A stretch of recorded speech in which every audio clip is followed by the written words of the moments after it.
dominance of Cade Cunningham and the importance. And I do want to start off with, because I was all over the stat of the amount of turnovers in 3 games. And it was the most in 3 games since the record was held. And we talked about him being in the same sentence as Larry Bird in a not positive light. Mm-hmm. Now I want to bring in one where Cade has been, this has been a one-man show, and it certainly was last night. Cade Cunningham's 5th straight game of 25 or more points. That's a streak that has never happened in Pistons history in the postseason. Wow. And he just passed Isaiah Thomas, who did it in 87 and 88, and Bob Lanier, who did it in 76, 77. So he is, I know he's taken a lot of bullets, as with everyone else, when you're down 3-1, now down 3-2. But his performance last night, his ability to score, and it just goes to show you, it has been a one-man show. Do or die spot. He dropped 45, a Pistons playoff record. Perfect 14 of 14 at the free throw line. Aggressive, getting there, and burying every single one of them. Made 5 threes, 5 of 8. This team desperately needs shooting. And how about as Orlando's mounting their own comeback late, he hits that mid-range jumper to ice it in the final 30 seconds. Crowd starts chanting MVP. I think the broadcast had probably gone to commercial. It's one of those TV timeouts. Crowd continuous chorus, MVP, MVP, MVP. They were loud last night. He gave him a reason to be loud last night. He took over and cracked the door open. Mm-hmm. I think a big story is obviously no Franz guarding him, but he made the most of it and said, I'm not letting this team lose. We're not going down on our home floor in 5 games to an 8 seed. Cade Cunningham was a story last night, as was Paolo. It was a thrill to watch those two guys, former number 1 picks, shot for shot. They both score 45. That was a hell of a game. Like, taking out, obviously, we love the Pistons won it. It's just a fun watch. It was everything Game 4 wasn't. Right. Game 4 was painful to watch. That was exciting. It was. And, I mean, Game 4 was painful if you were a Magic fan, if you were a Pistons fan. Now, obviously, a little bit easier on the Magic fans because they ended up winning, but both teams shot horribly. You're right. Yesterday was completely the opposite. You watched 2 guys that just, hey, they had that, I'm going to put my team on my back, and ours was just a little bit better than theirs. Mm-hmm. And same points, but he did what he had to do. And maybe it's just because, hey, they're at home. I don't know. And I actually think I did everything right last night. And I know that I was texting you guys when McGonigal was up and he comes through and knocks in a run and he's on base and all that stuff, right? Yeah. And that was a little bit tongue-in-cheek because I told you guys I was going to give you the McGonigal and Tigers updates. I didn't take the bait. I didn't reply. No, you didn't. But I was keeping tabs on what was going on. They're up at 12 by the end of the first. Mm-hmm. And I'm thinking, and, hey, Jalen Duren's got 7 points. Mm-hmm. All right, hey, up at 12. All right, hey, I'm watching a great performance by Tarek Skubal and the aforementioned Kevin McGonigal. Mm-hmm. And at halftime, they're still up. And I'm thinking to myself, I'm right, hey, this is perfect. I'm still watching Tarek Skubal and, and watching what's going on with the Tigers. About 2 minutes left in the third. And we all know they were up going into the fourth. I'm like, you know what? I'm going to flip over. And I'm going to watch the Pistons in the fourth. And I got a chance to see, and I think that's kind of the NBA, right? You don't pay attention to the playoffs, which I learned that tough lesson this year. But now all of a sudden, hey, you don't pay attention until the fourth. And hey, maybe midway through the fourth, all of a sudden, hey, it's getting good. Is Cade going to come through? And what they were up, I can't remember, 3 or 4, and he hits that jump shot to seal it. Mm-hmm. So I got a chance to see the best of everything. Sure. And I missed the worst of everything. Pat yourself on the back. Yeah, I will. Much different tone than the last time we talked Pistons. Oh, yeah. We had full phone lines 5 minutes into the show. Everybody's throwing stuff and screaming and angry and blame game and finger pointing. And I'm not saying we did anything wrong or fans were wrong to feel that way. I'm curious how you feel after that performance. Is there now a belief that they can do this? Is this hey, man, that's Cade.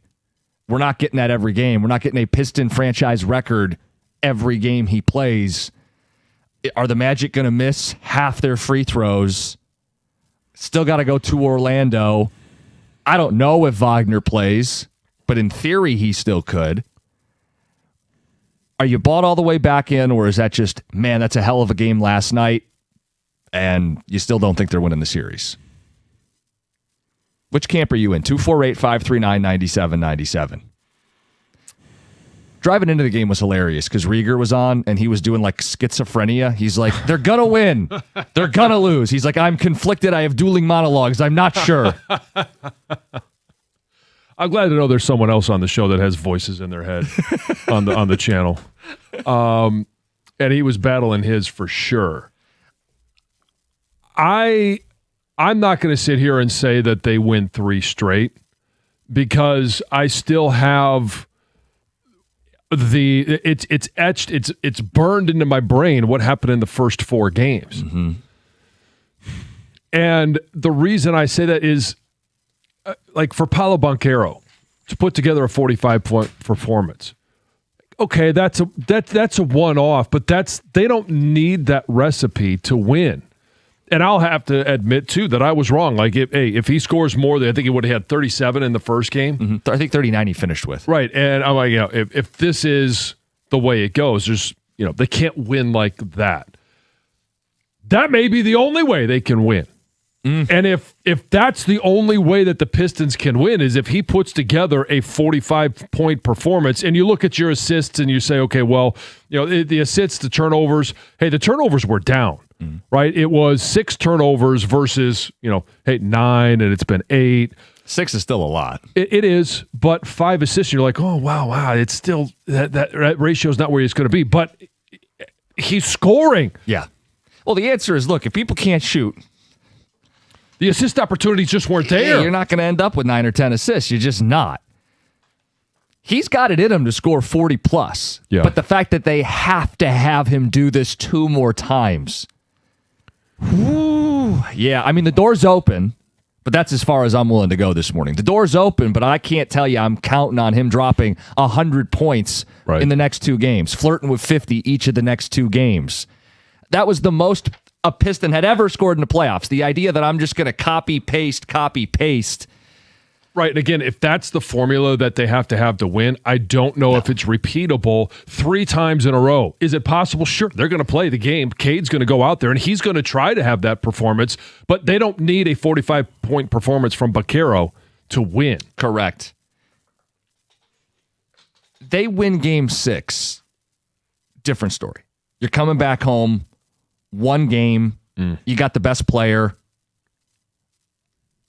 Show me Friday night. I'm just not there yet. Right. Because I think Orlando going home is where the series ends. Friday night could change everything, though. All of a sudden, they're mid-collapse. You're back home. If Wagner's still sitting, doors open. 248-539-9797. We got Piston calls to get to. We got text pouring in. Says we play like that, we win the series. 14 of 14 at the free throw line shows me Cade showed up locked in. Yesterday was how I expected to win games in the series. Jump them early, lean on defense, and Cade closes. Banchero's the only reason that game was even close late. Mm-hmm. Jalen Duren did a lot of standing around and watching last night. I felt in the second half they were watching the Magic more than getting up in their grill. John, what was the final score of the Pistons game? People want a breakdown of the Tigers from you. And this one just says, John, you're now the best Jansen in town. I did wake up this morning and I had that thought. In fact, I went to bed last night and I thought, you know what? The rankings will come out in the morning, and I believe I have to be the best Jansen in town right now. We can mix that in because I want to know the hierarchy of Jansens in our city and if it is shifting. We've done this before with the older, aging closer. Still early in the year, but it may be happening Father Time with Kenley Jansen. I know. We'll get the Pistons calls in the mix. Let's go to DeVell in Madison Heights. Bright and early. Good morning. Hey, good morning, fellas. John, go Blue. Go Blue. How you doing, man? I'm doing good, So I want to caution everybody, and especially the Pistons front office. Let's suppose, and it's a good possibility. Let's suppose the Pistons do pull this out, the first round. I want to caution them. I'm going to go back to the going to work Pistons 2 years before they won the championship. That team was constructed like this current Detroit team with 3 9-scorers in a starting lineup. Mm-hmm. They saw that quickly wasn't going to work, even though that Piston team beat Toronto in the first round and then lost in the second round. But they saw that, and quickly the next year, that's when we had they went and traded for Chauncey Billups and Rip. And that was only the beginning. That was a big move, but it was only the beginning. We still needed Rasheed 2 years later. People still forget. I don't know why people don't bring him up. People forget about the X Factor, our six-man, Corliss Williamson, who was very big for him back then. So that was only the beginning. So it's still going to be work. So even if we pull it out and they're looking good this year, after beating Orlando again, say they beat them, it's still, I don't want them to get stagnant like, oh, okay, we do have the squad to continue this and do nothing or do some very minimal stuff. No, they need serious work. You're right. So if they lose, they're going to be forced to, hey, we've got to add shooting, forced to do something. If they win the series, then you're worried that, well, maybe we're okay. I think Trajan Langdon is sees this for what it is. It's pretty obvious what's happening, even if they do go 7 and win it, what they need to do. And there was a report from Shams this week that they're going to go star hunting this offseason. Well, that's true whether they win on Friday or whether they win on Sunday. Right. 248-539-9797. We got Pistons fans that want to jump in early in the show. We'll get to you next, 97.1. Hey, if you're thinking about a new truck this month, the Ram truck should be right there at the top of the list. And I've seen the Ram side by side with the competition. I've driven a Ram. The Ram truck deals at your Metro Detroit Ram dealer this month are exceptional. For power, not much of a competition here. For the Ram side of things, you could choose from two options. Their award-winning Pentastar V6 or Ram's legendary 5.7 Hemi V8.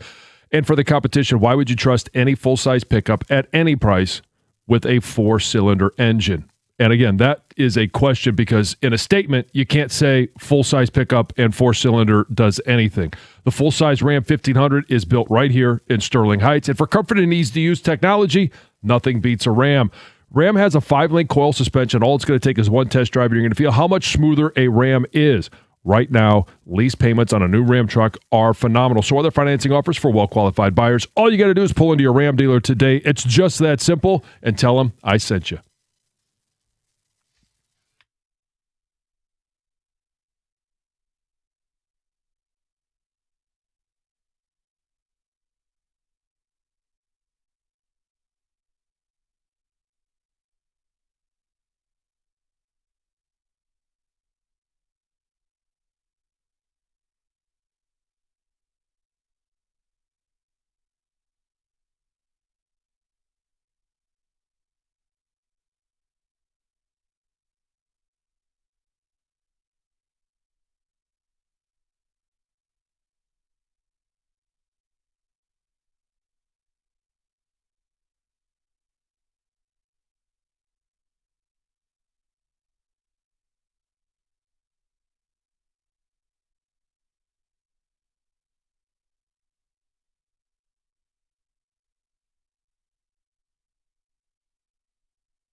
Blaha on the call, Cade, with one of those all-time performances, serenaded with MVP chants, and the Pistons keep the season alive.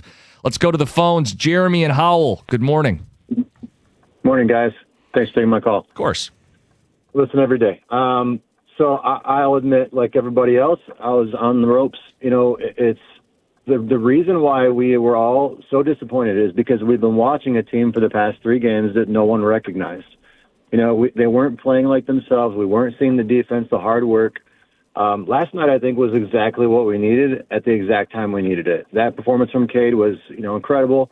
And it wasn't just him. We've got the stats. When he scores so high, they typically lose the game. We didn't see that last night. I just think that they were playing like themselves again last night. I think it injects some energy back into the team, back into the city, and I think we just want to get past this first round so we can all take a deep breath and see where we're at. I did see things I didn't like. I don't like the bricks from Duncan now and then, and the effort, obviously, from some of the guys was still not there, but this was way more like what we're used to seeing. Yeah, I guess where I'm at is Cade had a performance for the ages. No Pistons ever scored more in the playoffs. Mm-hmm. And I want to bask in it a little bit today because of the stakes. Do or die. Your season ends. Nobody's making buckets around him. The team shot 5 of 20 from 3. He himself made 5 threes. He carried them. I think that should be put in its proper context. That is an all-time great performance. Do I think I'm getting it 2 more times? Do I think the Magic are going to shoot 16 of 30 from the charity stripe? Probably not. When you go back to Orlando, that's probably where this ends. Yeah, sure, you're right. It probably is. But for one of the worst offenses of the teams that are remaining in the playoffs, they're one of them. Yeah. And I know that, hey, you had 45 from Banchero, you had 109. Like, how do you believe that this is an offense against the Pistons defense? Now, the Pistons offense hasn't been there. The defense has for the vast majority of this series. Now, it hasn't been good enough because it hasn't been paired with an offense. But do you believe, even if it's not 45 from Cade, it's 35, that the defense travels, will keep them in it? Okay, defense travels, but teams tend to shoot better at home. And Orlando made they gave up too many open jumpers. They made a bunch of jumpers in that game. Yeah, but if there's no one there to cover Cade... is that simply the reason? I think the takeaway is you can't rule him out because if you win Game 6, you're coming home for Game 7. You can't rule him out because the Magic aren't anything special and Franz Wagner's hurt. You can't rule him out because you still have Cade Cunningham. But if you're asking me, does last night suddenly make me a believer they're winning the series? No. It'll be interesting. Hey, but you can't count him out because the door's open. And John, we were talking off air. Do we think Vagner plays at all in this series? I don't know that he plays. I don't know because the calf injury, and for them, they're trying to decide, well, how important is it for us to win this first round series? They're in it, right? And they got a 3-2 lead. How important is it for them to move on and think about, well, can we take Cleveland? Could we beat Boston? And do you want to risk the Tatum thing? Right, where then you miss Franz Wagner for the entirety of next season. And I don't know. It could just be a simple, hey, calf maybe deal. It's the top of his calf. I don't know. But we've watched this. Tatum, Halliburton, even Durant more than a few years back. It starts as a calf, but if it's a muscle issue and then it's your Achilles and then you're done. So I don't know if we see Vagner again. And that's part of keeping the door open for the Pistons. Had to win last night to do it. Let's get to Jason in Livonia. Jason, good morning. Morning, fellas. Good morning. Hey, I think you guys are a little too dismissive of Banchero. We said that Cade Cunningham had an all-time performance. So did Paulo Banchero, and then they lost.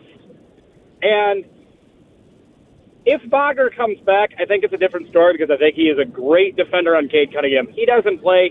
They win, too, because they're not going to get 45 out of Banchero. So they're going to match each other, and I think the Pistons have a good chance to win. And Tobias made big shots down the stretch, too. Had a big three. Had another big shot. So I think Tobias, at least in this series, is sort of becoming that Robin. I mean, he kind of already is. But by default. He can get a shot if you let him dribble left. If you let him dribble left and get to that turnaround shot on the baseline or over there. So Vagner being out lets this team go off. I think that they're able – Orlando defends the pick and roll better with Vagner because they've got that big guy to kind of slink below. But if he doesn't play, the Pistons get 2 more games. Hey, real quick, on the point that, hey, they can't count on that from Banchero, just like we can't count on that from Cade. The difference is I think they have more scoring options than we do. That would be the difference. If you knock Paolo down 10 points and Cade down 10 points, they have a cast more likely to make up the gap. Right. That would be what I'd tell you. I don't know what they've been averaging. I feel like they're are a little more streaky than ours. Like I see Suggs make 6 and then brick 10. Same thing with Bane. I also think but I'm telling you, those guys all shoot better. Those guys all shoot better at home statistically, which is not a weird thing that you see that in the NBA. Role players tend to play a little better at home too. It feels like Game 6 is. The winner of that game obviously wins the series if it's Orlando, but if you're Pistons and you win Game 6, now you're coming home. And you've got the momentum. Tied up. And it feels like you're winning the series. Feels like Game 6 is winner wins the series. Right? Yeah. Barring like a Vagner Willis Reed moment or something. Yes, it does. That's the sentiment that we will have if that's the course that happens on Friday night. Plenty of room to talk Pistons on the phones. We'll get into the Jansen hierarchy in the city of Detroit. Kenley Jansen with his 2nd consecutive blown save. We got Dear John on Thursdays, 2 Grand Slam on Thursdays, and more Bruno Mars tickets. Let's get to Heather with the news. Sounds like a great day. Lots of stuff going on today. Oh, yeah. Good morning, guys. Good morning. This news is brought to you by Fusion Energy. You can go grab one today at 7-Eleven or Speedway. Several Detroit elementary school students were sent to the hospital after consuming marijuana edibles. Oh, come on. Yes, 6 students at Edison Elementary School are going to be okay after the school says they ate edibles infused with marijuana. They're just trying to have a good time. Detroit Public Schools says this incident is just part of a growing trend that doctors say they're seeing almost every day. School officials and medical staff say that these cases have been rising ever since recreational marijuana became legal for adults in the state. Right. Gummies look like gummies. And they're packaging them in packages that look very similar to candy that kids can get every day at a grocery store or at a gas station, right? They don't. Yes, there is. There is a label, but you have to really sometimes look for it to know. So who brought them in? I'm guessing like one kid. They're not. Yeah. Yes, I'm guessing one kid brought them in and shared them with their friends. Right. Trying to take the edge off this multiplication chart. Yeah. That minute math sheet is just. Whew. The district is urging families. Do you remember those? Did you have to do minute math? Oh, yeah. Mm-hmm. The district is urging families to lock cannabis products and then also remind kids not to eat anything that doesn't come from home or that they didn't buy themselves. 2 people were injured on Wednesday when a car crashed into the revolving glass doors at the main entrance of Henry Ford Providence Southfield Hospital. So officials say a car crash just before noon caused one vehicle to unintentionally push the other through the front doors. It does sound like those who were hurt only suffered minor injuries, which is the great news, but they say it's also too early to actually determine how much damage was done to the hospital. But if you need to go, those doors are not going to be working. Yeah. They'll, detour you to another Find a way around it. Yes.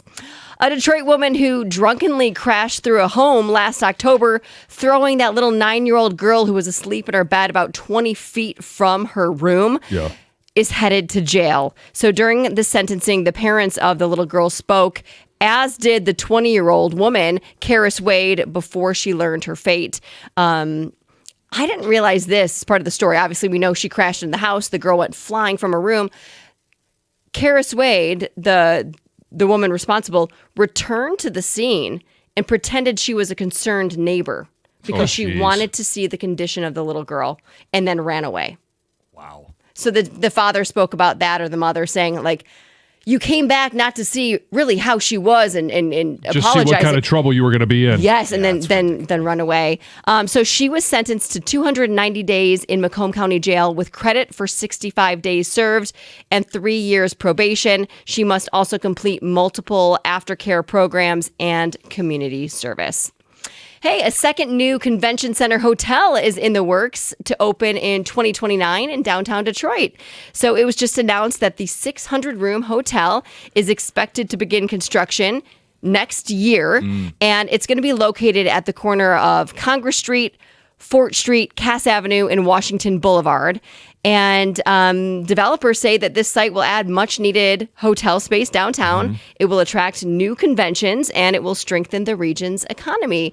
At this point, they have not said what brand of hotel this will be. They say that's still being discussed. But it also comes in addition to the JW Marriott Hotel that's currently under construction at the former Joe Louis Arena site. Awesome. And then there's also 2 other hotels in the work as well. You've got the Edition Hotel that's set to open in 2027. That'll be a good addition. Yeah, it's a luxury hotel, 227 rooms, restaurants, rooftop bars, outdoor terrace, spa, fitness center. And then there's the Nomad, which is going to be at the Michigan Central Station. That's going to have 180 rooms. So we're lots Nomad's of new found a home. hotels. Look at you. You're on fire. I'm on fire this morning. Sounds like we're going to be good in the hotel department in a couple years Sounds here. like it. More than good. All right, that's Heather with the news. It's 97.1. Shaner Roofing. They're bringing their game now for windows and siding to help you out with your home. Over 30 years of trusted service and a proven track record serving Michigan homeowners. That 5-star quality service for roof is now going for windows and siding. So what do they do? No pressure promises, and you can run your business that way when you stand by the work you do. Every roof they install, lifetime transferable warranty. Locally committed company. You got competitors that, first of all, don't stay in business 30 years. But you got competitors that are also being bought out by outside investment firms. Shaner's not playing that game. They're local. They're committed to Michigan customers.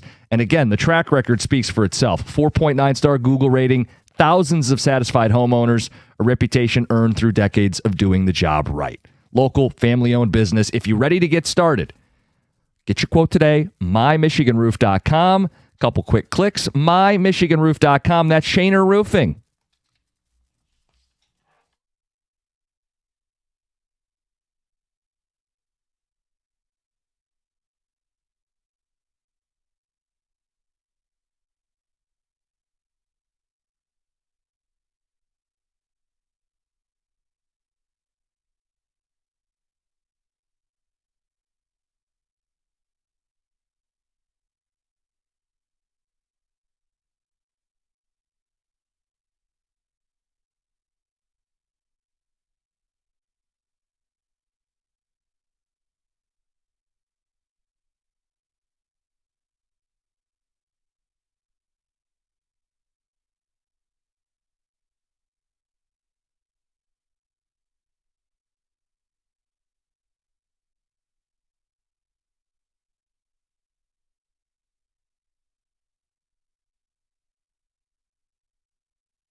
well on his way to 45, a Pistons playoff record.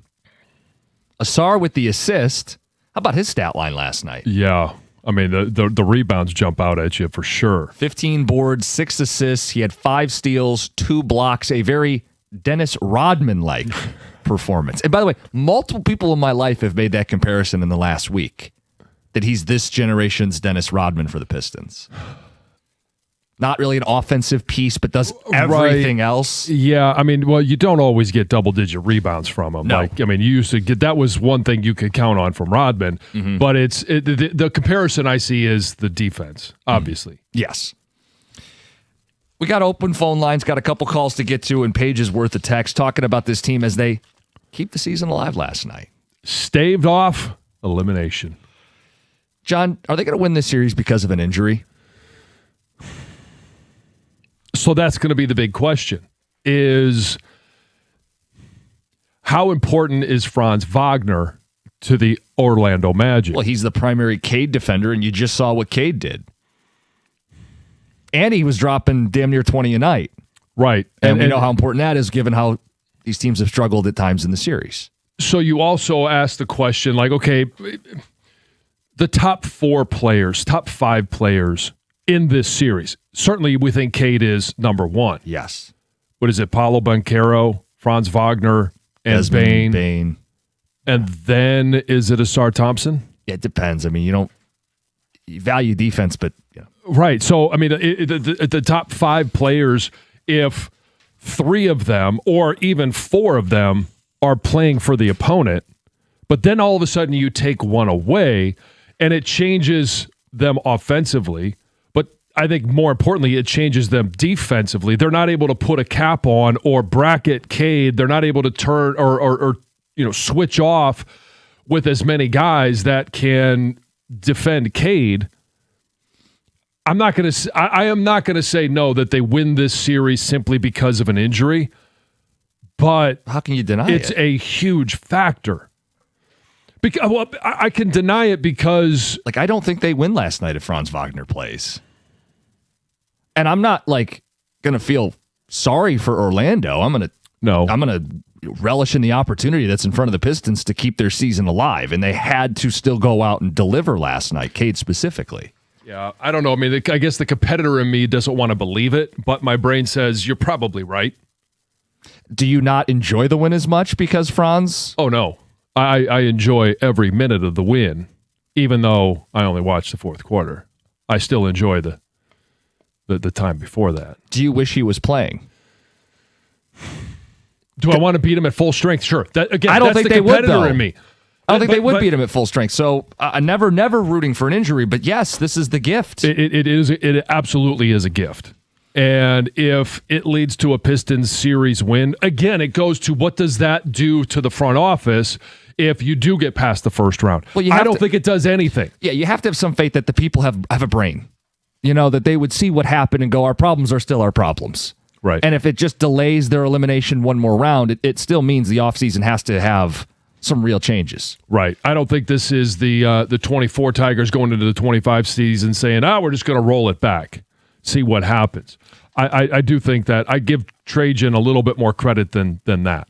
We'll talk about your Tigers at 7:02. Let's get to the phones. Marcus in Detroit. Good morning. Morning, gentlemen, and Heather. Good morning. That game awesome last night. I was listening to you. I think you got a better chance of getting another game like that from Cade than you do Banchero. When he hit 4 threes in the fourth quarter, just shooting over people, I don't see that happening again like that. I mean, he's a hell of a basketball player, but I don't see that happening.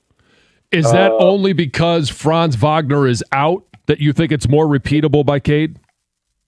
That's the only reason. I was about to say what John just said about whether they will win if he was there or not. If he was there, they would lose that game. I think his length is giving Cade the issue. It's not his ability to move or anything like that. He's 6'7", and to 6'8" or whatever he is. Yeah. He's got a long arm, and I think that's the biggest problem. But the thing I was most impressed with last night was Assar was everywhere. Mm-hmm. He was literally everywhere. No, he was. I mean, you look up and he's the guy with the rebound to end the possession, right? Yeah. Or he's the guy that dishes the kick out three to Cade that we played coming back. It's a steal. It's a transition. It's just being active. They were literally just giving him the shot, though. Man, I know. They were. I mean, anything from the free throw line, they were just giving it to him. Yeah. He just looked so awkward. I mean, he had to take some of those shots, but yeah. I mean, we definitely know what we have to do in the off season. It's unfortunate that even Durham may be a casualty of what we have to do. Yeah. But they have to come up with a plan to add a to me. I mean, as much as I hate to say it, I think they need a number one scorer, not a number two scorer. Well, why isn't Cade the number one scorer? Well, if you want him to be the point guard, I don't think he should be the number one scorer. Yeah, but hold on. There's plenty of teams who their number one scorer also is a two guard or is like somebody other than their point guard. Are they saying in OKC that SGA scores a lot, but we need someone else to run the offense? No, they're letting him key the offense, right? Yeah, but SGA is a much better ball handler than Cade is. Cade is a very sloppy ball handler. I hate to say it. This dude is a beast. And downhill, ain't too many better.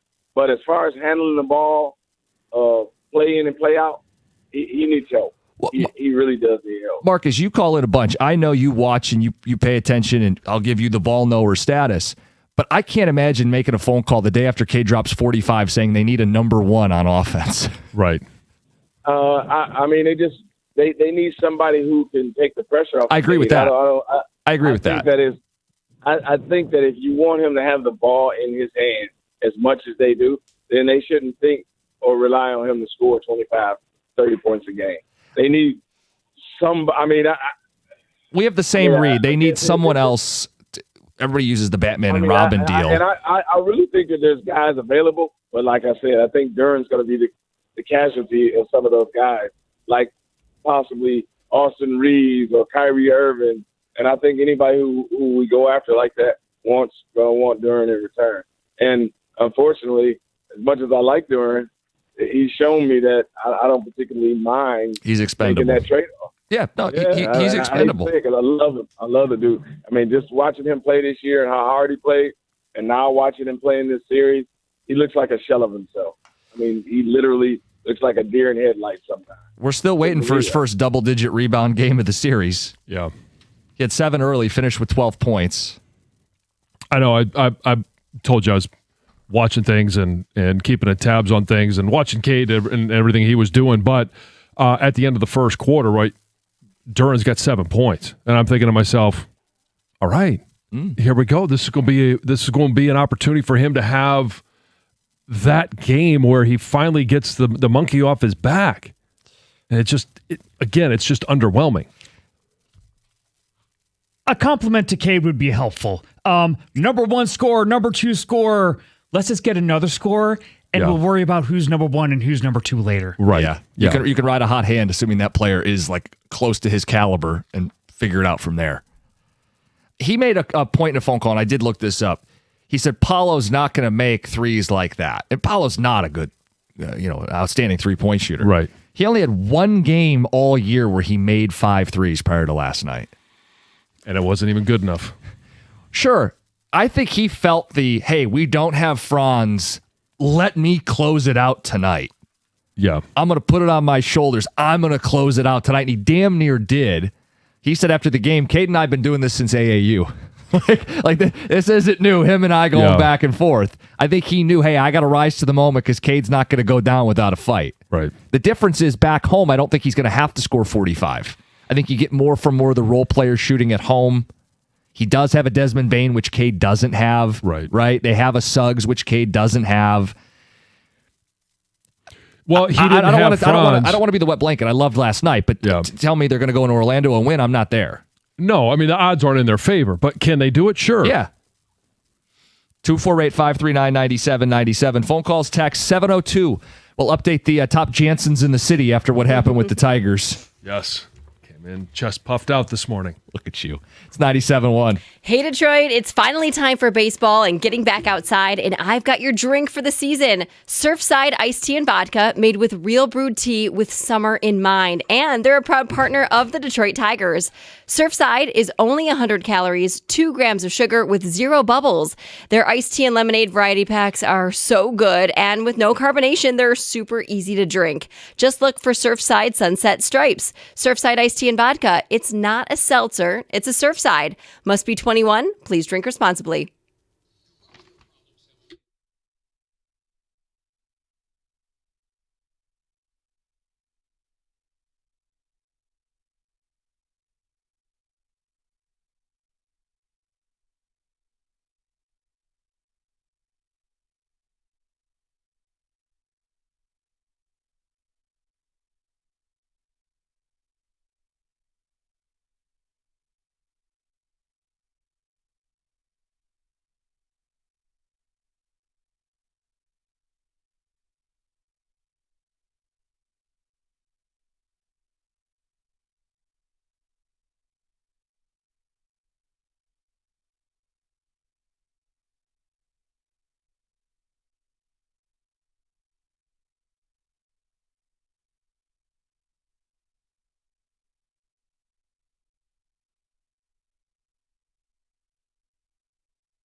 Good morning, 97.1, 702. We're talking Jansen.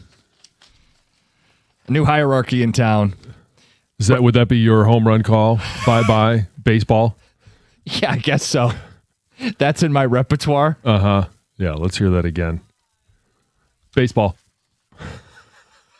Bye, baseball.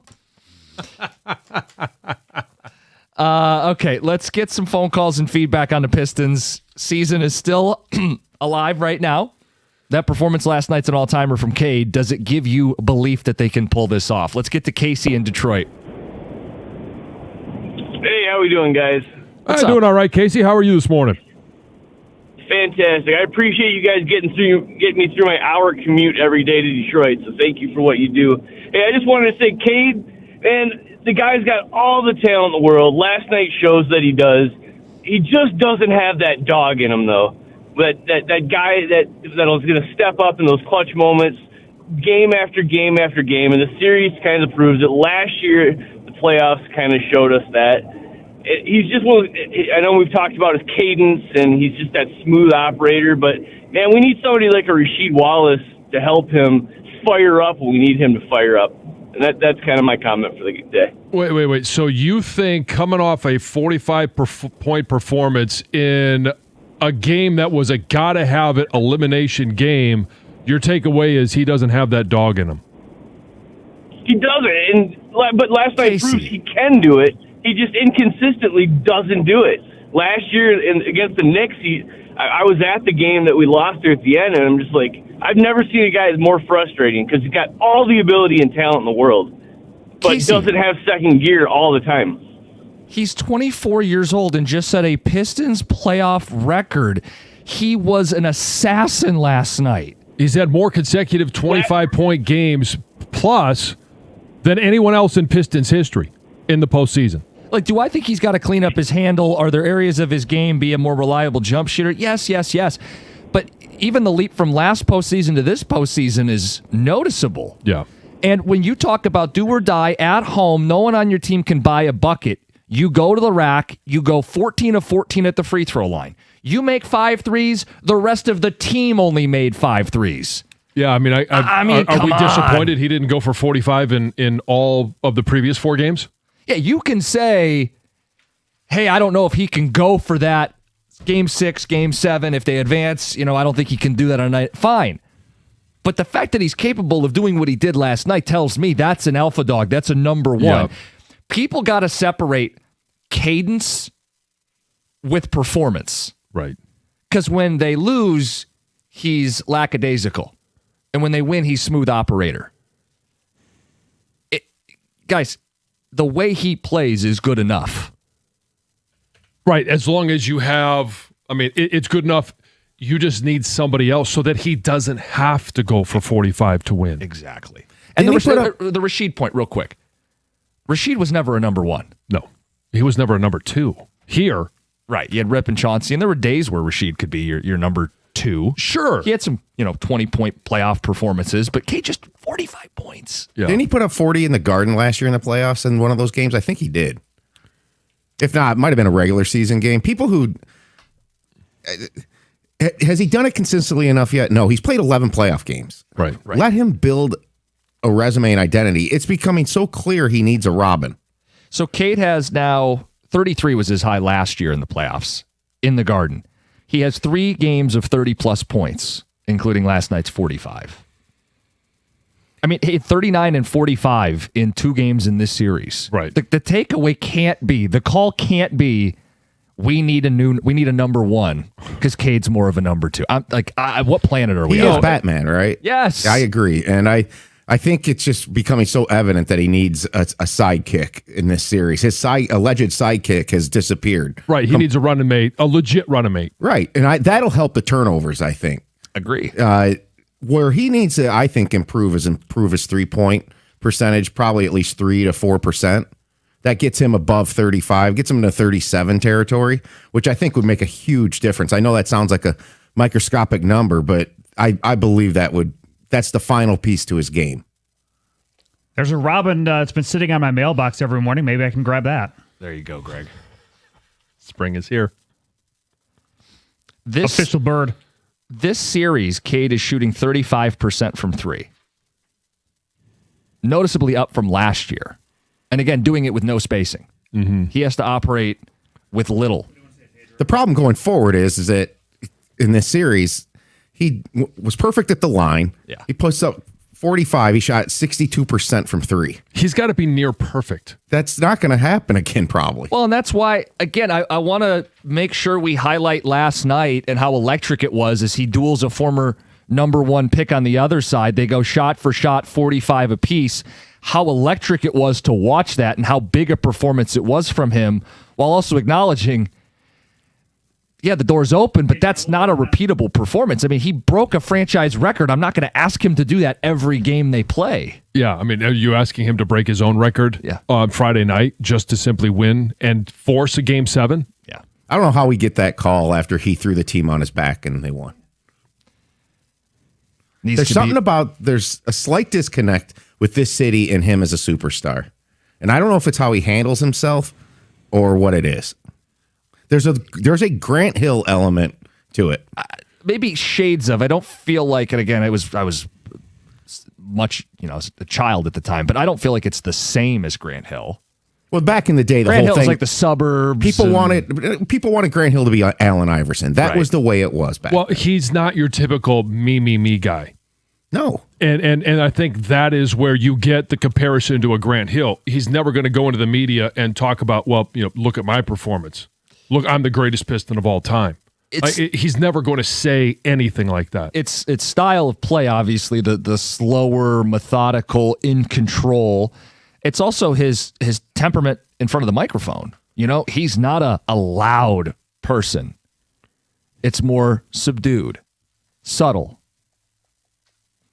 I'm cool with it. I don't know if people feel like they need to have someone barking to really buy in. I don't think you need that. No. 248-539-9797. We will get to the Tigers to start the second hour. Kenley Jansen, back-to-back blown saves. It's 97-1.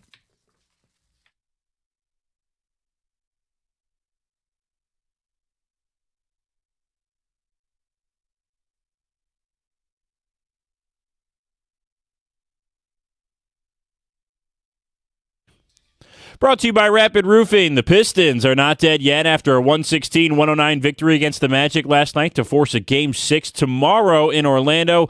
Cade Cunningham shined as he passed former Pistons legend and Detroit Mayor Dave Bing for the most points in a playoff game in franchise history with 45. Cade was 13 of 23 from the floor, 5 of 8 from deep, and a perfect 14 for 14 at the free throw line. He went back and forth with Orlando's Paolo Banchero, who also had 45 points, making last night just the second playoff game in NBA history in which two opponents had 45-plus points. The other was Jamal Murray versus Donovan Mitchell in the bubble. Tobias Harris turned back the clock as well with 23 points and 8 boards. After the game, he said this Pistons team is fighting for each other.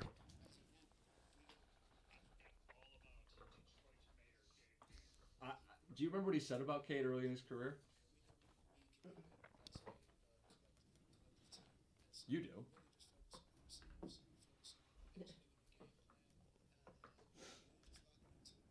Game 6 is tomorrow back in Orlando at 7 o'clock. The Tigers lost again last night as they fell 4-3 in walk-off fashion to the Braves. Matt Olson was grooved a 94-mile-per-hour cutter middle from Kenley Jansen in the ninth, which he crushed 400 feet for a walk-off 2-run homer. Tigers have now lost 4 of 5 and are a game below 500. Series finale in Atlanta is at 12:15 today here on 97.1. At the Corwell Health Sports Desk, I'm Brendan Shabath. For more, go to 97.1theticket or Odyssey.com.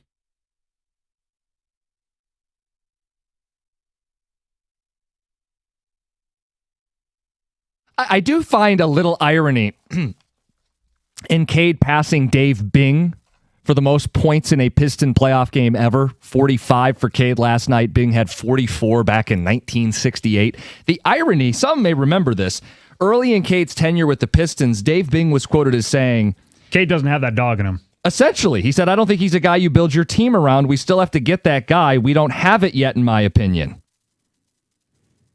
Some irony. Yeah. That he passes Bing.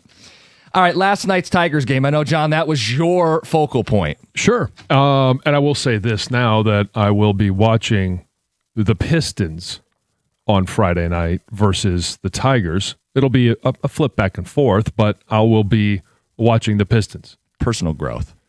Well, Imagine watching a losing baseball team last night instead of that performance. Imagine. To paraphrase Jim Caldwell, more of that flip back and forth kind of thing is what you'll be doing. Mm-hmm. Oh, swapping? Yeah. It's a different version of swapping that I'll have. But yeah, I understand where you're going with that. Now, you are sticking out your chest a little bit today. Yeah, because I feel like I'm in my prime as a radio host, and I'm sure there's people listening going, yeah, I'm not sure that's ever going to happen.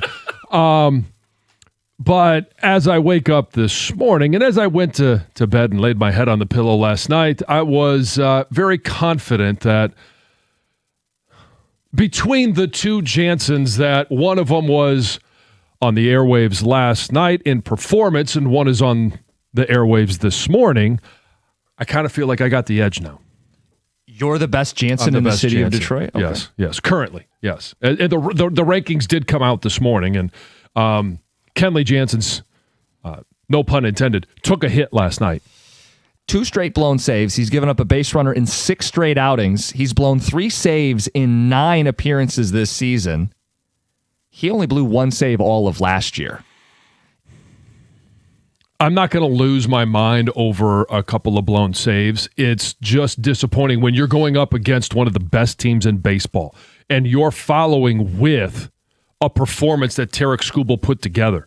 Like, that was going to be a hard-fought victory. And you feel the odds are in your favor when all of a sudden, hey, Kenley Jansen comes trotting in from the outfield and takes the mound. All right, hey, we're going to, you could say we're going to win one, we're going to steal one, we're going to do whatever, but we're going to get one in the win column against the Atlanta Braves, whose lineup is really tough to pitch against. Skubal did a great job. He did. And then all of a sudden you think, hey, Kenley Jansen, he's been in this situation before. He's been in higher leverage situations before. He can bring this one home, and then boom.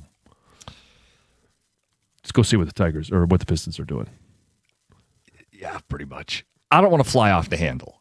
I just know in this city we've seen the aging closer lose it, and when they lose it quick. So I'm thinking Joe Nathan. I'm thinking K-Rod. I'm thinking when Valverde went from perfect in a season to just a couple years later, unplayable. When it goes quick. Not willing to say it's gone in April, but he's already blown 3 saves this year after blowing 1 all of last year. So he's got it out of his system. That's what we're saying. Right. Yeah, that's what I'm saying. It's unfortunate. But again, I'm not going to lose my mind. I understand the foolishness of watching one of 162 last night versus the Pistons. Oh, do you? Game 5. Yeah, I get that. I admitted it yesterday. But the Tigers are my first love, my first sports love. And now that they've got a player like Kevin McGonigal, who, by the way, reached base safely yet again. 26 in a row? Yeah. There's only one time this season he hasn't.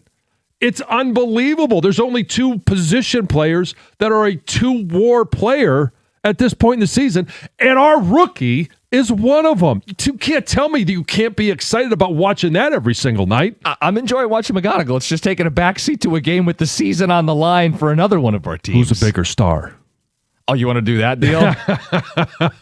On the heels of a 45-point performance?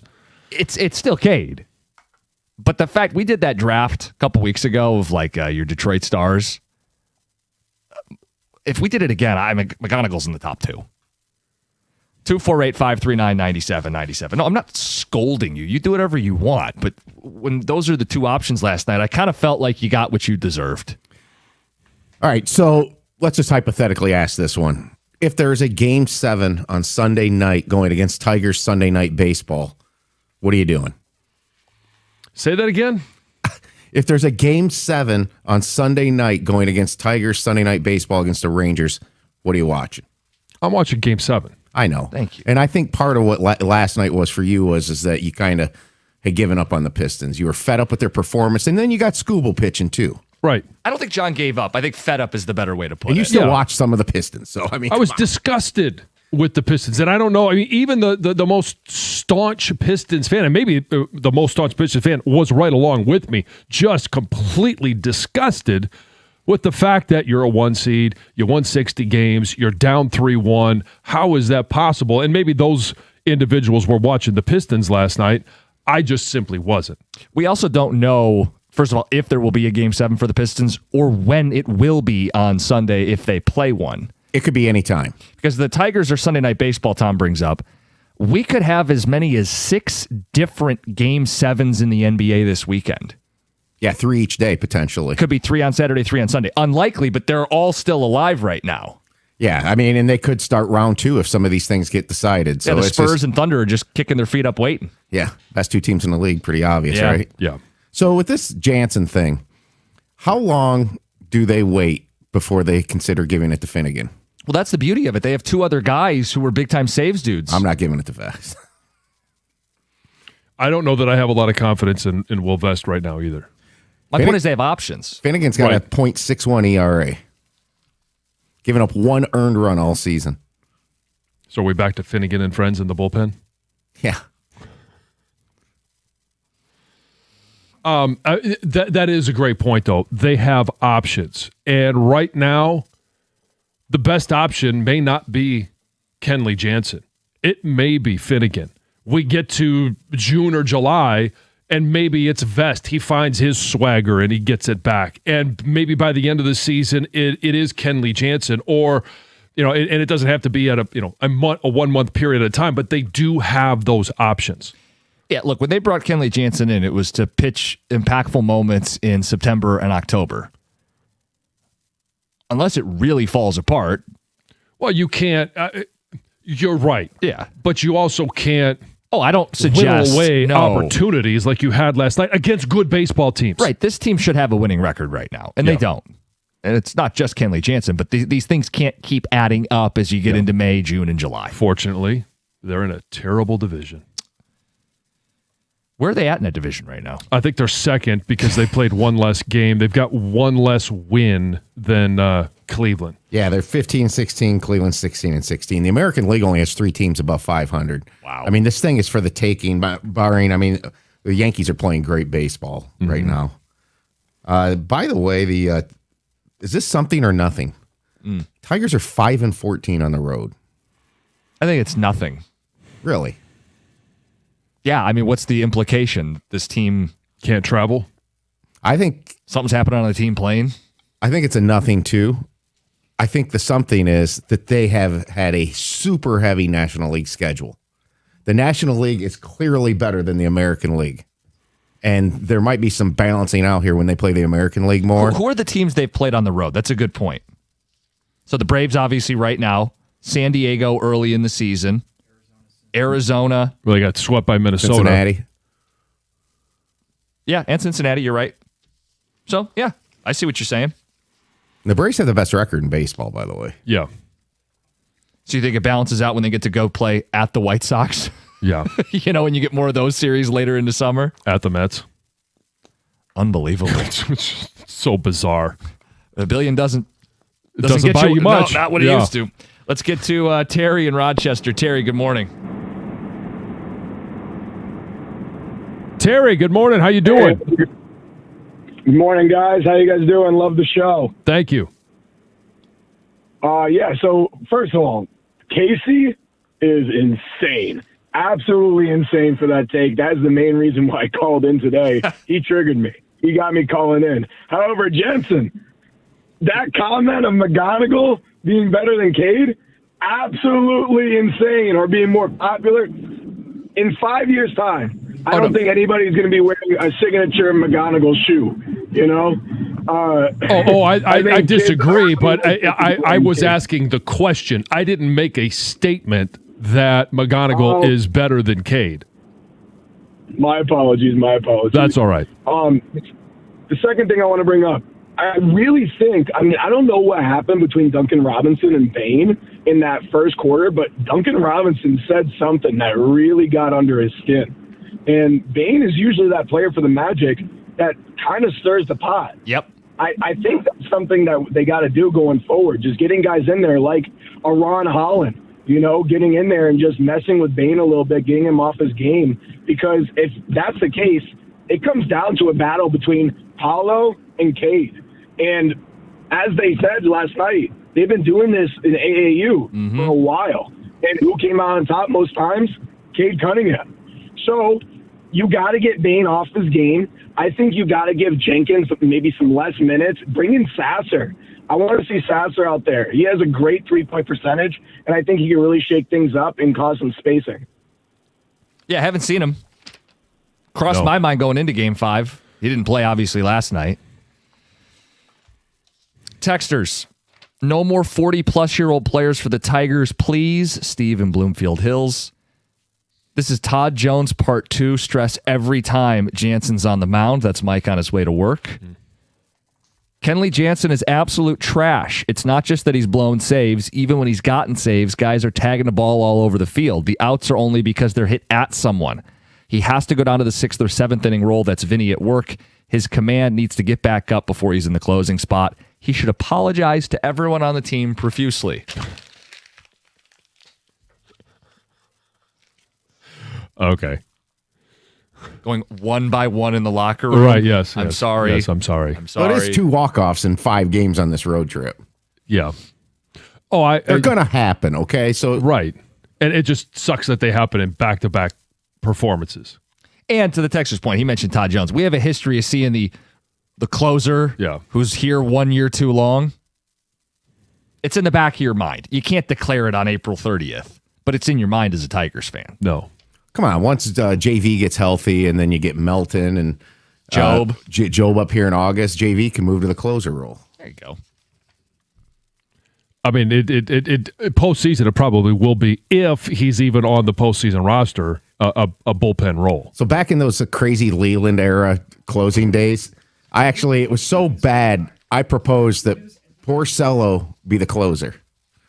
And Rieger asked Leland about it. He's like, it's not a bad idea. He actually gave it credibility. Didn't he say something like, but his agent would never go for it? Right, because he's a starter and it would hurt his value and his contract and all this stuff. Well, I remember people used to make the JV to the bullpen calls when he started to go down. He had a couple rough. This is something, and Greg's frustrated with me because it'll probably never happen because now players control their roles more. I mean, obviously, look at Boris and Skubal. Back in the day, there's several examples of starters going to the bullpen closing role and being excellent. Let's not win. Let's worry about your contract. Right, your next contract, your market value. All right, game plan moving forward here. 8 o'clock hour, Bruno Mars tickets. Got Dear John coming up at 7:35. We've got the 2 Grand Slam coming up in 10 minutes. Heather's News next, 97.1. Hey, lately it feels like the banking world is constantly shifting. You got mergers, name changes, and digital-only apps that don't know your face or your neighborhood. But in Michigan, one thing isn't changing. The commitment First Merchants Bank has to our local communities. And I've been banking with First Merchants for a number of years now, and it's about more than where I just keep my money. It's about the impact I see them making every single day. And here's what I'm talking about. It's real boots on the ground work with local nonprofits that keep our cities vibrant and down payment grants that help our neighbors finally unlock the door to their first home. First Merchants provides high-level service delivered by local people who live, work, and shop right here in the great state of Michigan. They aren't just passionate about banking, they're passionate about helping our state prosper. So why settle for a bank that just sees a zip code? Bank with an award-winning team that truly cares about your community. All you have to do is visit firstmerchants.com today to find a branch near you. First Merchants Bank, helping you prosper. Member FDIC, equal housing lender.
Before the 2 Grand Slam, Heather with the news. Heather, good morning. Hey, good morning. This news is brought to you by Gardner White. You guys, a man was just arrested for allegedly running a meth lab on the campus of Michigan State University. What? Huh? Yeah, on Monday, Michigan State University police were called out to Wells Hall on reports of property damage inside the building. And that same day, an unidentified chemical in the hall also led to an evacuation. And later, police were able to find the suspect connected to that chemical. He was arrested for malicious destruction of a building over $20,000 and felony controlled substance operation and maintaining a meth lab. A 31-year-old guy, he's being held in jail on a $500,000 bond. And the university says Wells Hall will remain closed until Friday as police evacuate the building to ensure it is safe for occupancy. Huh. Just a college kid trying to make a couple extra bucks, huh? 31-year-old is... Maybe he's not a college kid. No, he's not. I guess you can go to college at any age. Heather. He could be a college student, but just because Walter White wants to get another degree doesn't mean we should shame him. Yeah. So it was leakage that got him. Well, yeah, some form of Speaking of leakage, listen to this story. Yeah, several neighborhood streets in East Point have been contaminated with garbage juice. Garbage juice. Speaking of leakage. Like the stuff at the bottom of your garbage can? And now the state has stepped in to help. So Michigan's Department of Environment, Great Lakes, and Energy has issued a violation notice to Priority Waste after video captured one of the company's trucks leaking liquid waste onto 2 different streets. And the state says the company violated Michigan's solid waste and liquid byproduct laws. So basically, they have until May 11th to show how the streets were cleaned, how they'll prevent this from happening again, and to document the truck and route involved. And homeowners in both neighborhoods are the ones who reported the mess. Like I said, both were caught on camera. And here's one resident, Michaela Preston, talking about this garbage juice on her street. Ugh.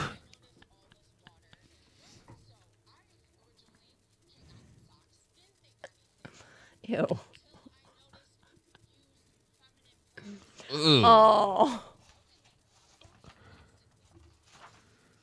Oh, no. Oh, so it's marinated garbage juice. Gross. The company says the same driver was involved each time, and that driver has been reprimanded, and that cleanup is underway. So, do I need to say it? Yeah. Maybe the wings are jinxing Priority, not the other way around. Ugh. Nasty.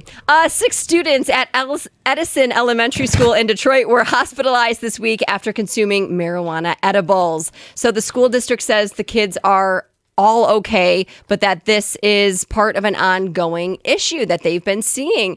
The district is urging parents to lock up any cannabis products and to have a talk with their children about the risk of consuming any foods or candy that they didn't purchase themselves. Right. Yeah. Hey, you want to win $2,000? Yeah. Give us a call now. 248-539-9797. Your chance to play at the 2 Grand Slam. I'm going to end with this story. A Michigan teacher who admitted to having sex with a 16-year-old student that she was tutoring at his home, also videotaping it, is now headed to prison. On Tuesday, this woman, 27-year-old Jocelyn San Roman, was sentenced to 4 to 15 years in prison after pleading guilty in March to third-degree criminal sexual conduct. So last year, she was working as a teacher in Oakland County when she confided in a colleague, told another teacher, hey, this is what happened back in 2023. And that teacher said, whoa. Took that to the police, and she was arrested. During her sentencing on Tuesday, her attorney said and told the judge that an unaddressed mental health issue had played into her role in her poor decision making. But the judge didn't have any of that and called her behavior disgusting. Yep. That's Heather with the news. Couple quick texts on the meth guy. Oh, yeah. Oh, yeah. Breaking grad. Oh. And go green, go Walter White. Go Walter White. There you go. That works. Let's get to the 2 Grand Slam.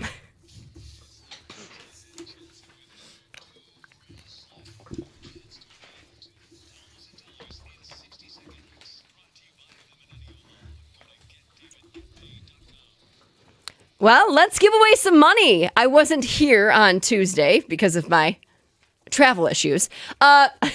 Quote. So how'd our contestant do last week? Or earlier this week, I mean. Well, so on Tuesday, started off with a flurry, got 3 in a row, and then pass. Wrong, pass. I think we even gave him one later out of, Yeah, a total of 4. He got a pity point? A pity point. He did get a pity point. Yeah, he passed, and then as I was reading the next question, which I didn't hear, he answered it correctly, and the gallery here said, yeah, well, we feel bad for you. We'll give you another one. We were benevolent. Well, hopefully our contestant today can get more correct. The rules are super simple, right? 60 seconds, 10 questions, $25 for each question answered correctly. $2,000 if they get them all right. And that's the challenge for Andrew in Romeo. Andrew, good morning. How's it going, guys? Good. And girls. Hey, Andrew. Have you played before? I have not. All right. Well, you know the rules. If there is one you're not sure, you can say pass. And if there's enough time, we'll get back to it. But hopefully you're excited and ready to go. Good. Hopefully I can impress my kids in the back here. Awesome. I hope so too. Yeah. Audience. Tell them to root you on. Go, Dad, go. All right, Andrew, your time is They're 1 and 3, so we're trying. Your time is going to start right now. Who wears jersey number 28 for the Detroit Tigers? Pass. Brussels is the capital of this country. Pass. Matt Olson plays for this MLB team. Braves. Who was the first wide receiver taken in the 2026 NFL Draft? Carnell Tate. Who won the Masters earlier this month? Rory McIlroy. Who played Deadpool in Deadpool? Pass. Who is the general manager of the Detroit Tigers? Scott Harris. This artist had the 2025 hit Bad Dreams. Pass. Where did Wendell Carter Jr. play in college? Texas. Who is the head coach of the San Antonio Spurs? Pass. Who wears jersey number 28 for the Detroit Tigers? Javi Baez. Brussels is the capital of this country. Belgium. Who played Deadpool in Deadpool? Pass. This artist had the 2025 hit Bad Dreams. Teddy Sons. Oh, are we giving him at the buzzer? No. No, we got you with 5. Oh, well, hey, that's better than nothing, right? Yeah, you were cruising through those. You got back to holy cow 4 extra questions. You passed on 4 and you came back and you got the first 2. It's very rare to get through 4 past questions. Right. Oh, hey, they're cheering you on. Yeah, let's go, kids. We're crying. That's Jack. That's Jack. All right. I got a Jack myself. So, hey, congratulations. Oh, to you, Sean. Hey. Maybe do that better on your own nothing, time. Right? Yeah, better than what I started with today. So yeah, there you go. Sure. Yeah. We'll put you on hold. We'll go make through sure this. you get him dropped off. And if that's not on my yeah, board, we're at the school parking lot right now. So yes. Andrew, all right, thanks. Appreciate it. Thanks for playing. We'll go through the answers. And Greg, I know you got a million things to do to tie up loose ends. I need that on the board. I did. Okay. What do you got to do? It's a bit of a stretch. No, it wasn't. If I say I'm going to drop my son off at school, I get that one. But I still think it's a bit of a stretch. I get where you're going with it, but let's go through this. The 2 Grand Slam, as we're talking about this, is brought to you by Feminine Law. Get David, get paid. You don't stretch. That's going to hurt it. All right. Who wears jersey 28 for the Tigers? Passed, came back. Baez. Yes, Brussels, capital of Belgium. Matt Olson plays for the Atlanta Braves. And the walk-off against the Tigers last night, top of mind. First wide receiver in the 26th draft. Carnell Tate. And the Masters winner last month. Rory. All right, so he's doing pretty well. He got all 5 of those. Who played Deadpool in Deadpool? I actually started to check this as a win because I figured he'd get it. Yeah, no, he passed and then passed again. Ryan Reynolds. This next question's diabolical. Yes, and I want to just take a moment here because Tom comes up with these questions. I don't know if I've ever seen you celebrate a wrong answer as much as you did. You knew you were setting them up on this one. Hey. Who was the general manager of the Detroit Tigers? He said Scott Harris, and I kind of knew that was coming. Scott Harris is the president of baseball operations. The general manager is Jeff Greenberg. Mm-hmm. That's for those people that always text in. I thought Jeff Greenberg was the GM. The way that you celebrated, though, was Epic. I immediately looked at you because I hadn't even read through the 2 Grand Slam I until did that we for just you. did That's it. if you did the questions, that's the kind of question you would write. It'd be a smarmy. Oh, what do you mean? Everybody knows Scott's the president of baseball ops. I will confirm. Gov cackles at the first wrong answer of pretty much every 2 Grand Slam. He really is the banker. I compare him to the banker from Deal or No Deal, just ominously judging. Mm-hmm. This isn't supposed to be easy. I didn't say in the shadows. Last couple questions. The 2025 hit Bad Dreams. Teddy Swims. He got that right after the buzzer. But the Pistons won last night, so we weren't as charitable as we were Tuesday. That's how it works. That'd be my other son. He swims on Saturdays. Wendell Carter Jr. played at Duke, not Texas, and Mitch Johnson is the coach of the Spurs. Dear John is next. It's 97.1.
Send them in.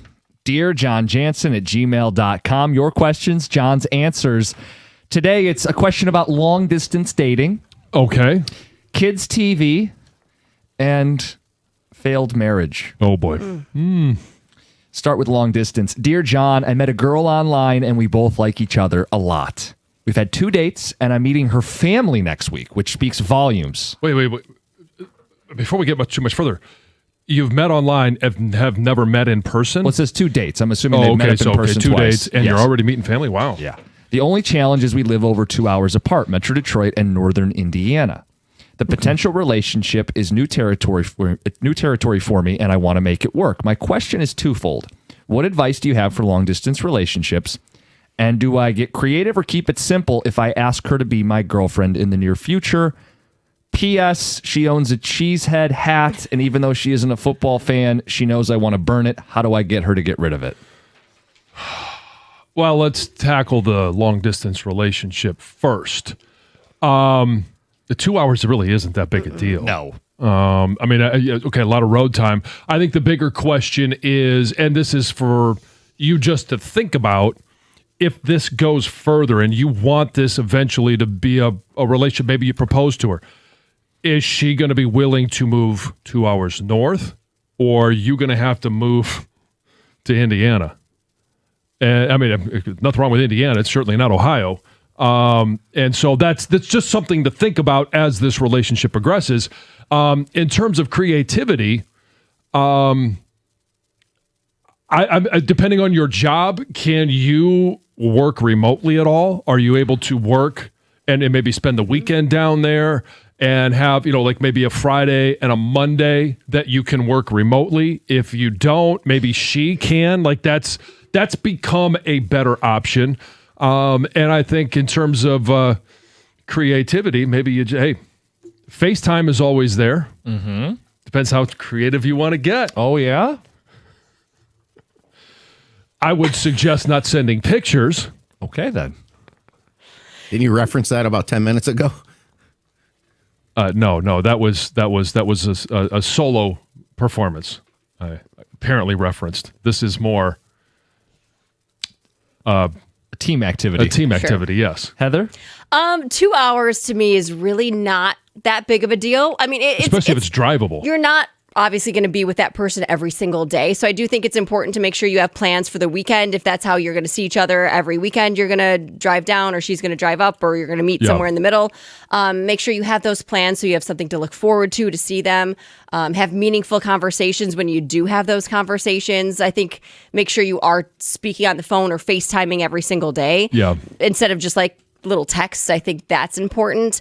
Asking her to be your girlfriend, I think that's kind of weird. Yeah. I was going to say, how old are you? Like, I don't think I've ever had somebody be like, will you be my girlfriend? Yeah.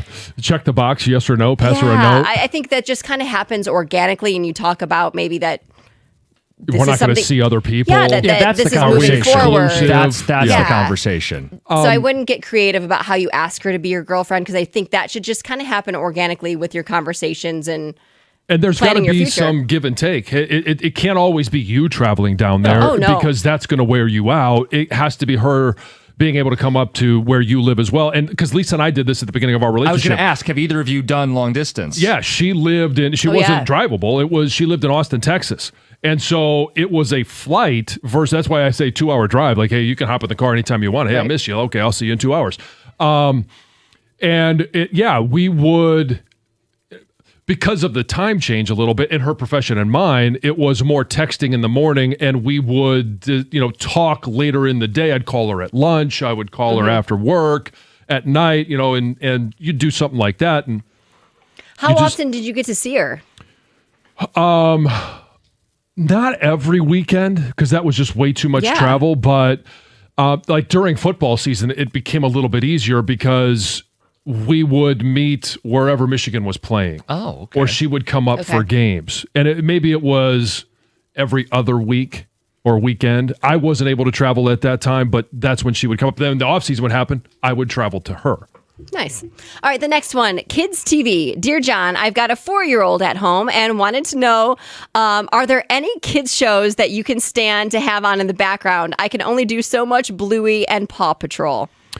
So the one thing I have found with Teddy is there a lot of the Disney animation ones like Shrek, and I don't even know if Shrek is a Disney movie. I can't remember.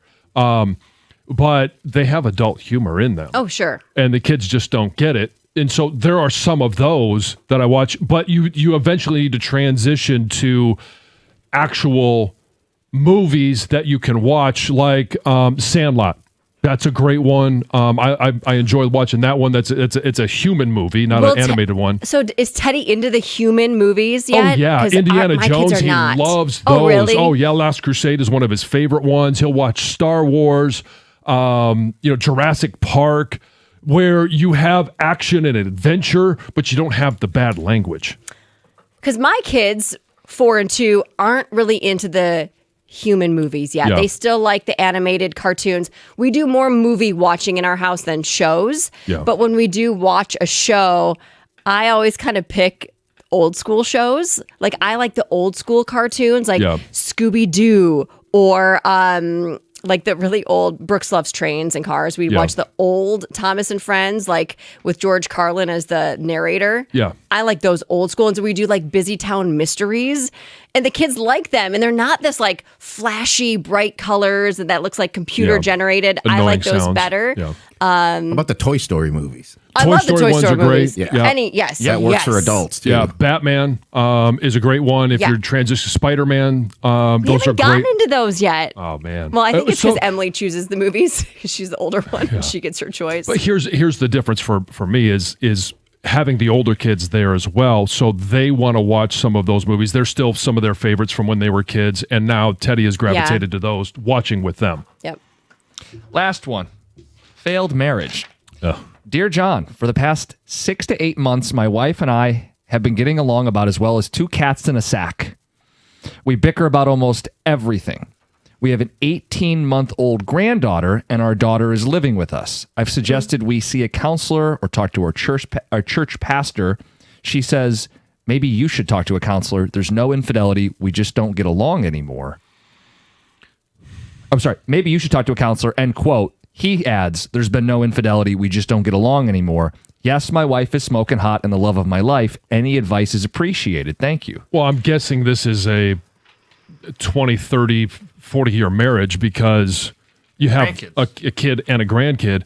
Maybe it's time for the kid and grandkid to move out, and it might solve some of the anxiety and pressure in the house, and find some hobbies that you can do by yourself, that your wife can do by yourself. Do anything that you possibly can. Divorce, to me, is always the absolute last resort. And so if you've invested this amount of time in your life, I understand you don't want to waste the rest of it, but see a counselor, create some hobbies for yourself, create some separation so that when you are together, you have new things to talk about and share, even though you've been together 30 or 40 years.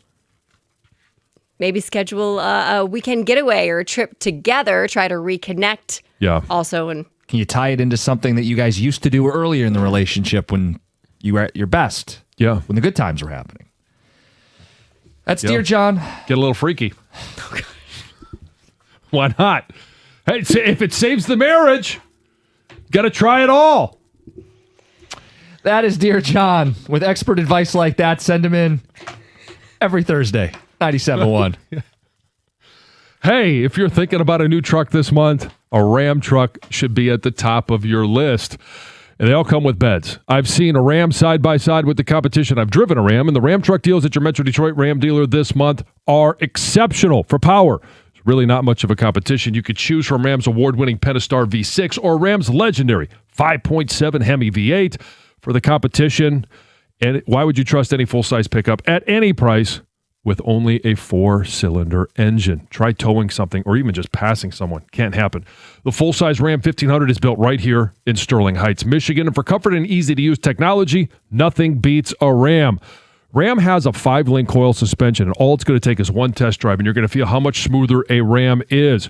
Right now, lease payments on a new Ram truck are phenomenal. So are their financing offers for well-qualified buyers.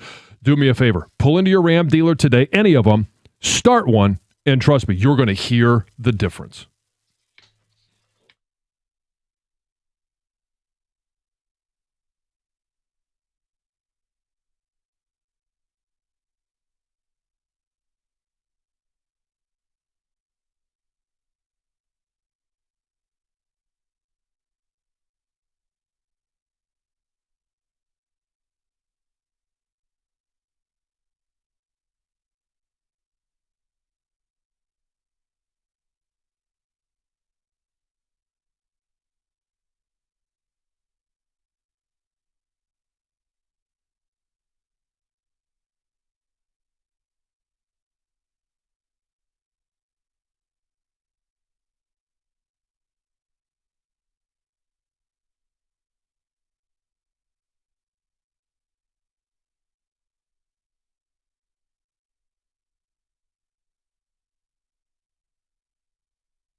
Feedback to round out the hour. We'll get to the Pistons. Season stays. See, they're very much still alive, John. Yes, they are. Live to fight another day. All you need is, you stay in the fight. Cade Cunningham, 45 points. Lots to get into with the Pistons. Mm-hmm. Feedback on Dear John and really the last hour of the show. People are very excited for your new drop. Okay. Well, you're welcome. Said it's going to end up as the winner of the next Stoney and Wojo tournament. Okay. Well, I like to be competitive. And another says it's the odds-on favorite for those who have the betting odds. Okay. Many notes. Greg better get on that. Clip that. Save it after a Michigan football win. I do get excited. I'm sure you do. Mm-hmm. On the long-distance relationship, the advice, don't bother. Don't bother? What? Don't bother is what this guy says. And another says, advice, don't do it. That was my previous relationship. It lasted a year. She lived in Atlanta. One of the worst decisions I ever made. Jamil in a truck. There's more of a commitment if you're in Detroit and they're in Atlanta. I mean, I just talked about Lisa was in Austin, Texas. But it's been the best thing that's ever happened to me. Yeah, if you would have just thrown in the towel because it was inconvenient. There are certainly challenges. There's no question about it. Huge thing here. You were both mature adults, John. Yes. At the time. I think a younger age thing makes this a lot different dynamic. Yeah, we were older and had both been, obviously, in previous... She was never married. I was and had been, but in previous relationships. So we were much more mature, knowledgeable of what it would take. And our communication skills were, trust me, mine still aren't great. But were much better than I would have ever been in my early 20s. So early on, dating Kelsey, maybe 3 or 4 dates in, I was in Grand Rapids. Mm-hmm. She moved to Chicago briefly for a job. It didn't last more than a week, but we would have had to do the distance thing. When you find someone that you want to spend time with, I already was planning on what that would be like to make the drive over to Chicago or vice versa. Mm-hmm. If it's someone you care about, you make the sacrifice. But I think it's important you have that conversation too about like exclusivity, because if they're dating around in the city and you don't know about it, and then all of a sudden you find out about it, you're like, oh, wait a second here. Yeah, that's bad. Heather, any long-distance relationships? No. I mean, I've been dating Colin basically my entire life. When we dated in college, he was at Western, I was at State. That was the only distance we had. I mean, I dated other people when we broke up for a while, but nothing long distance, no. Yeah. For kids' TV shows. Oh, before we do that, John, you didn't address the cheesehead comment. Oh, that's right. The cheesehead comment. Rivalries are good. And so I would have no issue with, if Lisa, we talked about it going into the possible national championship matchup. It has a little spice. Maybe they can play Packers and Lions themselves. Sure. Again, there's a lot of jokes in there. I'm just going to leave alone. What goes on in that pile? Again, next question, please. Someone ends up on top, right? Every time the two teams play. TV shows to watch with your kids. Clifford the Big Red Dog. Love Clifford. That's an old school one. Well, and there's a vote for old school. It says low stimulation shows for kids are better. Cites Max and Ruby, Bernstein Bears, shows like that. Phineas and Ferb is a show for kids that adults can also enjoy. Yeah, kids were into my older 4 were into that as younger. SpongeBob is one that I can't stand. Really? Oh no, I can't stand it. I don't know. I know SpongeBob, but it's a huge show for millennials. Yeah, I never let them watch it. Not us geriatric millennials. We missed that one. Yeah, this unfortunately really isn't something I don't know any like current kid shows. Like I don't know. I've never watched Bluey or Paw Patrol or what are the other big ones? My kids like Super Kitties too. That's like it's like a Paw Patrol but with cats. Yeah, I like Bob the Builder. Oh, yeah, that was around when I was a kid. That's a good older one. Yeah. Dora, no thanks. She's always screaming at you. Vamonos. Yeah, exactly. Thank you. My son likes the PBS Kids shows. Those got some good programs there. Nature Cat is one he likes a lot. There's some older ones on PBS. We like those too. Bob Ross. Yeah, he's got more of the Create channel now. Got a Twitch comment that says, "What show does Cookie's cat like?" Yeah, you ever sit down and you're gonna laugh at this. pet your kitty? They make, like, on YouTube videos of like birds and squirrels and stuff, and if we put it on for him, he'll sit and like watch it intently. Please tell me you don't. If we're like going away, we'll like throw it on in the background or something. Oh, you leave it on? Yeah. For your cat? Yeah. Wow. You can't be surprised at this. I'm not. I'm just disappointed. Are there new scratches on your TV? No. Right. The last story about the failed marriage. This guy's convinced she's cheating on him. Yeah, or on Twitch it says, or there is infidelity and he just doesn't know about it. Yeah, now there's always a reason behind the bickering. A couple needs to get to the core issue. Jeff and Petoskey. Well, and I would say, I know my parents would love to have us in the same house and, you know, the grandkids around all the time, but it wouldn't allow them any of their personal time. I mentioned it a little bit in passing at the end there. Yeah, you get a little freaky. You can't get freaky with the kids in the house. An adult kid with a grandkid. Mm-hmm. Too much going on there. Yeah, it's pinching your time. We got Bruno Mars tickets for the 8 o'clock hour. We'll get into the Pistons after the update. For the Bruno tickets, we've been giving away all week, different hour every day. It's the 8 o'clock hour. You're going to listen for 24 Karat Magic. When you hear that, call in, win a pair of tickets to see Bruno Mars at Ford Field on May 9th. Tickets on sale, Ticketmaster.com. You got an all-timer from Cade last night. Oh, it was so much fun. Piston record, 45 points in a playoff game.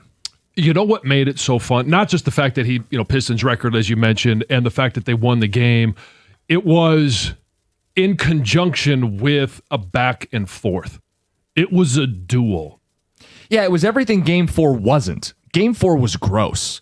Game 5 was a duel. It was two former number one picks, each dropping 45 points. And it started in the second quarter, really. But in that fourth quarter, it crescendoed when they're going back and forth.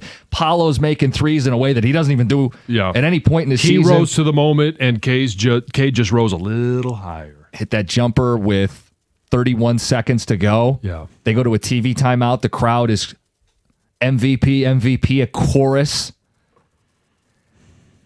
Can you count on it 2 more times? I can enjoy what it was last night, but I mean, I don't know that gets you all the way bought in. I don't know if you can count on it, but you might need it. You might need it. And a huge question, obviously, is Franz Wagner, because that opened the door for Cade to have that matchup and flourish. We don't know what he's going to be if he plays in Game 6, if he plays in Game 7, or if he misses the rest of the series. Talking Pistons next, 97.1.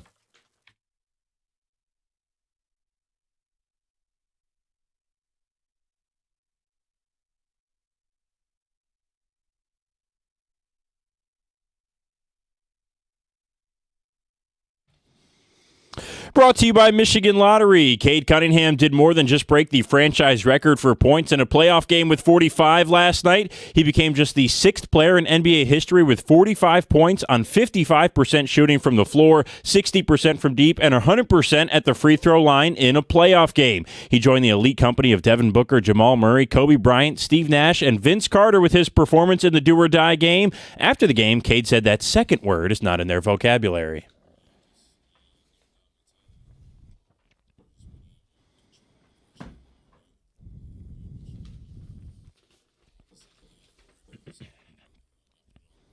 Pistons win at 116-109. Assar Thompson also made history last night, becoming the 2nd player in NBA playoff history with 15 rebounds, 6 assists, 5 steals, and 2 blocks in a game. He's the only to ever do it in 36 minutes or less. Game 6 is tomorrow night in Orlando at 7 o'clock. Pistons favored by 3.5 points on FanDuel to force a Game 7.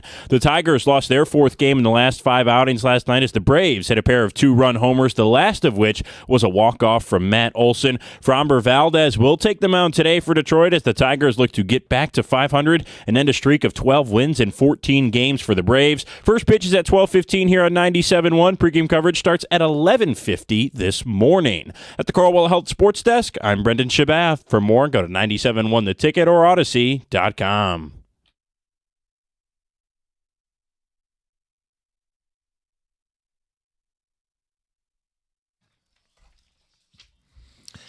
Imagine fixating on a baseball team below 500 and not that playoff performance from Cade. Just imagine. Well, if they that were was below your night. 500 going into the game. Well, they are now. Yeah. Jim Costa, John Jansen, Heather Park, Gov, Greg Thanks, behind the glass. Jansen.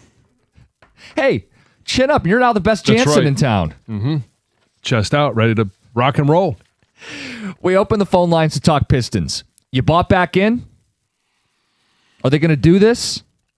And how much of this is that Franz Wagner is out? A lot of questions there. So bought back in, and I'll have to say, yes, I was disgusted with the 4 games, even though there was a win in there. The fact that they were down 3-1, and it was just so unbelievably frustrating that, yeah, I did watch, starting off last night, the Tigers versus the Pistons. I'm bought back in, not because I'm going to sit there and say, yeah, they win this one in 7 games. They might. I'd say they don't. But on Friday night, the Pistons are going to be on the main TV, and I'll be tracking the Tigers. Proud of you. Appropriately. Proud of you. We'll see how things go. See how long that lasts. And I don't know how they're going to go. The door's open. That's the message. The door's open. Wagner might not play again in this series. We know the history of calf injuries, NBA players. If that becomes Achilles, we saw it with Tatum, right. Halliburton, Kevin Durant in the NBA Finals years ago. He might not play again. And if they're missing that size on Cade, you know what you have in Cade Cunningham. Mm-hmm. I would hope that silenced a lot of the criticism. He just set a Pistons record 45 points in a playoff game. He was a perfect 14 of 14 at the free throw line, locked in from the jump, aggressively going to the rack. And there's no shooting around him. The team made 5 threes. He made 5 himself. That is a performance for the ages. I would hope that Cade has silenced some of the doubters. But do I expect him to do generational performances in the next 2 games? One on the road in Orlando? I don't. The door's open. But I'm not bought into the degree that they're winning this series. I can't go there. No. Because I think when you go back to Orlando, even without Wagner, the role players are going to play better.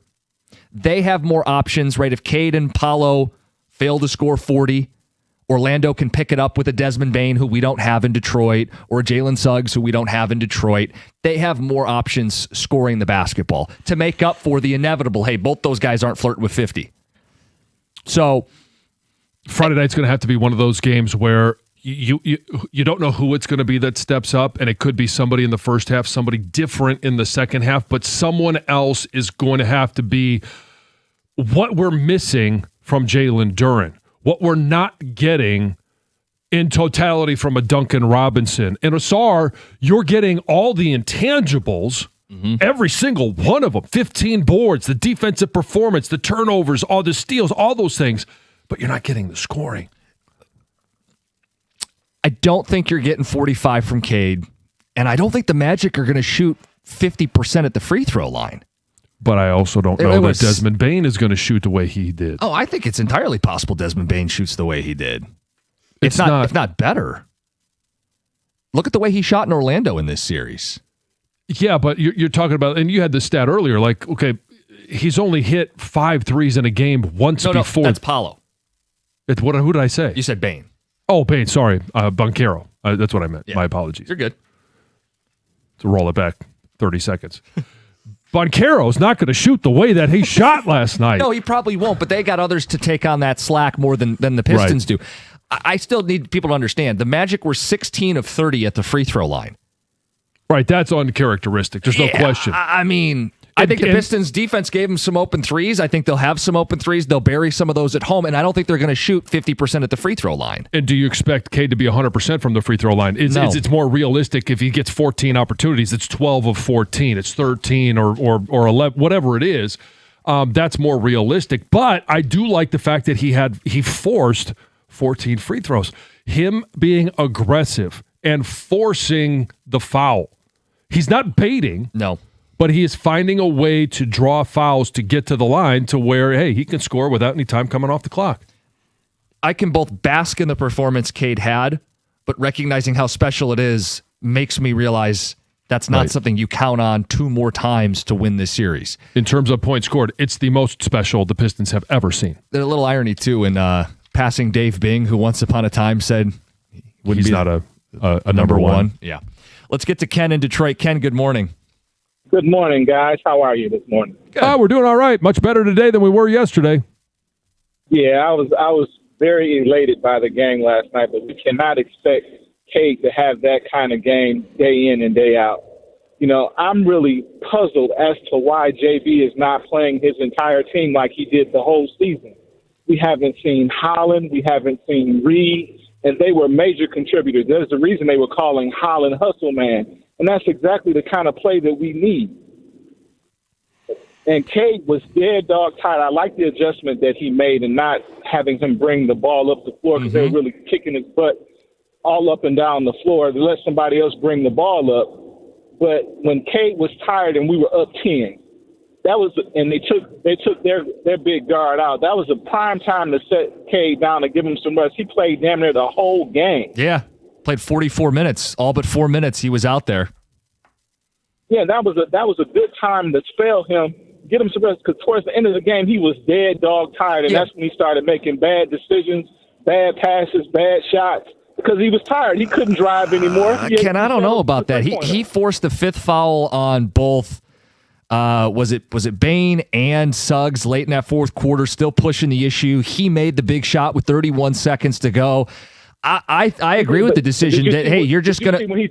Did you see when he took that wild 3?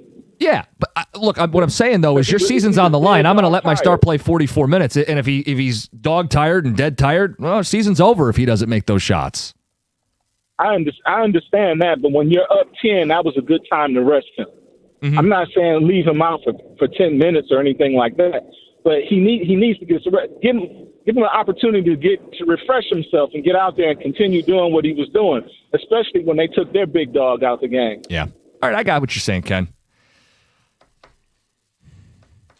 Jared Waterford, you're on 97.1. Hey, now, I got a number for you guys. 33.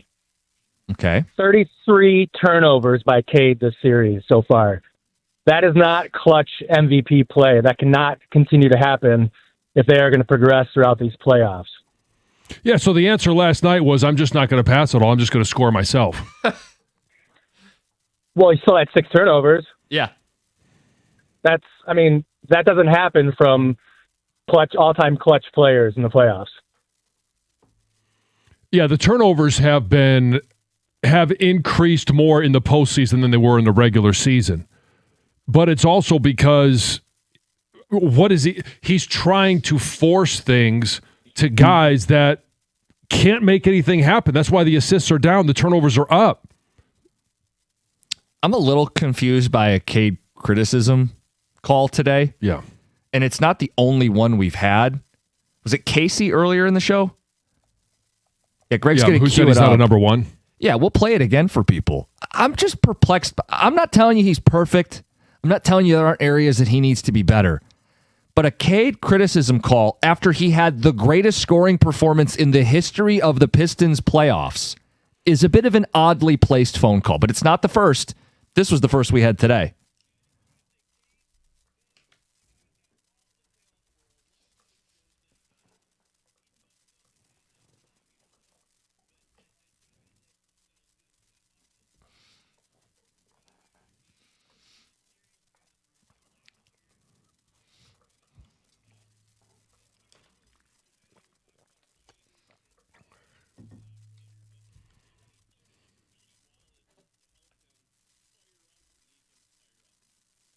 Cade doesn't have that dog in him. Real phone call we took today on Detroit Sports Radio. The day after he goes 45 in a must win, gotta have it moment. He plays all but 4 minutes, scores a record, makes as many threes as the rest of the team, goes a perfect 14 for 14 in a do or die spot.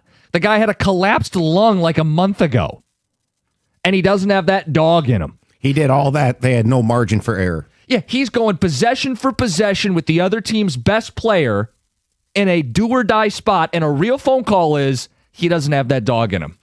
Yeah, there's some things going on in this city with Cade, and people I think might be still stubborn in their old opinions before he started to blossom last year.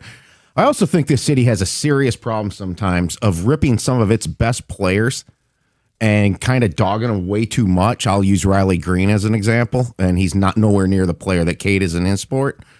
And then they fall in love with the gritty guys, the underdogs. Brandon Inge. Yeah, and it's the Anzalonis of the world, but Hutchinson sucks. I don't know what it is. This guy is a full-fledged superstar. He's a top 10 player in the game for sure, right? Yes. And people need to realize, I know people haven't been watching the NBA as much in this city over the last several years, coming back to it. Yeah. The primary ball handler usually leads the team in turnovers. Yeah. Okay, you can't have these 9-8 turnover games. I think that will disappear when he finally gets a Robin. Mm-hmm. His Robin disappeared on him in this series. Mm-hmm. He threw the team on his back last night and had a legendary performance, and we're getting criticism calls. And you know why? Because I think some of it's because of his demeanor.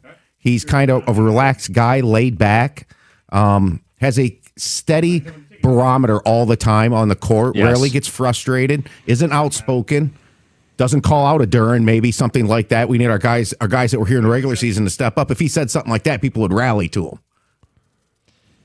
I'm a little confused at the series of calls we've had today on Cade Cunningham.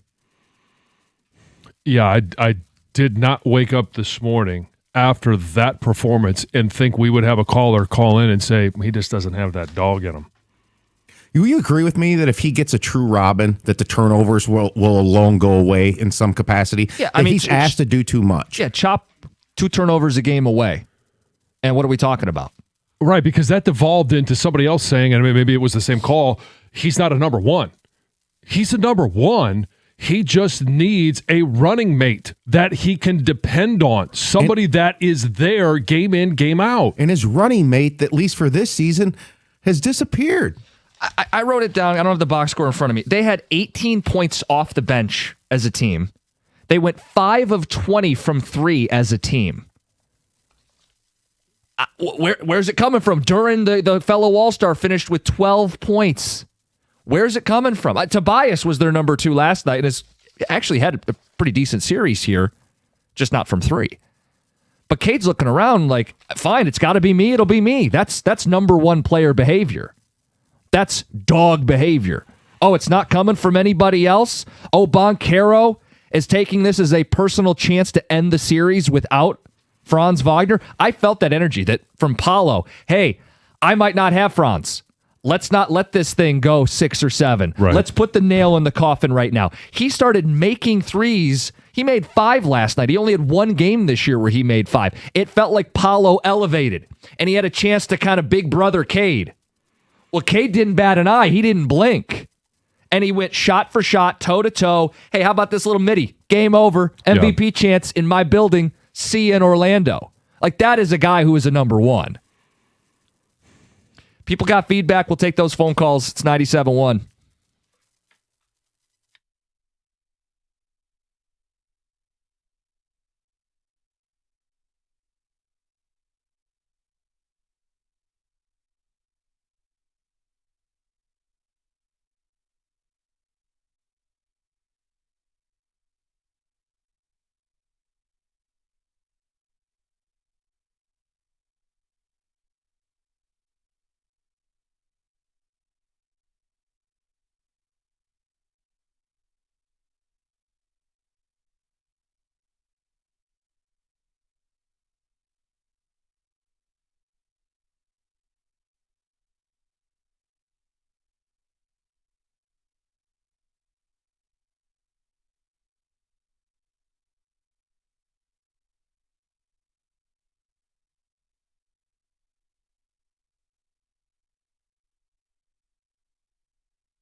Hey, America's favorite place to watch all our great sporting moments is at Stadium Swim. Located at Circuit Resort and Casino, you can catch all the biggest games at a viewing experience built for sports fans. Chill in one of the 6 pools on 3 different levels for a perfect view of their massive 40-foot tall high-definition screen. It's located at Circuit Resort and Casino in downtown Las Vegas, and it's right there on Fremont Street. And if you haven't been there, you've got to witness Fremont Street. Stadium Swim. Book your spot today at circlelasvegas.com.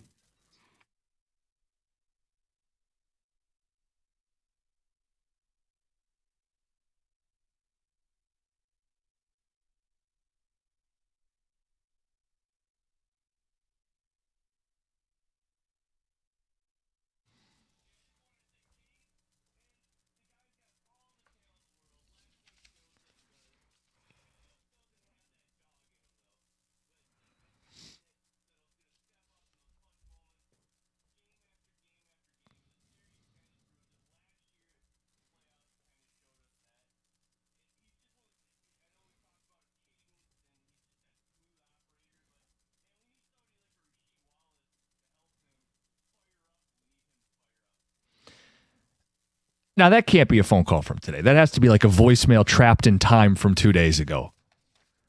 No, that's a real phone call we took today. Cade doesn't have that dog in him after he drops a franchise record 45 points, perfect 14 of 14 at the free throw line, makes as many threes as the rest of the roster, goes shot for Paolo Banchero, and hits that mid-range jumper to ice the game.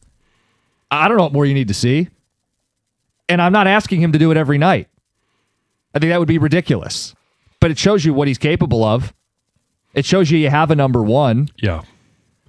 I mean, you couldn't have you literally could not expect more from Cade last night. And I don't, which is why I still don't feel like they're winning the series. I think Orlando Game 6 is going to be where this thing ends. But the door's open because of Cade Cunningham. And because Franz Wagner's not out there guarding him, there still is a path for this team to pull it off. And there's a path for Cade to have a similar performance. I don't know if it could be as good or better. The challenge is if the Magic are going to make free throws, you're going to have very little margin. They have more options to help Paolo than we have to help Cade. Right, and I think that performance by Cade is there because Cade is special, but it's also because Franz was unavailable. And to think that that is what you have to have if you're going to force a Game 7 or to come back from a 3-1 deficit to win this series, I don't know that Cade can do that 2 more times. I don't want to expect him to do that. That's the key. The expectation is hard to live up to. Again, he'd have to set record performances, generational performances, 3 consecutive games. Yeah, I'll be 100% from the free throw line and 62% from 3. Yeah. It's not going to happen. No. In Game 6 or 7. No. I mean, I'm going to appreciate what that was last night. Being in a building for that was awesome. Let's get to the phones. 248-539-9797. Drew in Roseville, good morning. What's going on, guys? What's up? Hey, John, how does it feel to be the number 1 Jansen in town? Hey, it feels great. Even if it's only for a day or 2, I'll take it. Right? Go blue. Yeah, go blue, man. Hey, man, I don't know what's going on with this town. I don't know what's in the water, but to call on a day after that game last night and call this guy not a dog. I mean, they pushed us to the limit. They almost came back, and the shot that put the game away, who shot it? I mean, come on, Seriously, that's not a dog? That's a German Shepherd, if you ask me. I mean, I don't understand this. This guy isn't even done growing yet. Yep. It's not his fault that his team has pretty much disappeared. His number 2 disappeared on him. Thank God for Unk last night because he really kept us in that game last night. It's almost a shame that he's not going to be a part of this team going forward. But, hey, I don't care what anybody says. Cade Cunningham is a number 1. And without him, they'd already be at home, okay? That's all there is to it. Yeah, win or lose this series, one of the takeaways is Cade Parker Cunningham is one of those ones. And then what do? Around him becomes your biggest challenge this offseason. And that's whether they win this series or not. Let's get to Evan in Harrison Township. Evan, good morning. Good morning, guys. How you doing? Good. Yeah, I want to follow up with that last caller. Finally, someone maybe with some common sense. But to say Cade isn't a dog or isn't clutch, I mean, who do you want him to pass to? Dennis Jenkins, who can't hit the broadside of a barn from 3 this series. Tobias been great, but can't hit a 3. Like, he doesn't have any options. Yes, the turnover numbers are high, but where do you want him to go? Duren, who's a no-show? Mm-hmm. There's no other options. He finally, I'm happy with how aggressive he was last night. I think he finally understood that, hey, I need to go score instead of maybe distribute the whole game, which I think that he is a very unselfish player, and he wants to distribute, but I think now's the time where he's realized, all right, this is on me. I got to go score and win this thing. Yeah, it's clear that he had it in his head they weren't going to lose, that they weren't going to have their season end last night. And if it weren't for him, they definitely would have. Yep. So to say he doesn't have that dog in him, to say he's not a number one, I think that's comical. Because without him, like the last guy said, we'd be chilling on the couch by now. You know what kind of gets me, too, is the caller made the point, and people hint at it, they don't like the lackadaisical, they don't like his lack of fire. I didn't think Detroit was a city that prioritized sizzle over substance. You know what I mean? Like, he's doing it, he called it controlled aggression. Yeah. He does it more methodical. He's in control because it doesn't look the way you want it. Like, I didn't think we were a type of city that got caught up in the frills. It doesn't look the way he didn't bark and yell and scream and...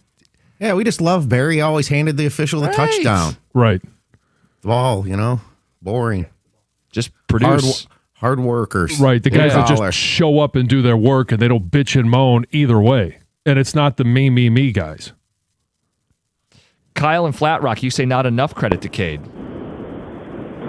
Gentlemen, first-time caller, thanks for taking my call. I was at the game last night, and I've been watching thoroughly all year, through critical lenses, too.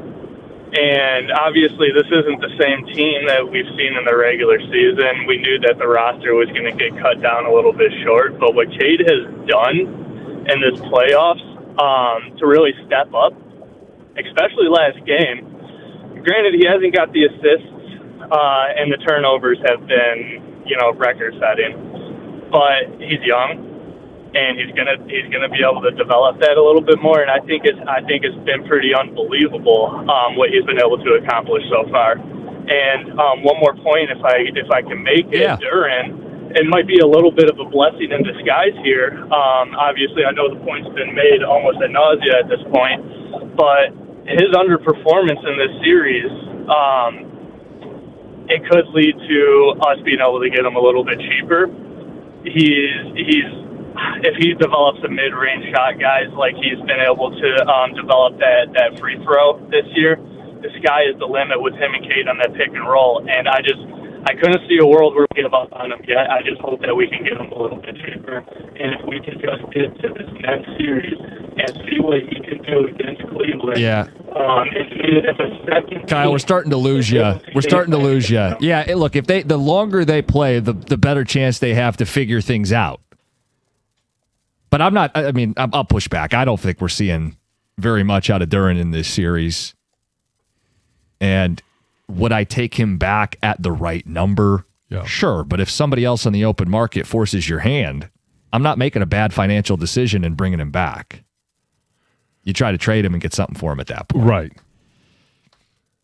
What are you chuckling about over there? Oh, I can't believe that we had somebody call and say, Cade's not a dog after we just watched him single-handedly win that game. If they win this series, it will be single-handedly by Cade Cunningham. He will drag them there. Yeah. The reason the series is still going, Cade, and Vagner being out, I think those two go hand in hand. And I don't know that Wagner's going to play again in this series. I mean, I'm certainly not a doctor, but I know what happens with those calf injuries and how teams view it. Oh, they're going to be very cautious. There's no question they're going to be cautious. Now, what happens if they get to a Game 7? Is there the pressure to play him in Detroit so they don't blow it? I don't know. That's why I'm not willing to say, I believe the Pistons are going to do it. I just not there yet. Right. No, I'm not there. I don't think anybody should really be there. If you can believe whatever you want, you can also hope for whatever you want. I have more hope than I have any belief that they're going to win in 7 games. Thank you. 248-539-9797. You like that drop? Because I got one I in like. the moment, yeah. I got one I like a little more.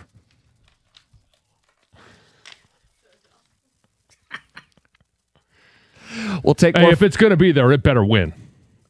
If it's in the drop tournament, I think it will be. Yeah. Phone calls, feedback. We'll get to Heather's news later in the hour. It's 97.1. Hey, when you're injured, you need more than just a great lawyer. You need a great team. That's why only Feminine Law has the accident response team. They don't wait, they act. Crisis counselors help manage the trauma. Medical pros talk to your doctors, and forensic experts preserve the evidence before it disappears. David's team treats you like you matter. It's not just legal help, it's recovery in action. Get David, get paid means you get more. Put the accident response team in your corner. Give them a call at 855-65-CRASH. That's 855-65-CRASH, or on the web at getdavidgetpaid.com.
Called it a never say die mentality. Cade Cunningham. Good morning, 97.1. Jim Costa, John Jansen, Heather Park, Gov and Greg behind the glass, and a ton of Piston phone calls to get to today. Glad we're talking about it after a win. It's so much more fun. No question about it. Yeah, not doing the post-mortem off-season radio show, at least not yet. Nope. Doors open. Now you got to kick the door down. Yeah. Let's get to the phones. Let's get to Andrew in Chesterfield. Andrew, good morning. Hey, how you guys doing? Good. Good. I just wanted to talk about Assar Thompson. I feel like no one's really mentioning him enough. His defense has got to be top tier in the NBA. And I know it's a big reason because of Cade, but just watching the game, that guy, he would die out there, man. I just wanted to give him a shout out more than anything. Yeah, I mean, as we know, it's top 3 in the NBA. I mean, that's where he's at in the all defensive award. How about this? The best non-big defender, because Right. the two guys ahead of him are Wemby and Chet. So if you tell me in a game that's predicated on perimeter scoring, we got the best perimeter defender in basketball. He had 15 rebounds. He had 5 steals. He had 2 blocks. And if you're not going to get any points out of him, of measurable points, then you're going to have all the other intangibles, and that's what he provided last night. I'll steal the line from TJ Lang. I saw his tweet. It's one of the great 6-point performances in NBA playoffs. Yeah. Because he did everything else. Yeah. What about John in Redford? John, good morning. You're on 97.1. John, good morning. All right, we'll go to Charlie. Charlie in Detroit, good morning. Hey, good morning, guys. First-time caller. How you doing? Good. Thanks for calling in. Yeah, so I just want to tell you guys that I do believe that we're going to go to Orlando and take Game 6, and we're going back to Detroit. I just believe, especially if Vagner stays hurt, I just don't believe Banchero is going to put up another 45 points. I mean, yeah, they could have made all their free throws and won the game, but also they needed Banchero to make 45 points to even keep up. And I really believe but aren't they saying the same thing, Charlie? Aren't they saying Cade's not going to drop 45? So then it comes down to whose supporting cast is better, and the game's in Orlando. Like, I think that's edge magic. Well, I do have more faith that Cade will at least put up between 25 and 30. And if we could get a momentum shift, I mean, with Game 3 and 4, I mean, we're able to steal one in Orlando. We show that, and we dropped it, and with turnovers, if we could take care of the ball in Orlando, I could see that we could steal one in Game 6. Oh, they can't. I'm not going to tell you they can't. I mean, look, Orlando's nothing special, and they don't have Franz Wagner. So it's not a can't question for the Pistons. It's just, okay, let's play the math. So they don't get 45 from Banchero. Could Desmond Bane get them 25? Well, could Suggs get them 20? I mean, they've got some other guys, specifically shooters, that can knock down shots to soften up a defense. And if the score ends up being the same, 116 to 109, and Cade goes for 30, like the last caller said, where do the Pistons get the other 15 from? Because you already got 23 from Tobias, and it's about all you can expect from him. Duncan Robinson at 12, he was 3 of 6 behind the arc. I think that's about all you can expect from him. Now, Jalen Duren, okay, finally hit double digits in points, but it was 12. You're not getting what you normally get from him.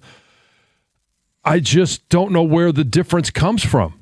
Yeah, like I think Orlando's got a few more answers outside of their star than we do. Right. I mean, so if you're going to get the average performance out of all those other guys, are you expecting then off the bench in roughly the same amount of minutes, 18 to 20 minutes, that Isaiah Stewart's going to go from 5 to 20? Like, you could play this game with every playoff game and go, what's repeatable? I'll tell you this. I think one of the most jarring stats from last night, the Magic missing 14 free throws, shooting 53% on gimme freebies. I mean, they make half of those and they win that game. But they made up the difference by shooting 45% behind the arc. So while you didn't get... Because they left open. I mean, the Pistons left too many shooters open last night. Yeah, but do you think they shoot 45% again? Probably not. Do they shoot 53% from the stripe? Probably not. But it evens itself out. I don't think the Pistons are going to be as lethal from 3 either, given the way the roster's built. This text says, why do you keep being negative about Pistons wins? The first game they won, you talked about seats not being filled, and now you're saying it's because Vagner was missing.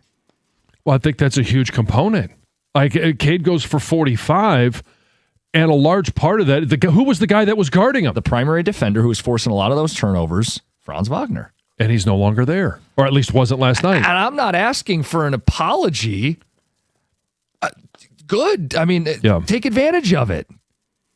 But to ignore it, that'd be silly too. Right. We'll take more phone calls. Pistons are the hot story today. We got Heather with the news. Hey, this news is brought to you by Gardner White. Well, a meth lab was just discovered on the campus of Michigan State University. Michigan State University police say a 31-year-old man was arrested and arraigned on felony charges related to operating and maintaining a meth lab and destruction of property. So on Monday, police responded to reports of property damage. This was inside Wells Hall, and that's where they found this man with multiple substances, the sodium hydroxide, all sorts of things. Things you can buy legally, but when you put them together, create meth. Yes, so he is being held in jail on a $500,000 bond, and they say Wells Hall is going to remain closed for the rest of the week while they kind of evacuate the building and evaluate it to make sure that it is safe for occupancy. Listen to this story. Garbage juice, as it's being called, is being dumped on streets in East Point by priority waste trucks, and now the state has stepped in to make sure it's not going to keep happening. So basically, Michigan Department of Environment, Great Lakes, and Energy has issued a violation notice to Priority Waste after video capturing one of the trucks just leaking, liquid waste onto two different streets was reported. The state says the company violated Michigan's solid waste and liquid byproduct laws, and now they have until May 11th to basically show that the streets have been cleaned, how they're going to prevent this from happening again, and to document the truck and route involved. Here's one of the residents, Michaela Preston, talking about this garbage juice on her street.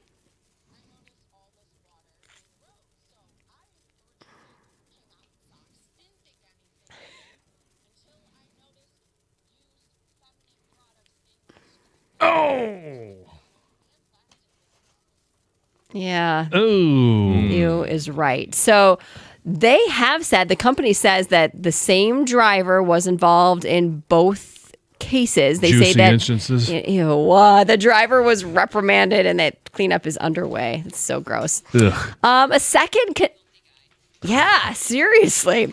A second convention center connected hotel is set to be built at Huntington Place in downtown Detroit in the coming years. So construction on the approximately 600-room hotel is expected to begin in early 2027. It's going to be located at the corner of Congress Street, Fort Street, Cass Avenue, and Washington Boulevard. And developers say that this is much needed, right? Much needed hotel space. It will attract new conventions. It will strengthen the region's economy. They're still, I guess, in talks about what brand hotel this is going to be, but developers are anticipating a capital investment of up to $450 million, the creation of about 1,000 jobs by the hotel, hundreds of construction jobs, and to generate $100 million in new spending annually. So a bunch of hotels popping up. And a bunch. So this isn't it. There's already a hotel in the works in Marriott at the old Joe Louis Arena site. That's under construction. Plus there's another hotel, the Edition Hotel, is set to open next year. And then there is a Nomad Detroit in the Michigan Central Station that's expected to open next year as well. Some really good additions. Lots of hotels, yes.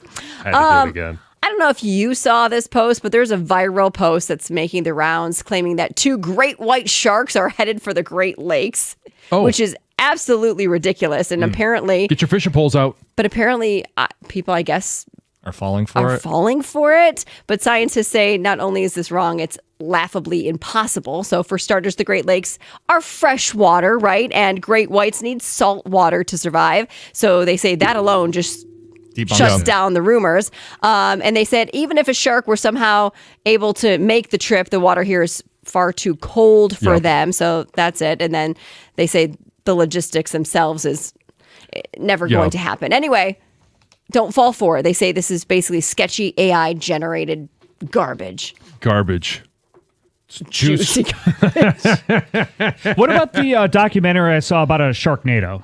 Oh, yes. Oh, I mean, if they get caught up in the atmosphere and they drop in, they'd live for a period of time. Yeah. So Hollywood says it's possible. Mm-hmm. Jock in Washington Township won the Bruno Mars tickets, was listening, heard 24 Karat Magic. He'll go to the show on May 9th. One more chance to win with us this week. That'll be tomorrow on the show. Tickets on sale at Ticketmaster.com. It's 97.1. Hey, if you're thinking about a new truck this month, the Ram truck should be right there at the top of your list. I've seen the Ram side by side with the competition, and I've driven a Ram. The Ram truck deals at your Metro Detroit Ram dealer this month are exceptional. For power, we'll start there. It's really not much of a competition, but we'll go through it. You can choose from Ram's award-winning Pentastar V6 or Ram's legendary 5.7 Hemi V8. And for the competition, why would you trust any full-size pickup at any price with only 4 cylinders? It seems impossible. The full-size Ram 1500 is built right here in Sterling Heights, and for comfort and easy-to-use technology, nothing beats a Ram. Ram has a 5-link coil suspension, and all it's going to take is one test drive, and you're going to feel how much smoother a Ram is. Right now, lease payments on a new Ram truck are phenomenal. So are their financing offers for well-qualified buyers. All you got to do is pull into your Ram dealer today. It's just that easy, and when you do, tell them I sent you.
all-time performance from Cade Cunningham last night. Has everybody excited this morning?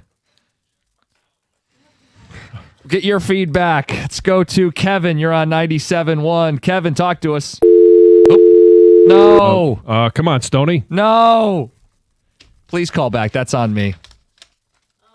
That is 100% on me. Joe in Detroit. Joe, I'm going to not hang up on you. Joe, good morning. How you doing today? Good. Hey, I just had a quick comment on the Cade and then a question for you guys, actually. But the comment is I'm in agreement. I don't understand how you can see the game he put on yesterday and make a phone call about Cade's performance. I mean, I understand maybe some of the other games you might have some questions, but last night, I mean, if you had any questions about him being a number one or a dog or whatever you want to classify it as, that last shot says it all. I mean, heck, my wife wasn't even watching. I rewound it and made her watch that last shot just because. It was just that, to me, it was that impressive. So moving on from that, my question is, how I'm watching the game this whole series, I mean, and watching LeVert out there, it's not like he's bringing anything to the table for us, as in points or defense or anything like that. I guess I'm just not following why you can't slide someone in there like Holland to kind of just try it. Just wondering why you guys think they won't allow him to kind of get some minutes to see if he might be a matchup or something that would help. Yeah, we've been getting a steady stream, John, wouldn't you say? Calls and texts bringing him up. Yeah. I don't know that JB's been quoted on it. My read is young player, they might not feel he's ready for the intensity. He doesn't offer them any extra floor spacing, and he's not a guy you're going to give the ball to create his own shot. So he doesn't solve a lot of their offensive problems. Yeah. You could double and triple down on defense, but I don't feel like that's been their biggest issue in the series. No, defense has not been the issue. Right. So it's production, point production. That's my best answer for why we're not seeing him. Yeah, I'm not surprised at all. Because you are going to trim down the rotation a little bit, and JB has not done it as much as other teams do. Correct. All right, Kevin, redemption. Let's get this right. Good morning. You're on 97.1. Hey, how you guys doing? Doing all right. Yourself? Good. I got something to say. First thing is bye. I thought that was so funny. What you get? Yeah, but Cade's performance was good, and I think next game, I think he's gonna have a double-double. We don't need him to get 45 or put up them points. I think it's gonna be a dogfight the next game. They're gonna hit us first. If we can survive that first hit, we're gonna be all right. So, it does feel like Friday night. You win that game, you come home, Game 7. You've won 2 in a row. You have Cade Parker Cunningham. Very different feeling if you get to Sunday back at your building. I think Orlando knows if they're going to win this series, they got to do it Friday night. Friday night, you put the screws to them. You blitz Cade Cunningham. You make somebody else, Duren and Duncan, and you make these other guys beat you. You say, Dennis Jenkins, go eliminate me. Yeah. I think that's what Orlando has to do in Game 6. I don't think there's any question that's going to have to be their game plan. They're going to do everything they can to minimize Cade, and with the expectation that we're not going to let him get his. He's going to get some, but he says double-double. That would mean he's got to get 10 assists. That means other people have to make shots. Right. Or maybe we finally see Jalen Duren be good from 3 feet away. We're really not asking much out of him. No. We've lowered the bar so much at this point. Can you collect 10 rebounds? Yeah, there's no pick and pop, but can you get something in the paint? He had a couple points early last night. Yeah, 7 by the end of the first quarter. Yeah, then he only had 5 the rest of the way. Yeah. It's just not enough. No, it's not enough. Hey, I mean, that guy's feeling confident. That guy says they're going to win this series. I love the confidence. I love the sentiment. There is a big difference between believing something's going to happen and hoping it's going to happen. I'm still in the I sure hope. If they win, I may believe. For Sunday. Yeah, I think Friday converts people from hopers to believers. Yeah. You guys want to know what Angel Reese did in her game last night? Sorry, John. We almost went the whole show without mentioning. I know, but yet you're the one that brings it up. He stares I think King is right. I think you do have something for Angel Reese. No. What did she do last night, Tom? I'll play along. She was 2 of 7 in 13 minutes. Only had made 4 of her 8 free throws. How many rebounds? It's weird. This article doesn't list the rebounds. That's her whole I game. know. Exactly. She might have had 30. What, there's nowhere you can find the box? Seven rebounds, so Duren beat her. Oh, there you go. We flipped the script. But she The only played curse is 13 broken. minutes. I don't care. It's a preseason game, and I don't care. We Yeah. flipped the script. The curse is broken. Duren's going to be on the right side of this now. I can tell Brendan is smiling, and I can see the back of his head because you think there's something here. I mean, absolutely. I mean, there's something about, I think every athlete, but specifically the sport of basketball, something about the relation of competitive play to how it relates to the ladies. Is this not a theory you subscribe to, John? No.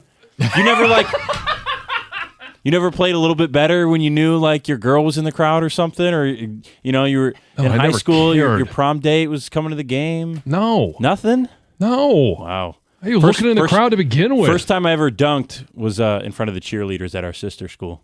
Swear to God. It was something about it. Really got him going. Wow. Oh, Thank you, Brendan. Yeah. You're fueling things. Yeah. No. There is nothing to the Angel Reese, Jalen Duren but thing. you don't think if you were matched up, a defensive end or a defensive lineman was now dating your recent ex-girlfriend, that wouldn't change Thanks for taking her off my hands. your approach to the game? What if you she wouldn't broke wanna, up you with wouldn't you? want to bury that guy a little bit harder, and then maybe you miss an assignment. Oh, no, something happens. Sure, maybe I'd want to bury him. Right. But Jalen Duren's not doing that. He's going the opposite way. I understand, but you see how your mentality could change? No. Once the game starts, it's like trash talk and all the bulletin board material. Once the game starts, it doesn't mean a damn thing. I'm not defending his play. I'm trying to figure out how he could fall off the face of the earth from 20-10 in the regular season. I think there's a lot of other reasons you could look to, and none of them involve Angel Reese. I do wonder about the trash talk if it's happening with him and Wendell Carter. I think it has So to be. famously, I don't know if it's confirmed, but Kevin Garnett once told Carmelo Anthony that his wife tastes like Honey Nut Cheerios during a game. I don't know if that's going on here. But I suppose it wouldn't be unprecedented in the history of basketball. No, or football. I mean, trust me, you're going to bring up a lot of things to try and get in somebody's head, and none of it. If it's that easy to get in your head, then you are a mentally weak, small individual. Which he may be. Yeah. Hate you guys for even. Tom. Have you heard John's new drop, by the way? No, I haven't. Whoa. That's why I wasn't worried about anybody else. How did that come up? You don't want to know. We'll get to more Pistons talk, 9 o'clock Very hour. innocent. 97.1. Of course he was.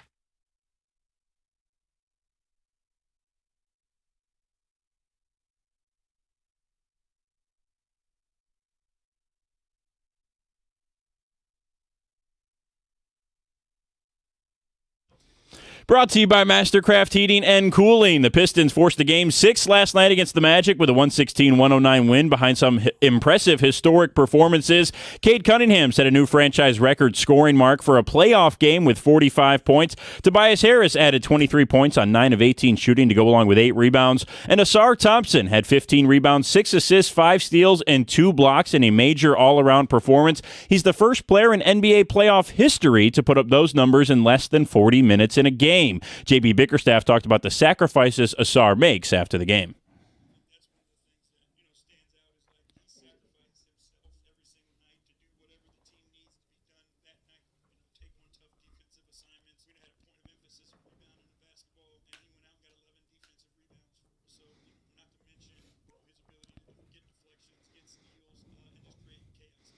Game 6 will be tomorrow night in Orlando at 7 o'clock. If the Pistons win, Game 7 will be back here in Detroit on Sunday. The time for that one is TBD. The Tigers play this afternoon at 12:15 as they get ready to close their series with the Braves. Game 2 ended in sour fashion last night as Matt Olson smashed a 2-run walk-off homer against Kenley Jansen. The 38-year-old closer had 29 saves and 1 blown save last year with the Angels. He currently has 6 and 3 blown saves this year with the Tigers. First pitch in today's finale at 12:15. Pregame at 11:50 here on 97.1. At the Caldwell Health Sports Desk, I'm Brendan Shabath. For more, go to 971theticket or Odyssey.com.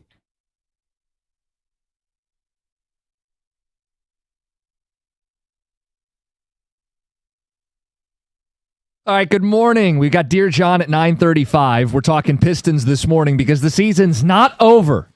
Extended yet again. Staving season in full effect. A win last night at Little Caesars Arena. Cade, your headliner, with 45 points. Yeah, it's some people saying he's still not that guy, doesn't have that dog in him. I'm happy that the callers have rallied around him. Yeah. But we want to know, are you rallying around this team now? Because they still got to win 2 more. Is last night you bought back in, or it's weird. It almost has the opposite effect. Hey, he scored all those points. We can't possibly rely on that 2 more times. He's going to set Pistons records every game. As great as he is, that doesn't feel sustainable. 248-539-9797. As John sighs, we also have more on the love triangle. Tom has passed along a story involving Kenyon Martin, who says it's obviously affecting Jalen Duren. Oh, well, then it must be fact. Well, we got a professional athlete who disagrees with you, John, says this is clearly something going on and it's affecting him. If he'll never admit to it, if he ever did or if it ever was the case, get him out of town. Like it is unbelievable that something like that would affect a series like this. To the phones. T, you've been waiting. You're in Detroit. You're on 97.1. What's going on, fellas? What's up? Hey, not too much, man. I just want to make a couple quick points if I can, man. Speaking to that one caller that said about the not having a dog, not being a dog or whatnot. The cynical. I feel like this town has a cynical nature related to sports in a sense, and it's kind of like a projection, if you will, towards the Pistons, right? A lot of fair weather fans. You can tell by attendance, most of these guys don't even watch. So when they call in and try to troll you guys like that, I get it makes good points for decent radio. But a lot of these guys, their opinion don't even matter, man, because to sit here and understand that we had that guy that's groomed himself from a number 1 pick to an actual superstar with his limitations and the team limitations, that says enough. My champ last night, although Cade broke that 40-point plateau, is, as JB alluded to in the drop, is Assar, man. I was putting him out there begrudgingly so, saying, hey, trade bait, let's get this star. We need this 1A, 1B. But, man, seeing that last night, I'm like, man, I got to go back and take those words back. I can't get rid of Assar, honestly, right? He won that game for us with effort.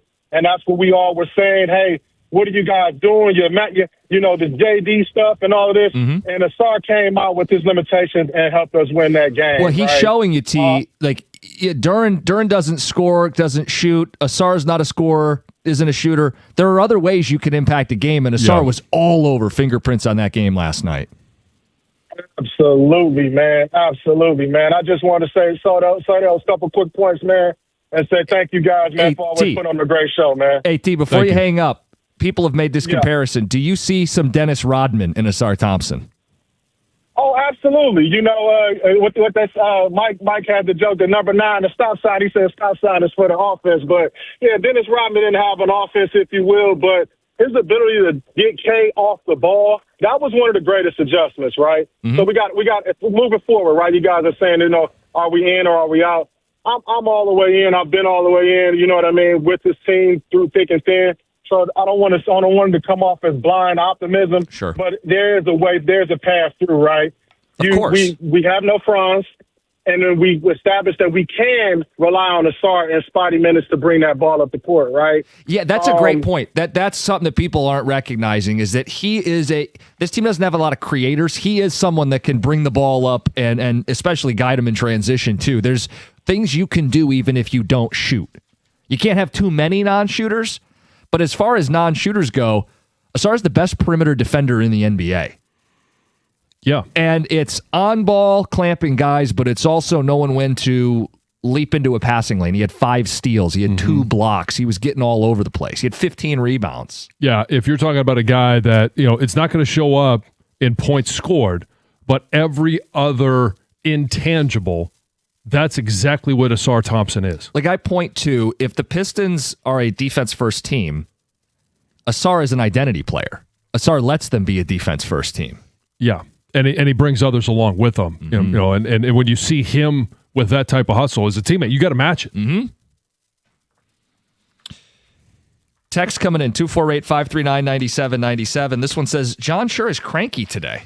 Do you feel cranky? I'm not cranky. Is it because of Jansen let us down last night? No. I mean, it elevates this one.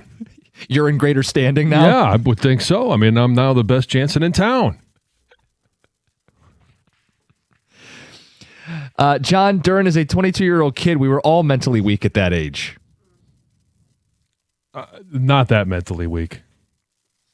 I just cannot buy into the fact that a relationship that ended a long time ago is still affecting him on the court simply because he's playing against his ex's boyfriend. Says, I mean, if Wendell took his girl, I get it. And another says, John, you have to have known a guy like this. P-whipped dudes. Pitiful. I believe there's an Allstate commercial that is centered around this very situation. Yeah? Yeah. And I'm going to steal the ball like I stole Kelly Carter in high school. Mayhem? Yeah. Is Wendell Carter mayhem? John hates all of this. Darren and Troy, good morning. You're on 97.1. How y'all doing? Good. So I think like the guy mentioned earlier, Karras has just been a zero. And I think the two constants in this series have been Karras and Duren just being complete zeros, truthfully, on both ends of the floor, except from Duren in that first game when he had 4 blocks. But, I mean, we watched a 17-point lead drop to 3 with Duren getting in foul trouble. And the minute Isaiah Stewart comes in for Duren on that foul trouble, we take it right back up to 9. And we end up closing that game out. This is just a big problem from a quote-unquote star. And, I mean, I hope Angel Reese isn't the main issue. But yeah, I mean, I think everyone's looking for reasons because it's the fall from grace. I mean, people were lining up to give this guy the max 2 weeks ago, and now people are like, crickets. It doesn't exist. Yeah, I mean, I joked, does he have to pay to be on the team? It's been bad at times, and he certainly hasn't lived up to what he did in the regular season. No. Yeah. And if they're going to win on Friday night, you're going to have to get another special performance from Cade. There's no question about it. But you're going to have a supporting cast that performs unlike they've performed in the first 5 games. You know what I was curious we didn't see more of last night? Maybe this is an adjustment they can spring in Game 6. Oh, they're saving it. I don't know about all that. When Paolo's going off for 45, could I get Stu on him? You know what I mean? Because who do you throw at Paolo Banchero when he's going for 45? Right. I feel like Stu's your best big defender. Probably. And a question would be, does he have the foot speed? Because Paolo was catching it and going downhill. Right. But I wonder if that's an adjustment. But Stu's got to play more minutes. And I'm team play Isaiah Stewart more minutes. So I wonder if that's a wrinkle that could help him out because the road game's going to be even harder. Well, I did think he played 2 more minutes. Yeah, they got so him you got your wish. All of 20 minutes. Yeah. His minutes were damn near even with Duren going to that fourth quarter, and Stu started the fourth quarter. I would have liked to see, and it didn't matter. They won the game, but I'd like to see him get a little more. I agree. 248-539-9797. Let's get to Hussein. You're on 97.1. Morning, gentlemen. How you doing? Doing well. Real quick, so with Cade, I think what people hold against him, I think his first couple of years, it wasn't really earth-shattering performances. I think he was injured a lot.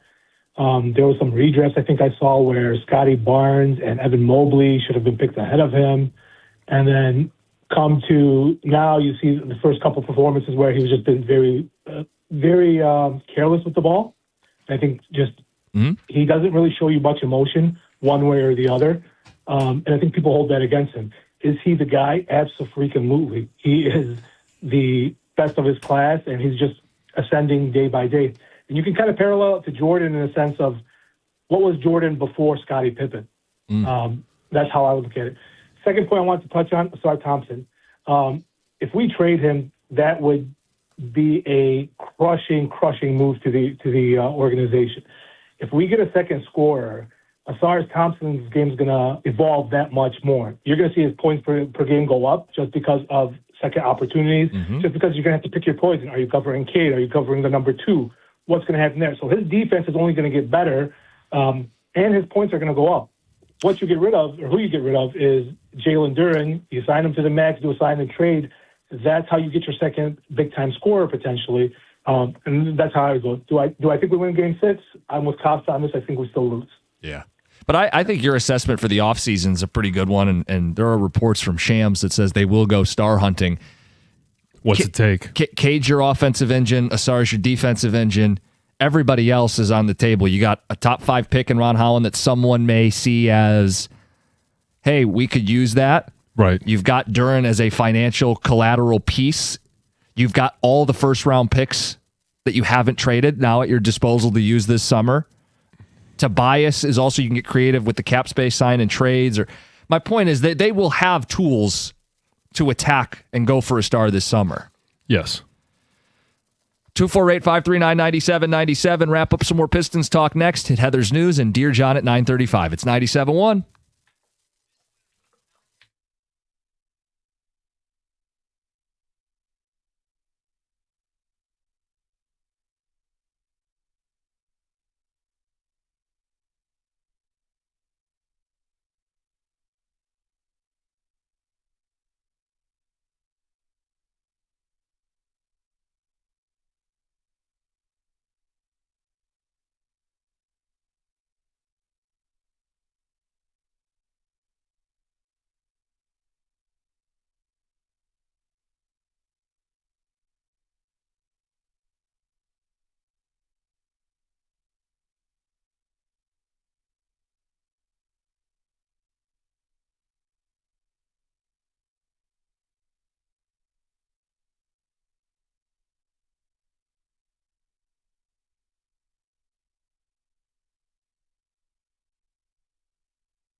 If your furnace or AC is struggling to keep up, it's time to call Mastercraft Heating, Cooling, Plumbing, and Electrical. Mastercraft is available 24/7 for those uh-oh moments, and they stand behind their work with a 5-year warranty.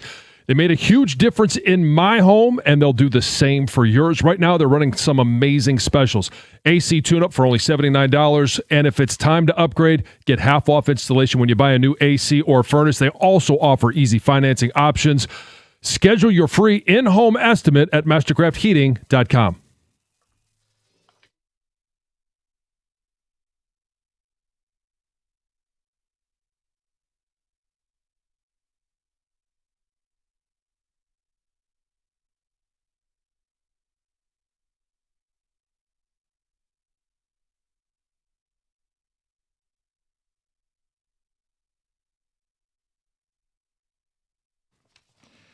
Hey, that was just a great watch last night.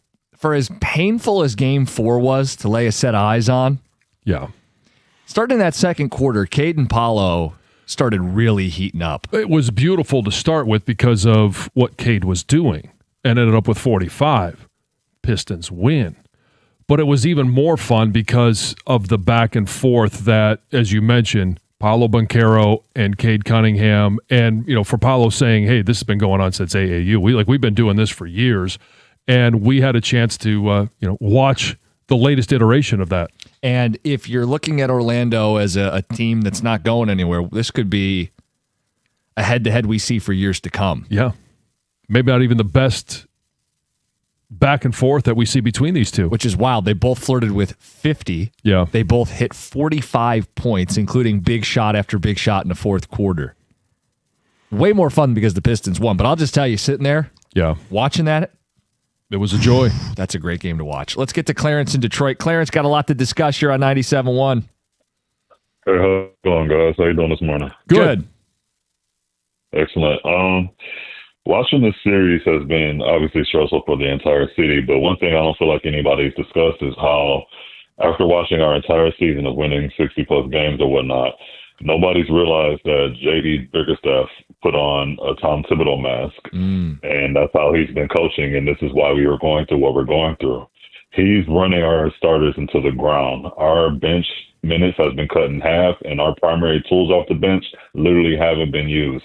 And this is literally why we're going through what we're going through. We were even with the Magic during the season, but I feel like that was because of, obviously, it's a great matchup. And I really do not, even in those games, we didn't really use our bench as well as we usually would, with the Paul Reed and Ron Holland not playing. And those are our primary defensive, Ron Holland, our defensive spark off the bench, Paul Reed being our most efficient scorer off the bench, and these guys have not seen a court, and we're all sitting up here talking about Jalen Duren. If you play ball or just do anything, if your legs are tired, you're not going to be able to shoot by the fourth quarter. This is why we can't close out a game. This is why we start dropping leads. We're missing wide open threes because Tobias Harris has reached 36 minutes. Kay's hitting 40-plus minutes. No, they're not going to be able to close out a game. Our rotations are terrible. There's no rotations. These guys are just playing 10 minutes straight. That's not Detroit basketball. This is Tom Thibodeau, New York Knicks, familiar-looking basketball, and it's ironic, considering how we lost last year, that this is the style of play we go with. But what do you say to this? Is what most teams do. They trim the bench in the playoffs, right? That's normal NBA playoff you need your starters behavior. to play more minutes. And the teams that win the championship don't. Well, I don't think teams are winning titles playing 12 guys in the playoffs. Look at OKC. There's no drop-off. When their rotation, the way they do their rotation, you don't get a breather. There's constant hustle because everybody's fresh.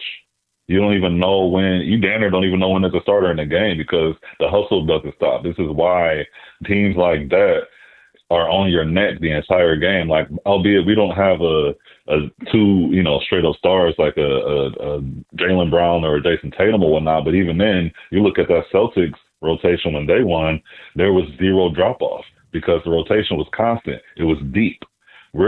Our bench guys are running maybe 10 minutes tops versus 15 and 16 and 18. that's how those significant teams that have won in years past, their bench has been deep, and the rotation was 15 minutes roughly for their bench guys. I know nobody really watches the games, so if they want to go look at box scores in history, that's what you're going to see.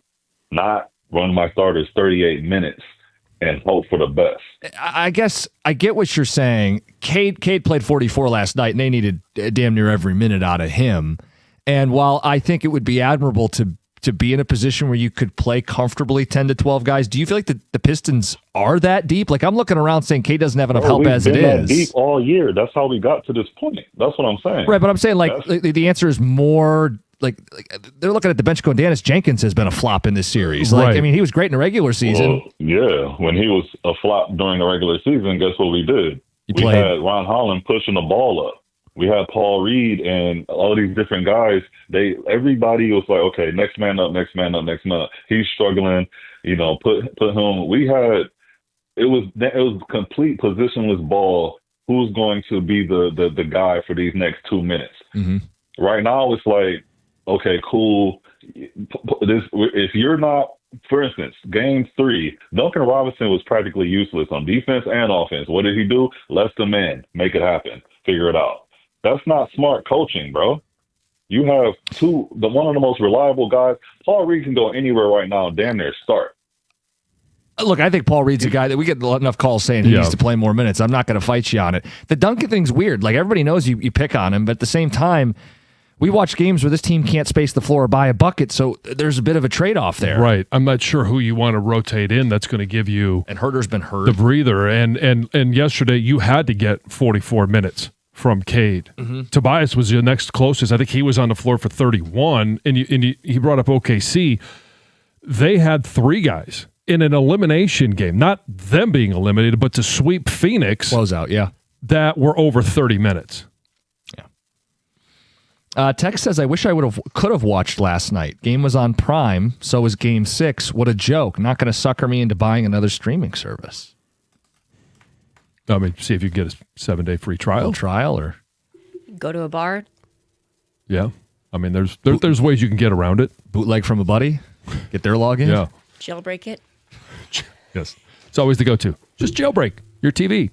Let's get to Heather with the news. Heather, what's going on? Well, this news is brought to you by Gardner White. So Goldfish Swim School is facing a new lawsuit after Rochester Hills' mother says she and her young son were secretly recorded while changing at the facility. So the suit claims that a doctor who is already serving 35 to 60 years in prison was able to walk into the school more than 50 times without his kids, basically for no other reason at all except to record people in private changing areas. So the woman says she was recorded nude in July of 2023. Her attorneys argue that Goldfish failed in its basic responsibility to protect families using the facility. The lawsuit names Goldfish Swim School, the Rochester Hills location, and its parent company. So if you remember the story, this doctor was absolutely disgusting, right? Yeah. Investigators found thousands of hours of recordings on this guy's phone, including adults, children, and he used like the cameras.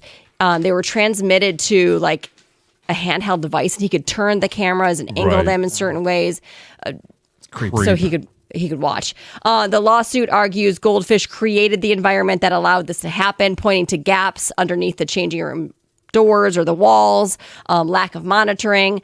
And they say that this wasn't an isolated failure, but a pattern that put every family at risk. So the lawsuit seeks monetary damages, and they want to see things change right at the facility so that nothing like this can happen again. Michigan could soon see a lot more golf carts cruising through neighborhoods. Lawmakers are considering a plan that would let cities allow golf carts on more types of local streets, not just in, small towns or rural areas. So right now, only communities with fewer than 30,000 people can opt in, but the new proposal would open the door for larger cities to join in as well. So this is cities, townships, villages with populations up to 65,000 people, as long as the speed limit on the road is 30 miles per hour or under. So it's still not on like main roadways, right? Supporters say it's about giving residents more flexibility, offering, another way to get around. I know I see them in my neighborhood quite often because of where I live right by Pine Knob. And you're not supposed to have them. I was looking at like some of the rules. Yeah. You're not supposed to drive them after like dusk. But a lot of people drop people off at concerts, pick them up. There's a couple in my neighborhood that cruise around. You have to be 16. You have to have supposed to. I mean, I've seen young kids on them as well. But I don't get what the big deal is. I take one into work every day. You do.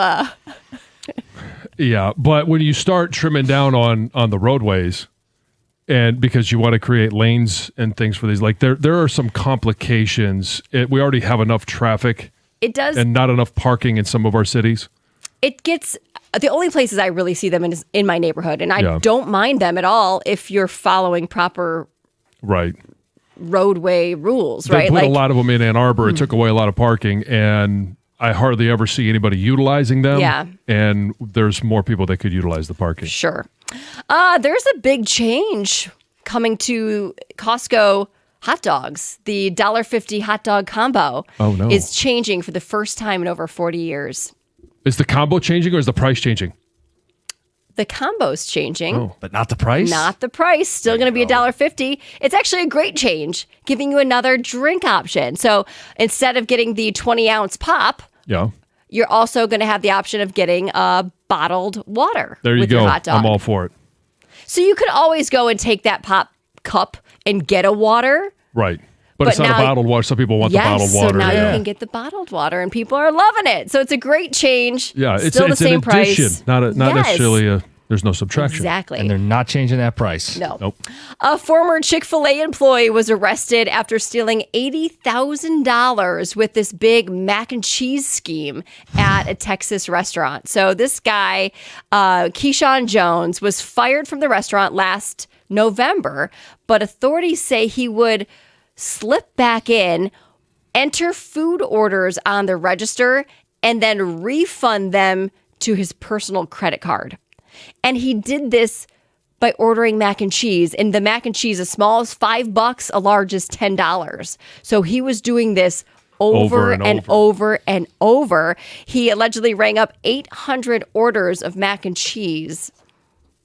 And then eventually the restaurant was like, whoa, wait, hold on. We're finding all these fake refunds. So the police got involved. They went through security footage and they found him on security camera behind the counter carrying out all these bogus transactions. So he is now facing charges of property theft, money laundering, and evading arrest. He faces up to 10 years in prison if convicted. Some advice to him? John, do you have any? Enjoy the mac and cheese behind bars? Yeah, or change your order. Or don't do it. Yeah. How about that? More expert advice next, dear John 97.1.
Hey, Natural Lawn and Tree Service is the company I've been using for a number of years right now, and every single year, a beautiful lawn. Green, no weeds, no crabgrass, no dandelions. I don't have to worry about things thinning at the end of the season. It's been perfect, and there's no problems. Even if there is, I wouldn't know about it. They just fix it. The number you can give them a call, 888-GET-GREEN. You can find more information on the web at naturalwaylawn.com. It's always easier to prevent a problem than it is to fix it. For greener grass and fewer weeds, early treatment is the key. Get green, stay green, and save some green when you prepay. Call by the end of the month for the early bird discount. They've been serving Southeast Michigan since 1990 with 100% satisfaction guaranteed. And for a limited time, purchase a full lawn program. You're going to get free grub control, but you got to mention my name along with 97.1 the ticket. It's also, hey, 888-GET-GREEN or on the web at naturalwaylawn.com.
Was that text sent from someone's flip phone?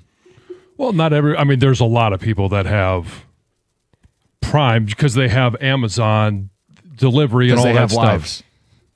I mean, the amount of Amazon packages, we have Prime, so yeah. But I'm not going to sit there and say 100% of people have Amazon Prime. Right. Not everybody needs it. No, not everybody needs it, and I do understand the overload of streaming services. Sure. I don't think that text was from someone who, quote, can't figure out how to get Prime. It was someone who doesn't want to pay for 7 streaming services at once. Right. Yeah, you pick and choose. I still go back. I think Heather's in a rare classification of people who have the discipline to cancel and juggle as many streaming platforms as you guys do. We do it well. Yeah. But I also grew up in a house, my mom still does not have cable. Really? She Yes. just does the rabbit ears? Yep. So I don't even need, to me, I don't need. Does she have internet? No. What? Okay. Well, if she doesn't need it. Don't need to cut the cord if you don't attach the cord. Yeah. Right. And that's how I grew up. I don't need to have really much of anything. Yeah. But we're pretty good at just making notes and canceling. Well, most of us grew up without internet. Okay, well, so if you're 50 years old, you grew up without internet. I had internet. I did have internet when I grew up. I used it for school and I had AOL. Oh, okay. All You right. know, Yeah. the dial-up. I don't think I had. Yes. Oh, right. Yeah. Wait, did you say you didn't have internet? We had AOL. No, I did have internet. Oh, I had okay. I had dial-up internet in school. I had it in high school. Yeah. And you had AOL and AIM and it took your one chat phone rooms line to and- the house. Yeah. Yes. I remember I started using email. It wasn't even when I was first in college, but at some point when I was at Michigan, we got my university email account, but I don't think I was doing anything other than email. You didn't have a online. 96, 97-ish. You weren't chatting online? Yeah. No. Oh gosh. No. I remember being in middle school. We're probably chatting with a 6-year-old man. We were lying about our age. Oh, we're 16 and I was probably 12. 6-year-old man? 65. Did I say 60? Yeah, you said 6. 60. Oh, 60. I was going to say a 6-year-old man. No. Yeah, Benjamin Button here. I'd love to see Jim Costa's first tweet. Oh, man. When did you get on Twitter? 2011, maybe? I was in high school. Just end of high school, maybe. 2010? Can you only imagine the 2011 Lions defense tweets? Oh, God. I believe I do remember my first tweet. I got on probably. Oh my gosh. I think right around 2016, so I was kind of late to the party. You can remember your first tweet? I remember, yeah. That's weird. I'm here for the hot take contest. Oh, that was your tweet? Yeah. Oh, yeah. I'm looking it up. March 2011 is when I made Twitter. Made Facebook, I think, a little before that. Can you look up and see what when you I when had you got Facebook on when it on was the Twitter? Facebook. Twitter will tell you if you go to just your profile. Okay, profile. I joined. I've been on Twitter longer than Jim Costa. I joined in 2010, June of 2010 to be specific. Firing off takes ever since. Yeah. Can you remember your first tweet, John? Didn't people used to post food or they just say oh, sure. just what they're actively it used to doing? be Heather is feeling, and then you had to fill in the blank. That was Facebook. Yeah, I know. Yeah, but Twitter people used to do they would say what they were doing mundane topics. Yeah. I don't know. Was that 2010, shortly after you got released or cut, John? Yeah, it's probably when I started my got nothing else to do broadcast career. Yeah. I'm curious. Didn't they used to have a function on there, or maybe it's? Oh no. So it's at the top there under my name. Since June of 2010, I've had 3,848 posts. So not a lot. Oh God, I don't want to know how many I've sent. Yeah, go look at your profile. It should say underneath your name, at the very top of the screen. I'm not saying it. Above the pictures. But where is it, John? 49,800 posts. Yeah. Wow. So we I'm handle, coming up on 50,000 posts. Yeah. What's 50,000 going to be? Come on. I don't know. Yeah. And, like I said, you have been on for approximately the same amount of time. Mm-hmm. Nearly 50,000 posts, and I've still yet to reach 4,000. That sounds about right. Yeah. I'm not surprised by that. Give me another 5 years, I'll get there. He'll be there. To the man asking who doesn't have Prime, not every American is a loser couch potato like yourself, Jeff in Dearborn. Oh, we have Prime on non-Prime crime. Oh, wow. Prime crime. Prime crime. And this person says people who have Prime, it says life is possible without Prime. Eat the rich. So apparently you're like a wealthy person if you have Amazon Prime. Okay. Got the lines in the sand, battle lines here. Yeah. Game 6 is on Prime, yes? Is that what people are saying? Yeah, it was last night as well. And we won't know. And first, they have to get to Game 7. Mm-hmm. But we won't know when or where that game is until we get through Friday. Well, we know it'll be in Detroit. You'll be like, Yeah, where where? on your... You know what I'm saying. On the Dear John stuff, you guys missed a key detail in the failing marriage. The fact that he offered counseling and her response was, no, you can go to counseling, says everything. She doesn't see the problem or doesn't care. Richard in Birmingham. Yeah, that's a pretty big deal. Yeah. Yeah, I mean, if you lose your care factor, there's not much the other one can do to get back in the good graces. You pointed out, though, it's a long relationship. They have a if you've kid got who has a kid. Yeah.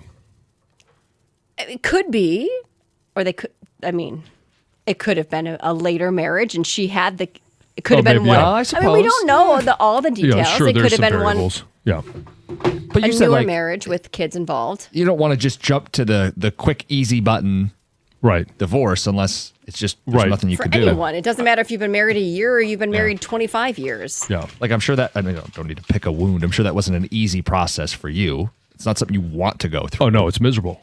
But on the flip side, I'm in a much better place now and happier than I've ever been. So it's painful. Gator? I think most of my friends that have gone through a divorce, they are much happier now. Yeah. And most of them, if not all of them, have been remarried. And remarried for a while. Mhm. Like, it wasn't like, oh, yeah, they just got remarried 2 years ago. I mean, it's been, it took. The second one took. Okay. Yeah. And but sometimes it's sad because you have to go through the divorce, but it's like any relationship. Something you learn from it. You learn what works, what doesn't work, and what you want, and what you don't want. Yeah. You'll learn so much more about yourself. And like, I think one of those things I talked about was the fact that I'm a much better communicator now than I was at 22, even 30. Imagine, yeah. Yes. Yeah. Think of the person you were when you were 25 years old compared to what you are now. It's completely different individual. Totally different person. So it would have been just early stages of your NFL career, right? Yeah. Early 22, 25. Yeah. Yeah. Uh-huh. When I got married, yeah. Yeah. Yeah. Yeah. Very young. So Pistons won. Hey, Pistons. How about that performance by Cade? Cade was amazing. Banchero was just as good, if not better. But Assar Thompson was a difference. Yes. That guy was incredible. You can't lose sight of how he played. Even though 6 points doesn't tell the story. Everything else he did all over the 15 floor. rebounds, 5 steals, a couple blocks. He was everywhere. And hustle, even when he didn't get to play, was hustle. It's fantastic. Carson Anderson next. Gator sporting a great hat this morning. The best. It's 97.1.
Phase one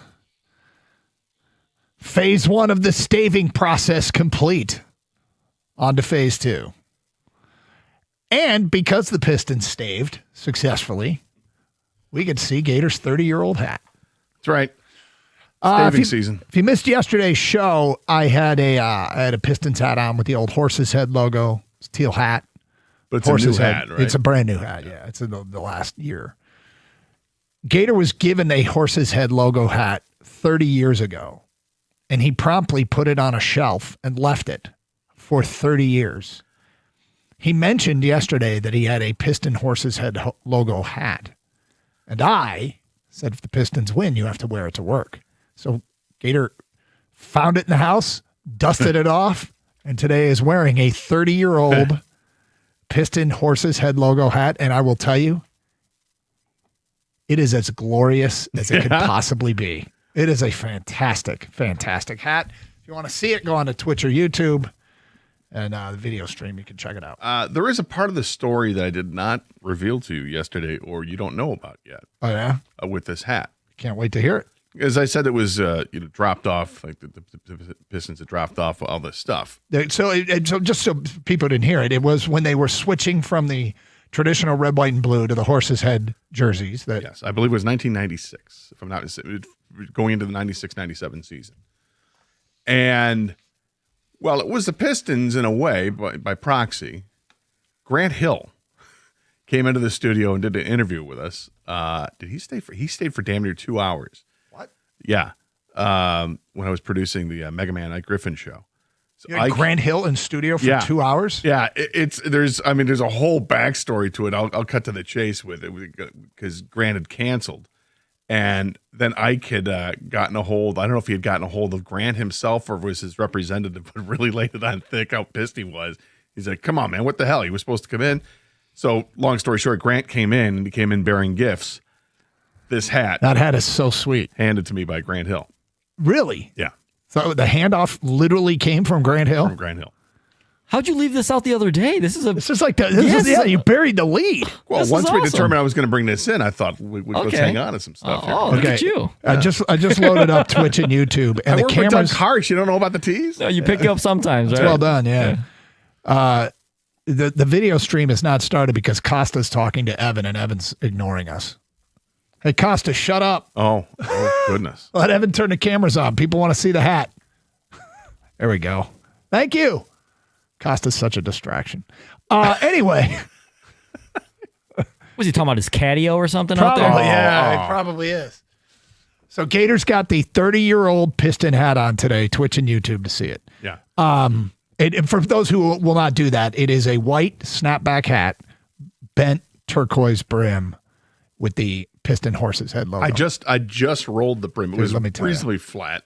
That's like that would be heavy rotation if that were my hat. Yeah. Heavy rotation. It's an awesome hat, Gator. Don't ever get rid of it. Okay. Nope. If you do, send it this way. Right? Badass hat. How about that game? That game was sweet. Everything, I would say pretty much everything after the anthem. From what I hear. If you were there last night for the anthem, I will first say I feel terrible for the anthem singer. He was a country singer. He had a cowboy hat that he held in his hand, pressed it up to his chest, and he was feeling it, had his eyes closed while he was singing. And he was so excited to get to the end part where, the Rockets Red Glare part where you get to really get into it. He was so excited to get there. Oh, no. That was, I swear, that was all that was on his mind. He got through the first line and then botches the second line. He starts to go for it in the second line and realizes he's messed up the second verse. And halfway through the first sentence of the second verse, he's able to recover. And I'm like, okay, come on, man, pull it together.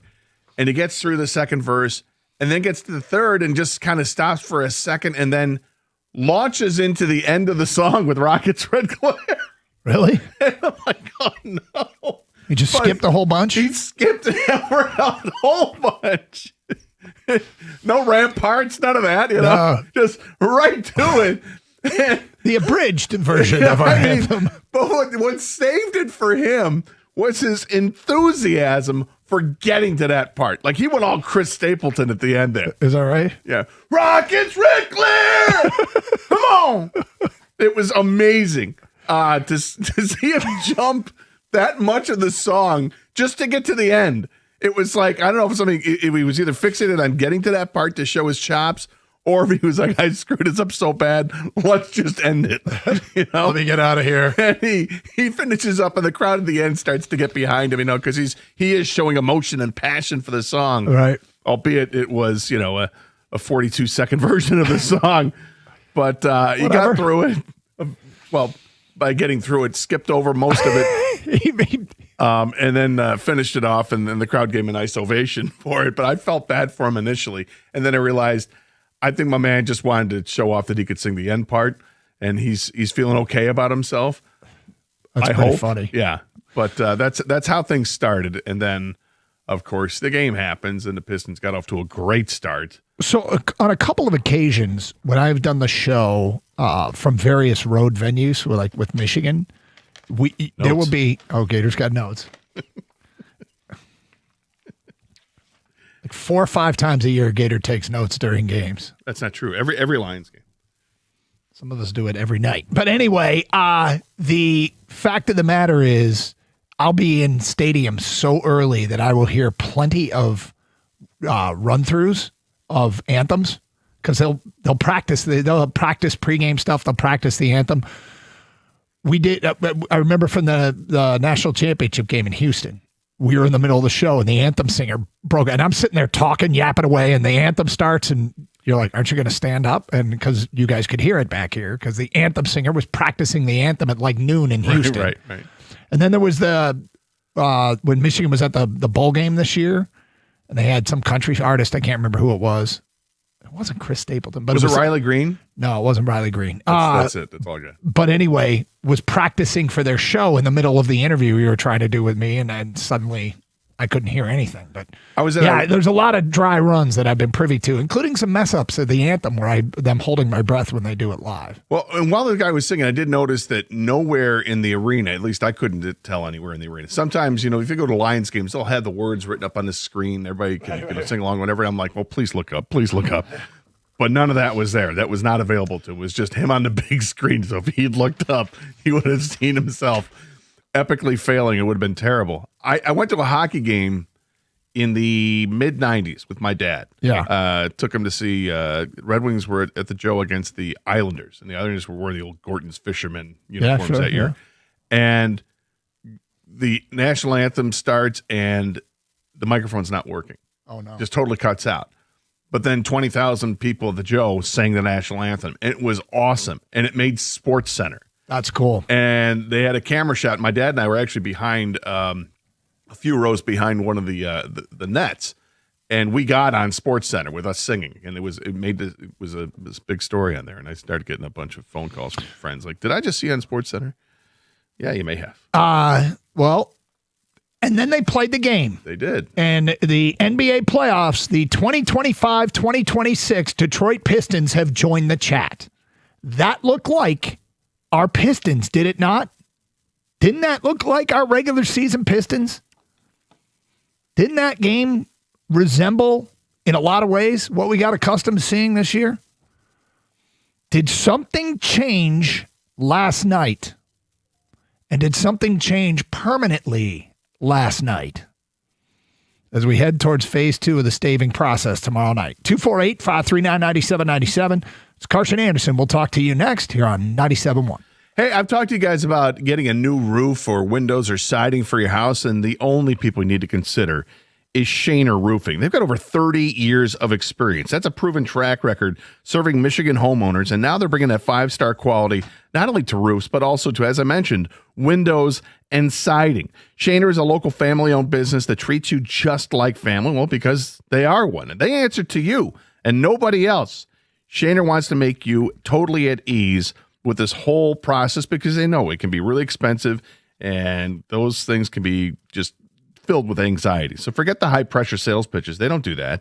You're going to receive a true, honest assessment of your home's needs. In fact, they've earned a 4.9 star Google rating from thousands of satisfied homeowners. And that's your reputation that is earned through decades of doing the job right. Every roof they install, it comes with a lifetime transferable warranty, and transferable warranties are key. If you're going to sell your house, you're going to want that because it's going to raise the value of that home. They stand by the work. It's awesome. And they're local. While competitors are being bought out by outside investment firms, Shaner is still here, still local, and still committed to their Michigan customers. Look them up today and get your quote at mymichiganroof.com. That's mymichiganroof.com.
Yeah.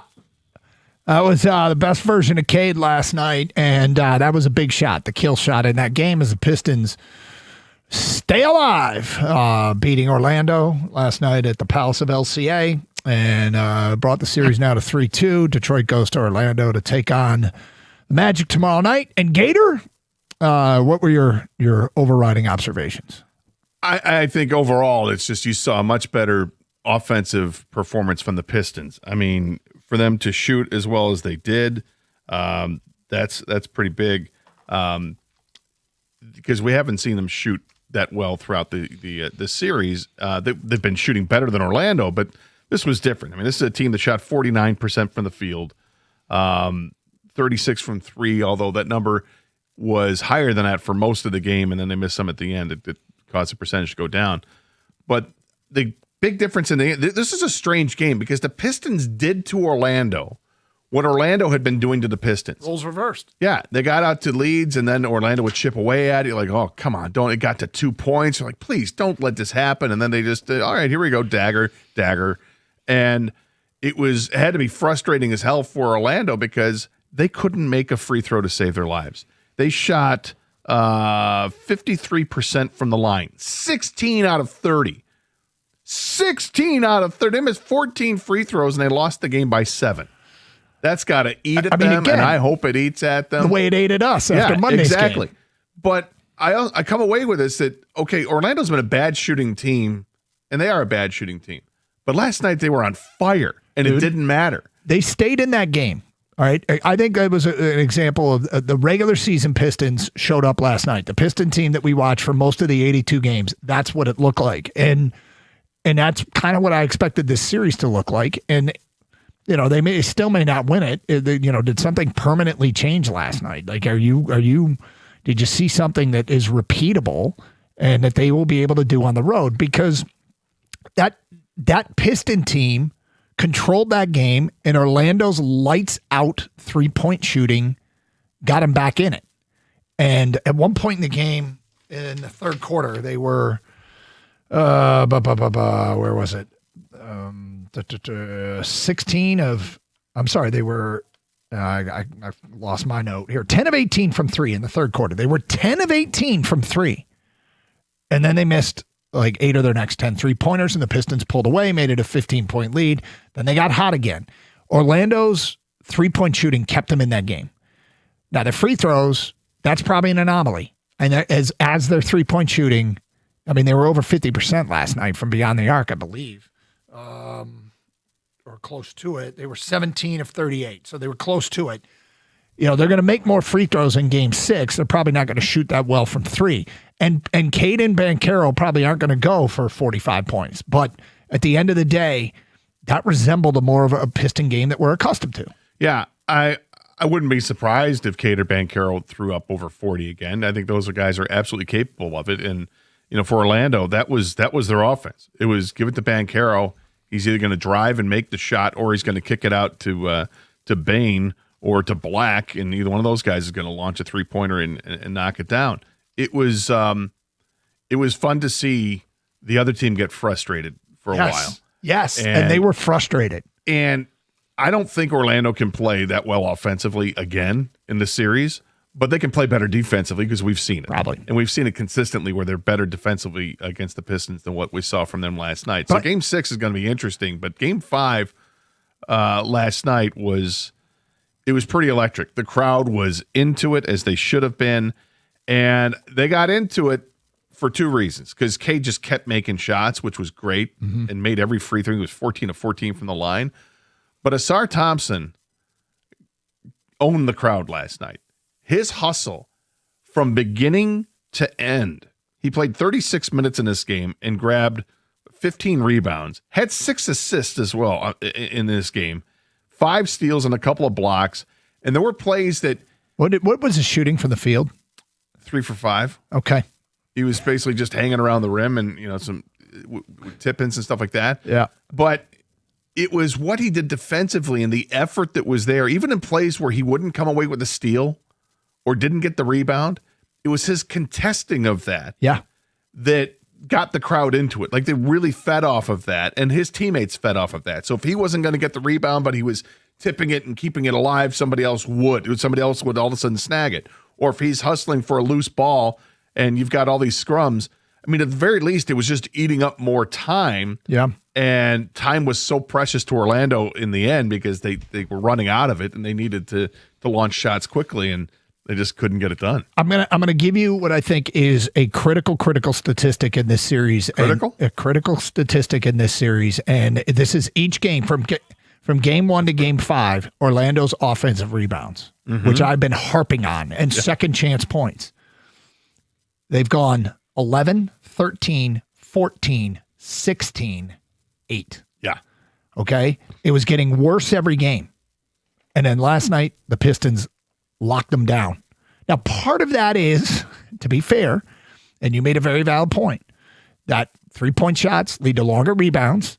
They didn't miss a ton of threes because they were making a ton of threes, but the offensive rebounding for Orlando was significantly reduced last night by the Pistons. Well, and right away in the first quarter, the Pistons out-rebounded Orlando 17-8, 7-3 on the offensive glass.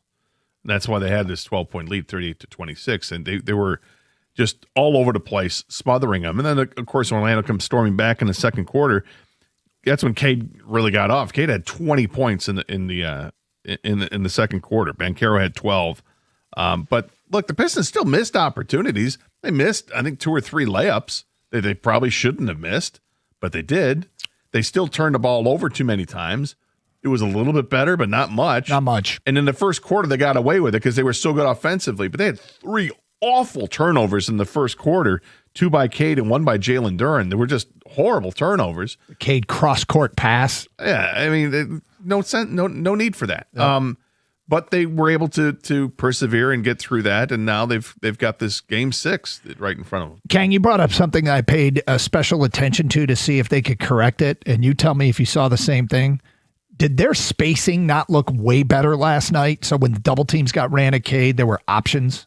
No, it did look better. That was a nice adjustment to see, and it's game 5, so I'm a little upset it took this long, but yes. Right, sure. And it wasn't at all times. I think there was one time when Cade got doubled at the top of the key and then turned it over right because there was no one there. Yeah, but because I think he just left him. Like, he's like, well, you're doubled, and you don't want Duren, the guy, to be the only guy on the top of the key to pass to. When he went to try to pass it, the ball got tipped, and Duren couldn't get to it, and then Duren ends up getting called for a foul on that, too, when he was trying to get to the ball, But yeah, they're going to do that to you. They're going to do prepared, it all game 6. Yeah. You'd be damn sure they're going to double team Cade throughout game 6. Yeah, look, I mean, they've made themselves vulnerable to still, like, the first round upset is still massively in play here. But, I have to think that the Pistons, their adjustments, they got to feel good going down to Orlando about the way that they played and that they were able to answer finally what Orlando was doing to them. And it wasn't just that the Pistons shot an absurd percentage or anything like that. They were getting better shots. They moved the basketball well. They reacted to what Orlando did defensively. They got Orlando in some early foul trouble. Yeah. There's a lot of good stuff that happened last night. And, that kind of goes. Now, I feel like the Pistons have played 83 games like that. They played the regular season and then one game like that in the postseason. I want to give JB Bickerstaff some credit because I thought he definitely had his team ready to play. Mm-hmm. The players said we're going to be ready to play. Well, they were ready to play, and give credit to JB for that. But the other thing I wanted to say for him is in the fourth quarter, there were 2 instances where Pistons had a huge lead, and then Orlando started to chip away at it. It looked like it was going to go the other direction. I thought he made 2 really good timeouts. One at 9:26, the Pistons were up 96-86, but they were up by 18, and then it gets down to 10. Takes a timeout, team kind of regroups, and they come out, then they adjusted well. Then it was a similar situation. They built the lead back up, and then it got down. It was 110-101 with 3:52 to go.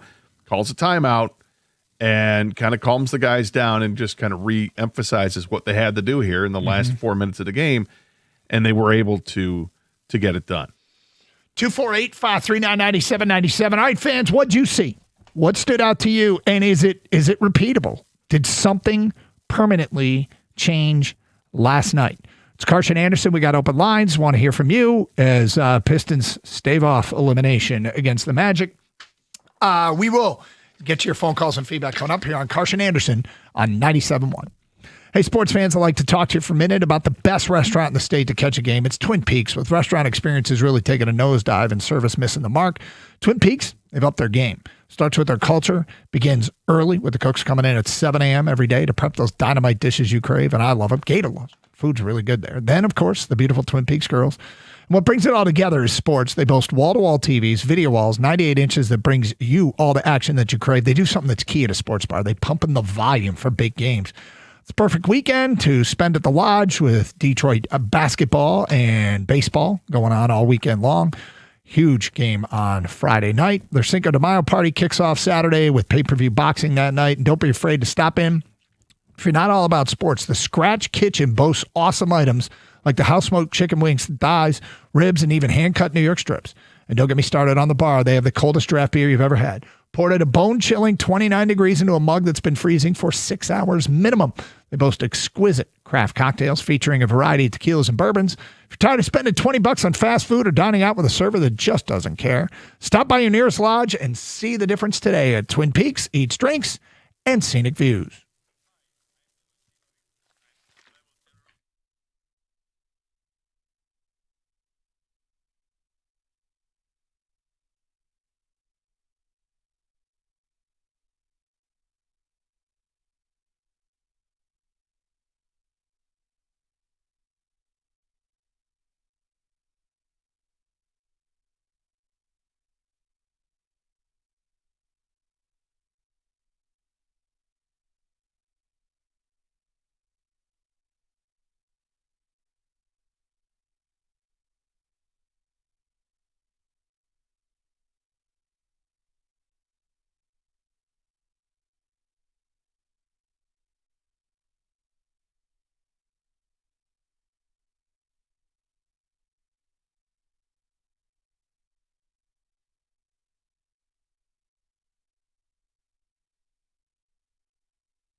Huge game from Cade Cunningham. Pistons respond and finally look like themselves and turn the tables on the Orlando Magic. Let's get to the people. We go to Mike here on 97.1. Good morning, Mike. Yeah, good morning, guys. Thanks for taking my call. Sure. But, did anybody notice that, they showed a clip where they had 5 Piston defenders in the paint? And that was happening all night, all series. Orlando is not going to beat you down low post game. They're just not. They don't have a big guy that's going to dominate. So why aren't they playing more defense out on the perimeter? Orlando, possession after possession, is getting open jump shots all over the court.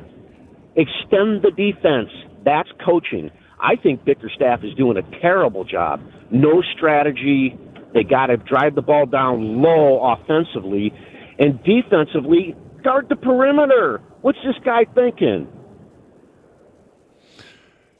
You think he has no strategy? That's right. I do. Why are these guys getting wide open looks? Well, it's one facet of a game.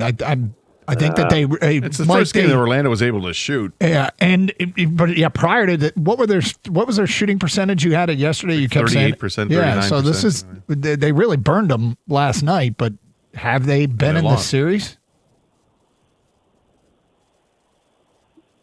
Have they? All right, Mike. Thanks. No strategy. Well, again, I mean that's kind of a weird line. JB just rolls the basketballs out. Well, let's take his points and see what you think of them, though. Do they bundle up too much in the middle in the paint to try to stop the inside scoring?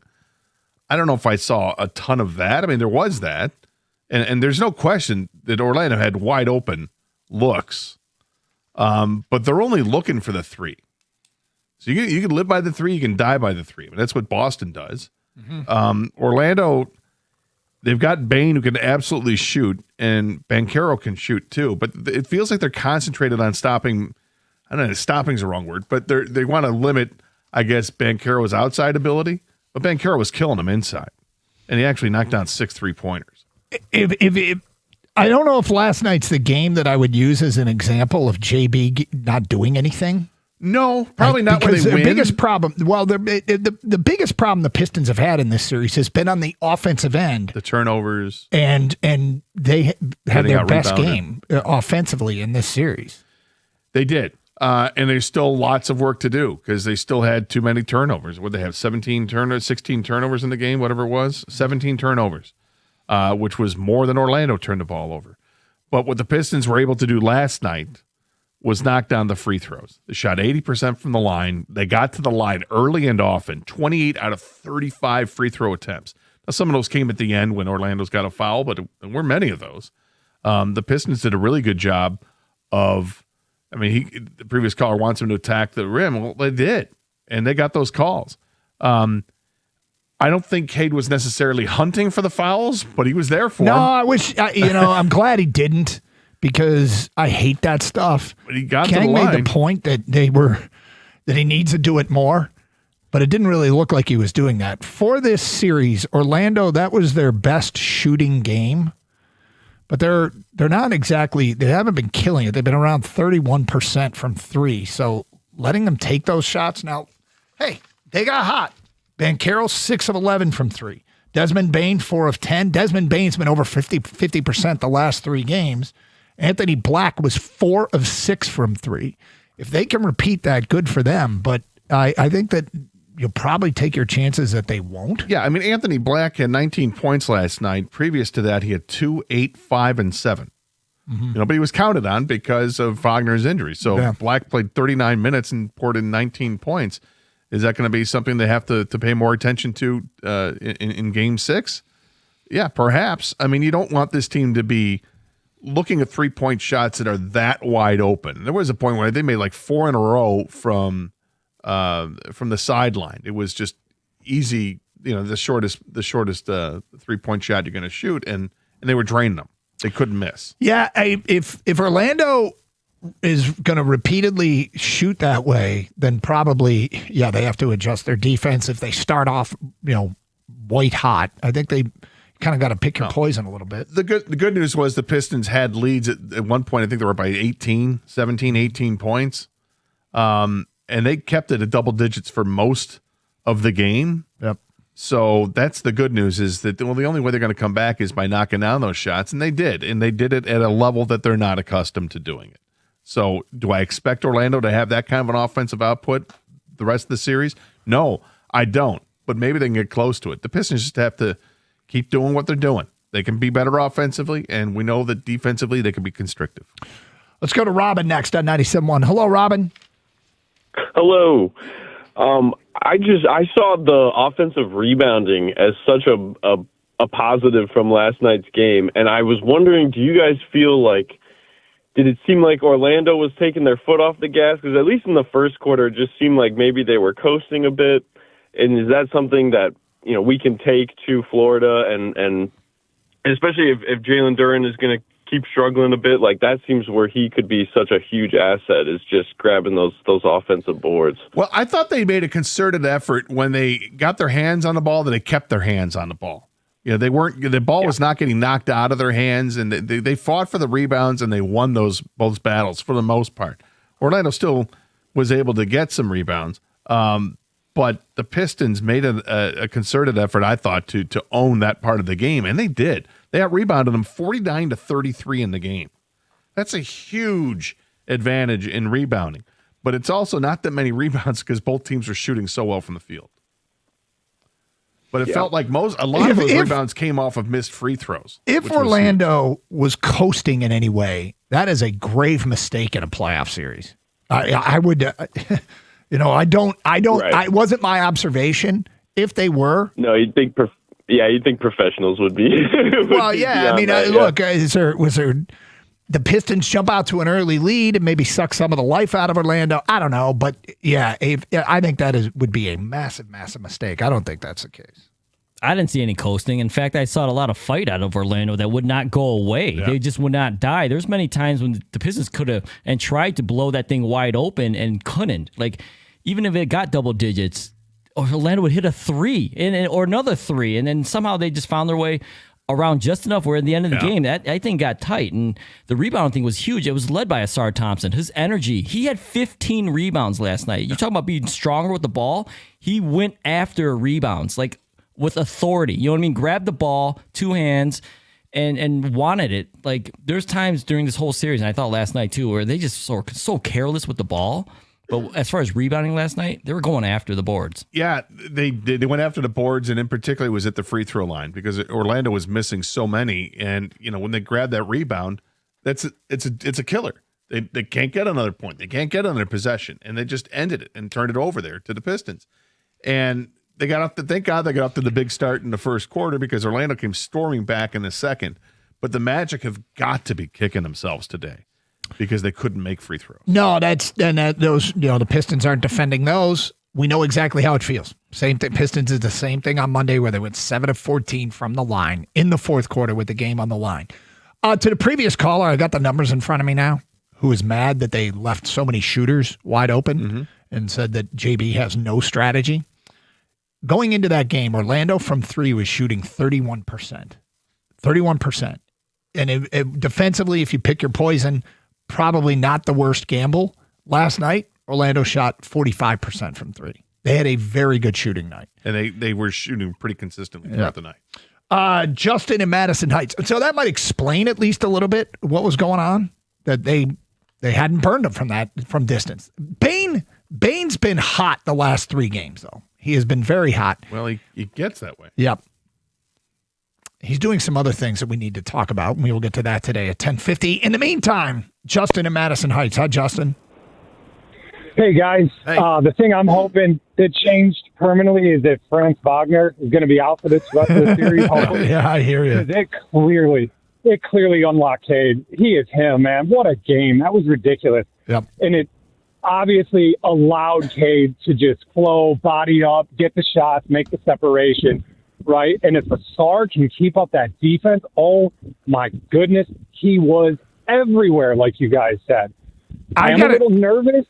Go ahead. I was just going to say, I think beef stew as well. Assar and Isaiah Stewart made their presence felt on the defensive end, and it was very noticeable. Oh, I totally agree. I think Stu got 2 more minutes than the previous game.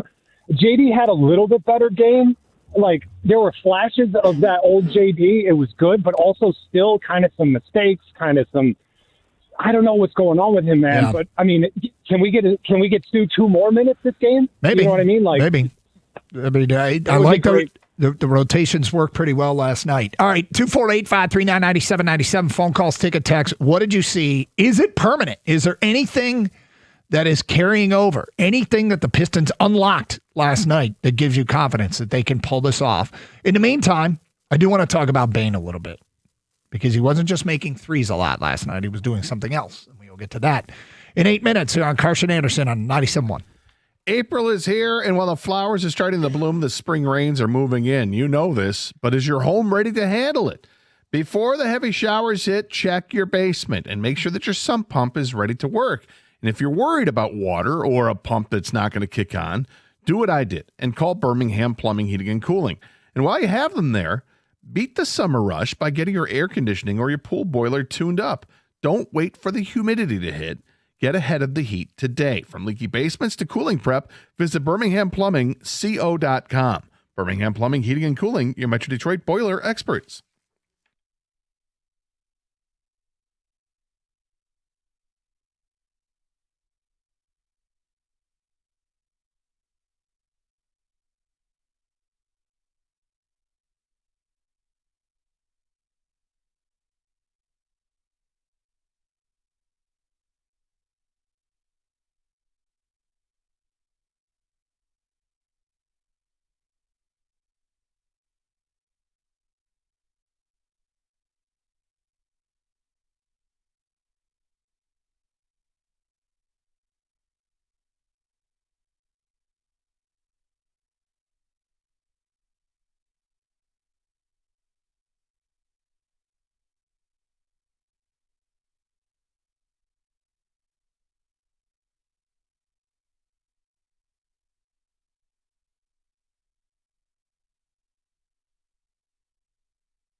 Cade Cunningham following last night's 45-point performance and a Piston win. Phase 1 of the staving process complete. On to phase 2. 248-539-9797. Let's go to Jeff in Detroit. You're on 97.1. Hi, Jeff. Hey, what's up, fellas? How we doing? Good, man. So if I'm gonna start with the what I don't like. Yep. JB's got to do something about that. The lack of switching on the pick and roll. Like that's absolutely killing us. And the way that it, like, if I remember right, during the season they were switching on those, but they keep getting these open lanes where they going straight down the lane, wide open, and it's because they not switching on the pick and roll. And I don't understand what that's about. And even picking up half court, like when Duran got dunked on, hate to say it, that was Cade's fault. Are you talking about 2 games ago? 2 games ago, but the same thing was happening yesterday. Like, I don't know why they're not switching on the pick and roll, and they keep getting caught, and it's leaving the lane open for them to just come right down the lane and get wide open shots or draw the defense and kick it out. I don't understand that. I'm waiting for them to figure out what they're doing there. Well, I mean, I guess you don't know what their priorities are defensively, who they want to take shots. Maybe those switches are part of the plan. They don't get executed. I don't know. But, I'm sure that JB, when he looks back at it, if he sees something that is repeatedly problematic, you'd think he'd want to address it as best as possible. Yeah, because it's leaving the lane open. To me, it's been a problem, but that's for him to figure out. But the one thing that I liked, Assar Thompson on the ball more. Yeah. Yesterday, he had that ball in his hands more.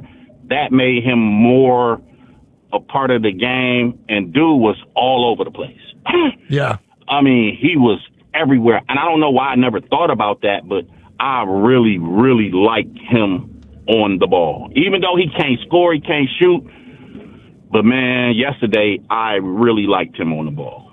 Yeah, I think he did exceptionally. He impacted the game in a great way on the defensive end of the floor.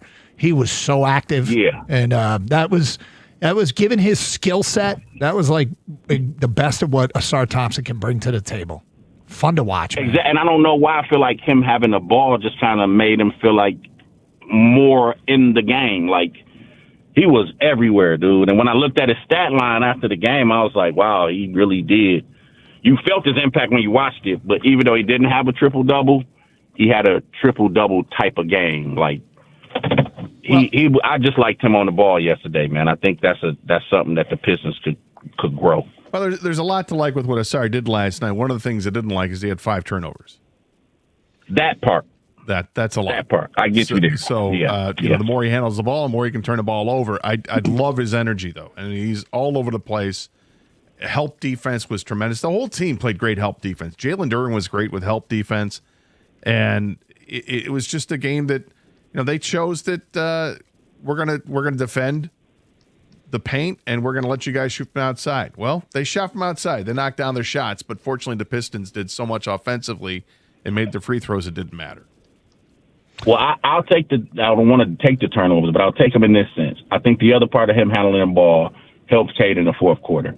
Game 5, Cade was dog-tired into that game, man. Yeah. And I think yesterday you saw he still had some energy, and, we forgetting this dude is coming off of a collapsed lung. Yeah, and Danish Jenkins also handled the ball quite a bit. Danish Jenkins was actually on the floor for a number of minutes with Cade at the same time. So, yeah, different lineups. Pistons shorten that bench. It's a 4-man bench now. They're not going with Paul Reed. They're not going with Ron Holland. It's now it's 3 games in a row that Ron Holland hasn't played.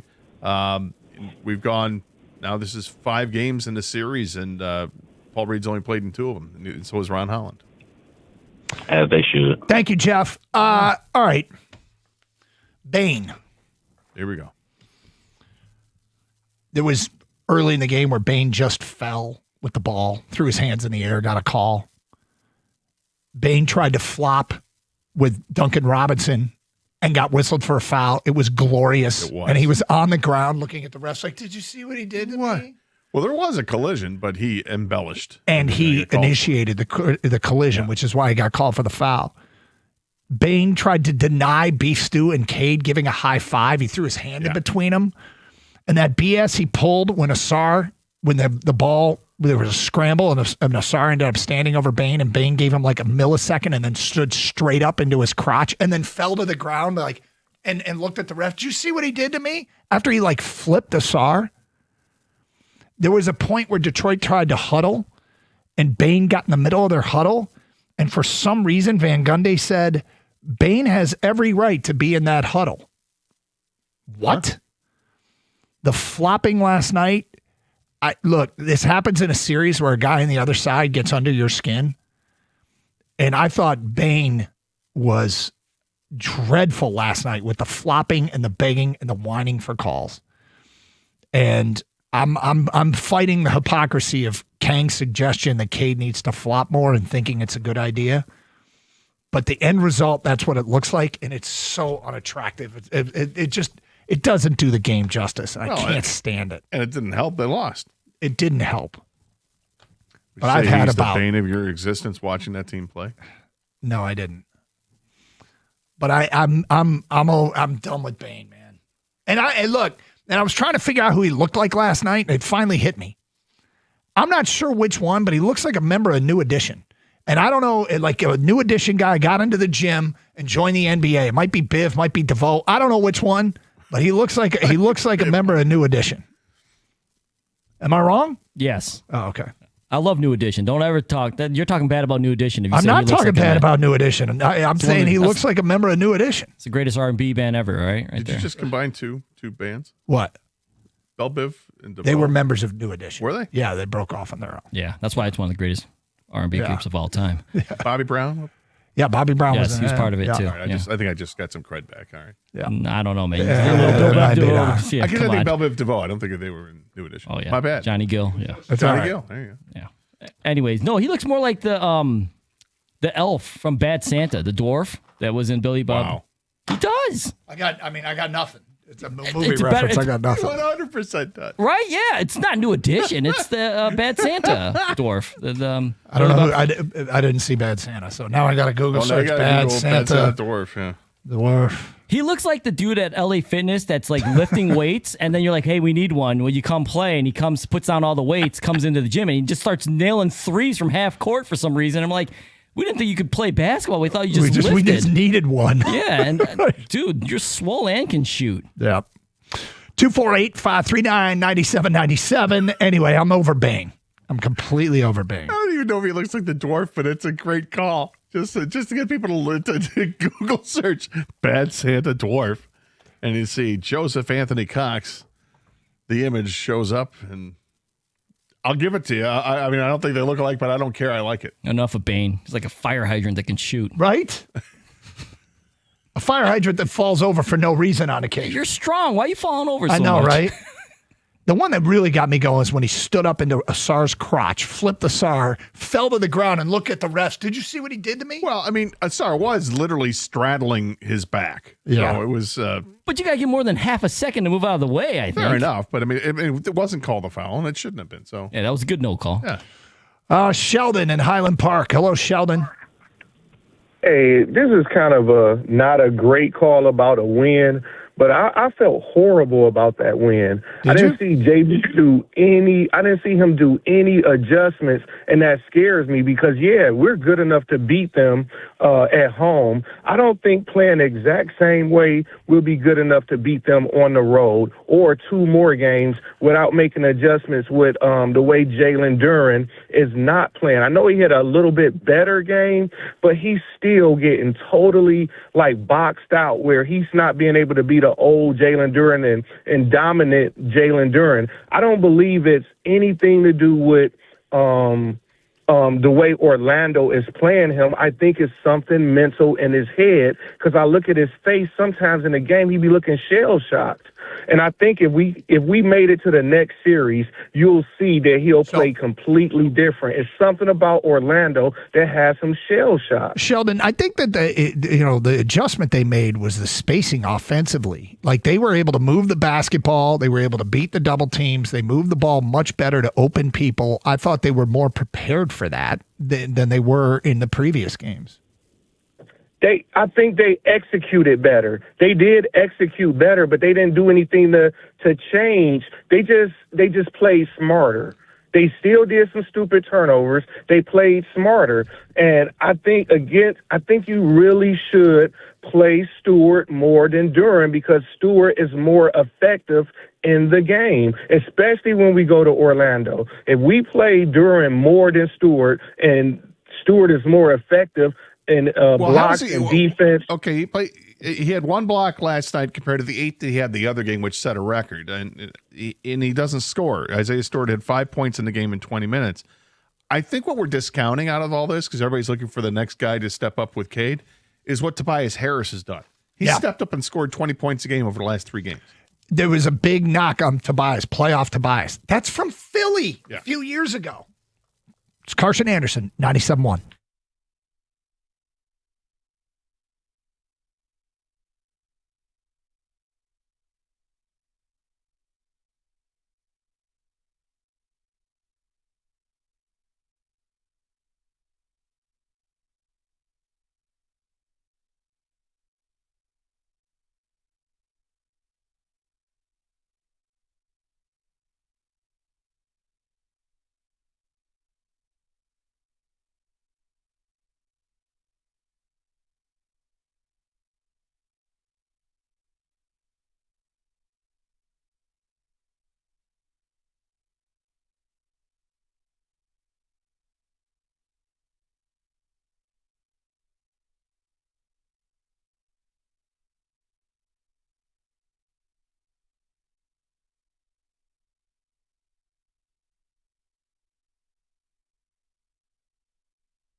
Brought to you by Leo's Coney Island. We're a little more than an hour away from Tigers baseball here on 97.1 as the team will close their series today with the Atlanta Braves starting at 12:15.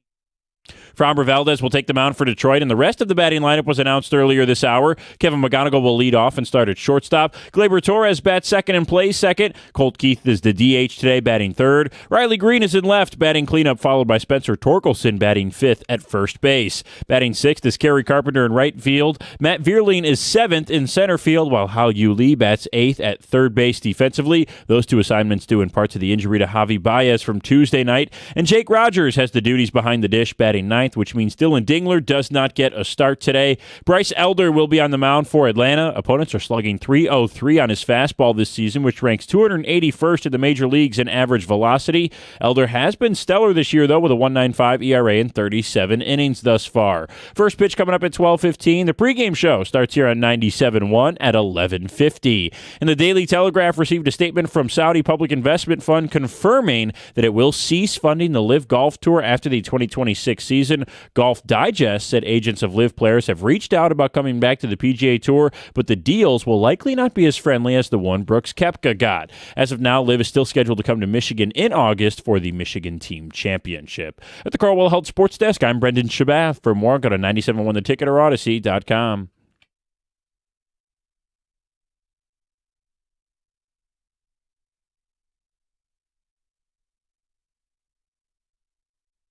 Carson Anderson, 97.1, open lines, 248-539-9797.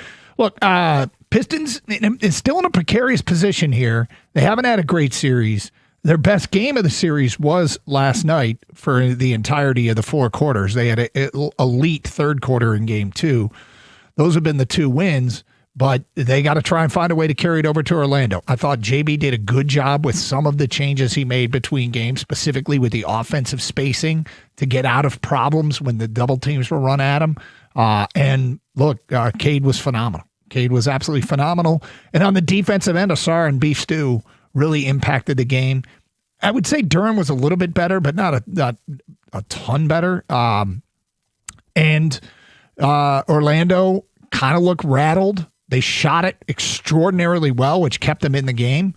What is repeatable of what happened last night that gives you belief in headed down to Orlando? If anything, maybe there's nothing, but they got to find a way to duplicate this on the road because, you know, if you're a championship caliber team, going to Orlando in a must-win game is where your championship DNA shows itself.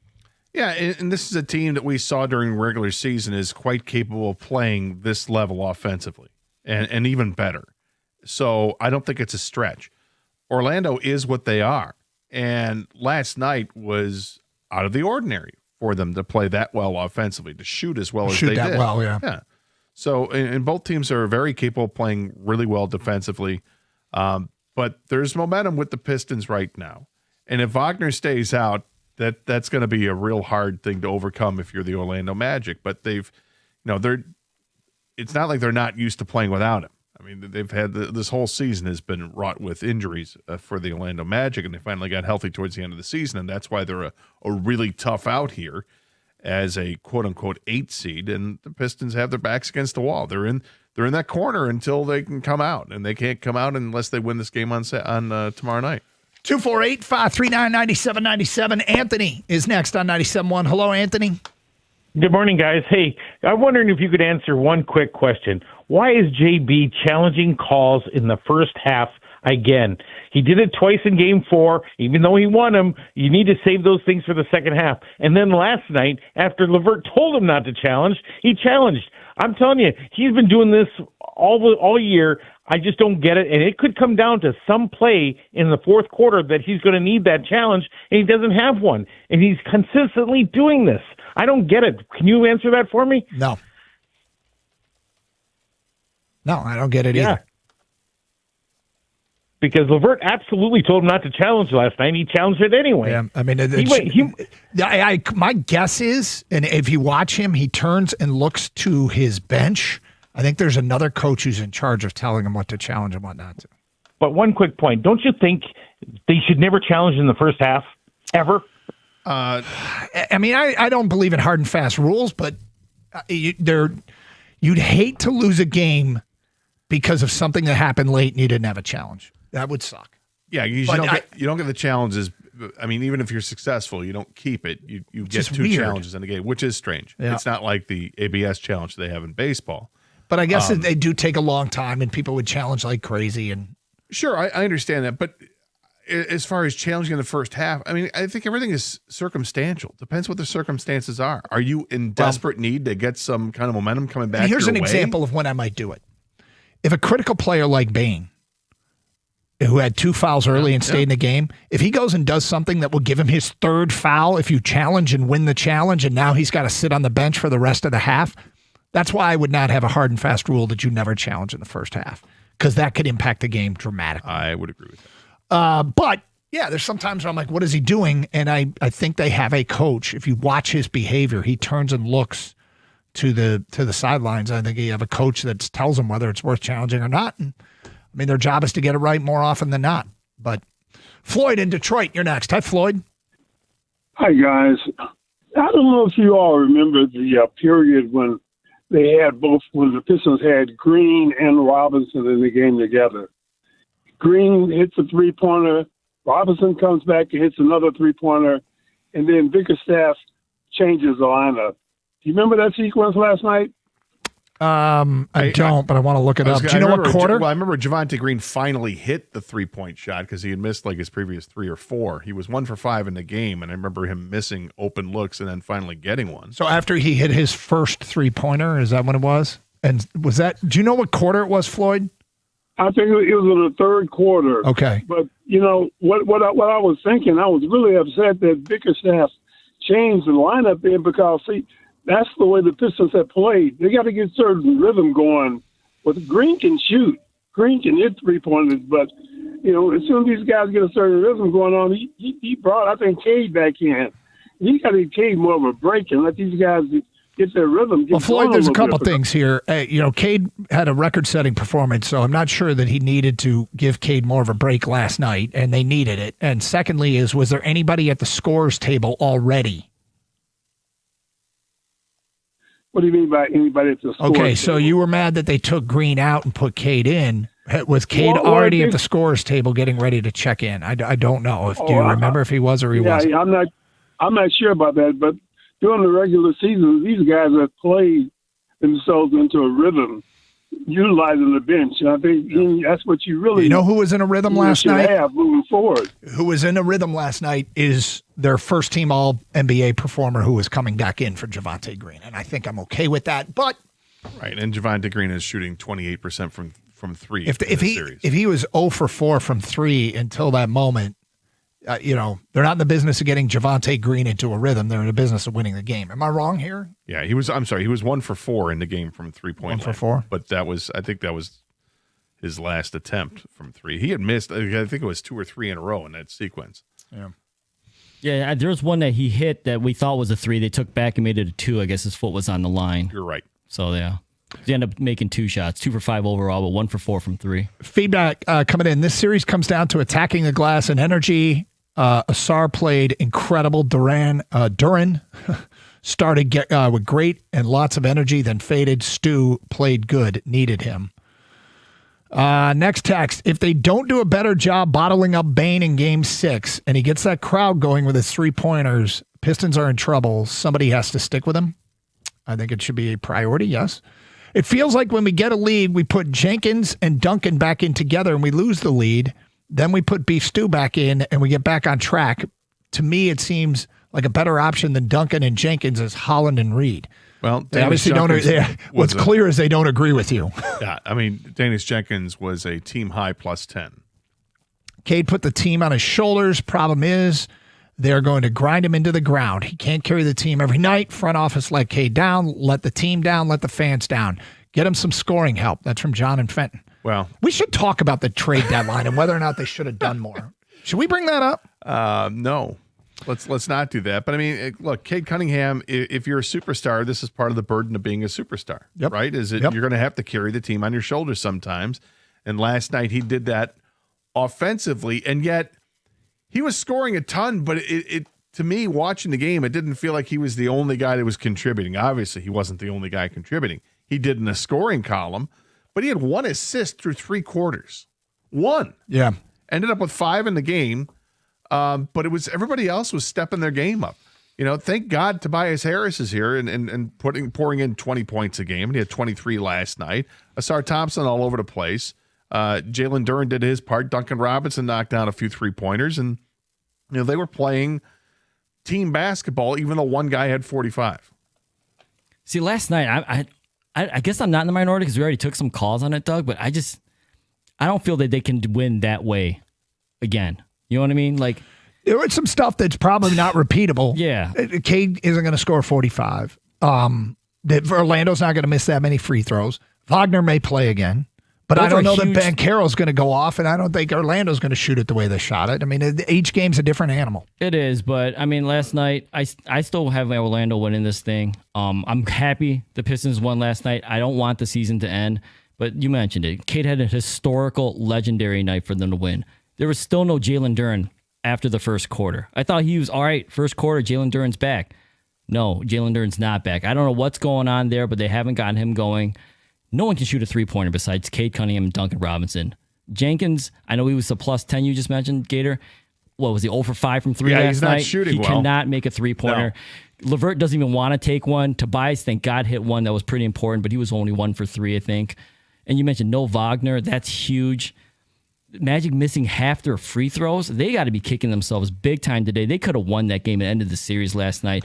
And like I said, I'm happy the Pistons won. They outplayed the Magic in the end. But can they do it again is my question. I'm worried because they don't have championship pedigree. It's not like this team has won a series or anything ever. You're right.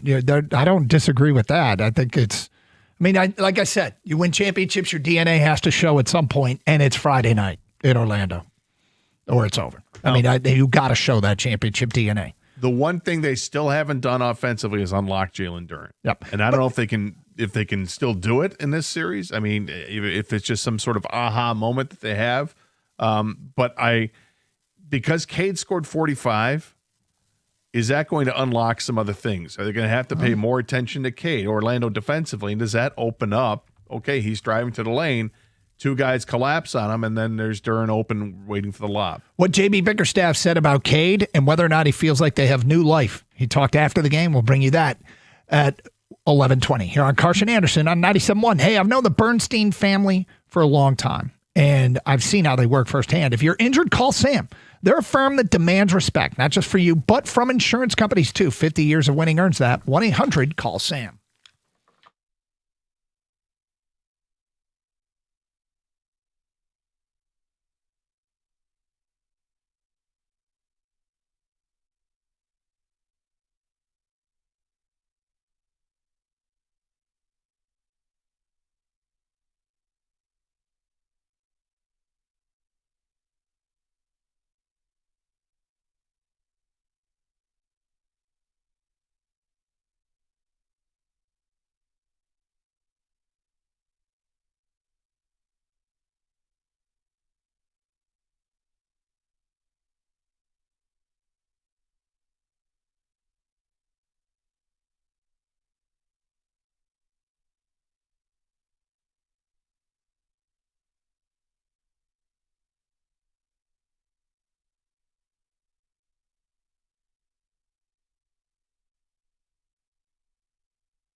As JB at the end of his news conference asked, feel like the team got some life back, and that was his answer. I feel like looking over in the corner, and she's tuning up, though. The fat lady? Yeah, she's been identified. Yeah. They were like, hey, don't leave your phone. Yeah, the diva's over there. Yeah. 248-539-9797. Work still to be done. We'll hear more from JB coming up in a minute. Mark in Detroit. What's up, Mark? Hey, what's going on? I still think they could do this, but I think they've got to get Durham going a little bit. But last night, that screen and roll with Cade was just going over the top. If Wagner's out, I think they'll have a chance to still win it if he's out. Do you know the status of him? Do not know. I've heard a lot of people say, I don't think he's playing. And I say, why? And they don't have a reason? Well, I don't think he's playing. You know why? Because you remember Isaiah Stewart had a strained calf, and that's nothing to play around with. If you know, I don't think he's coming back. If he's not coming back, Cade was just going over the top of their guards. That's why he took over the game like that. They have no answer for him. But they've got to get Durham going, and they've got to rebound the ball and not turn the ball over. They do that, they could win this series because the Magic is just a better shooting team than they are. The Magic is pathetic. Well, they shot it well last night. But you were talking about the Stewart injury earlier this year as well, Kang. And it depends on the severity, right? We don't know the severity. It does, but generally, so we're talking short term here, though, because these games are quick turnarounds. Friday night's already game 6. I actually don't personally expect Franz Wagner to be back for that game either. These calf strains, Mark is right. They linger, and they don't want to make it into like a torn Achilles all of a sudden. That's Do you know the what I next mean? step. That's why teams are really exactly. He's a long-term player for them. On top of that, he's very injury prone. He only played 34 games this year, so he's already touch and go as it is when any injury pops up. And Dr. David Child, the football pro doc, he weighed in also, and he generally says that calf strains. It's a good possibility he's out for the rest of the series. So I would not doubt it, the fact that if Wagner's not playing game 6. I won't be mad about that. No. I mean, typically I want to play somebody at their best, but right now they're trying to avoid an embarrassing first-round ouster. So, Charles in Detroit, you're next. Hi, Charles. Hey, what's going on, you guys, man? Hey, look, man, we really got to touch on what JB doing out there. The decisions he's making, man, I think that's what's costing us the most outside of the Jalen Duren disappearance. I know he came in last night and kind of played a little bit better, but he got him off to a good start. It was a really nice start, and Duren, he not only was he putting the ball in the basket, he contributed to them getting early fouls. Yeah, he did. Yeah, he did. But we need that consistently. Yep, and he disappeared. He disappeared later in the game.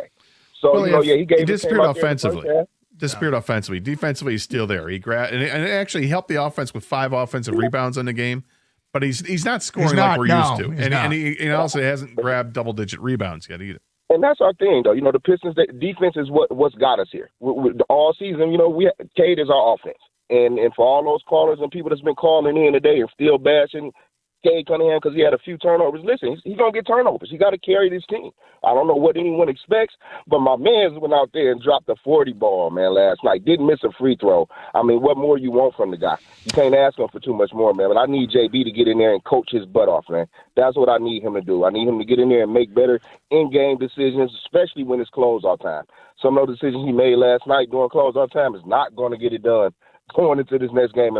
Just curious, what did he do in closeout time last night you didn't like?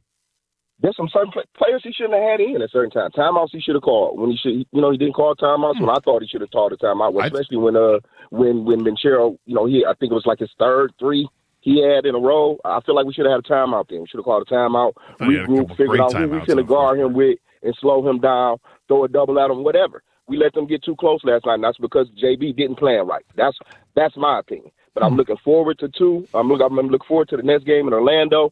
If they got Vagner out there, man, it's going to be tough for us, man. If Vagner can play, that's going to be tough because that's been the thing. All right, hey, we're short on time. We want to get to JB and what he had to say after the game. I'll just say this. They finally closed out a game. I'm okay with what the coach decided to do. The unknown is undefeated, but they actually won the game. And so, yeah, I'm trying to go back and look to where Banchero hit his third 3 and what the timing of it was. I cut it to 110 to 104. So he cut it to 6 with 3:24 to go. And both teams had the ball a couple of times. Nobody scored. And then Cade hit a 2 to make it 112 to 104. And I'll have to go back and try and figure out exactly what he's talking about. All right, we said we get to this. After the game, JB Bickerstaff spoke to the media. First of all, just about the performance of Cade Cunningham. Here's what he had to say.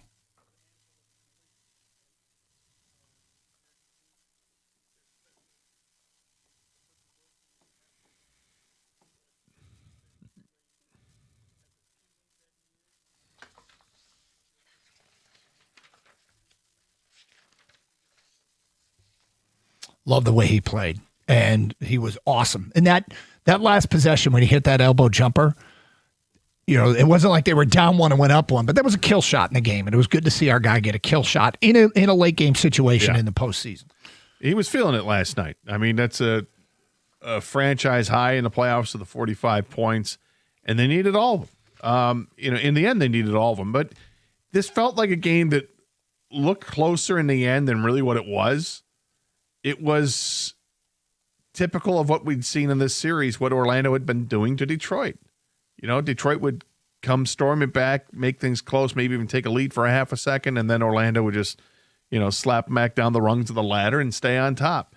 It was the same this time around, except Orlando didn't get the lead. Next up from JB, what brought out the best in your team?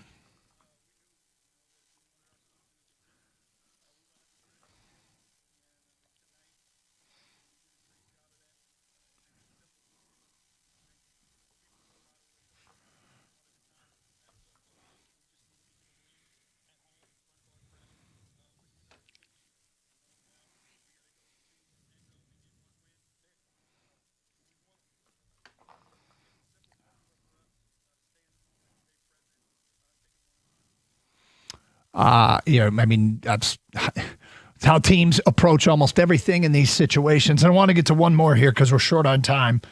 Is this more like the regular season Pistons that you're accustomed to? Here's what JB said.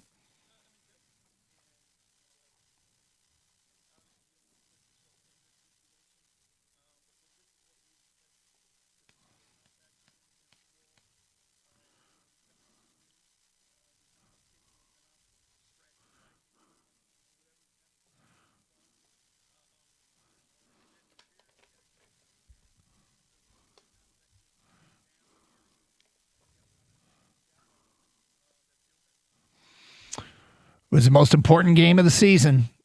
They managed to extend it at least for one more. Can they repeat it?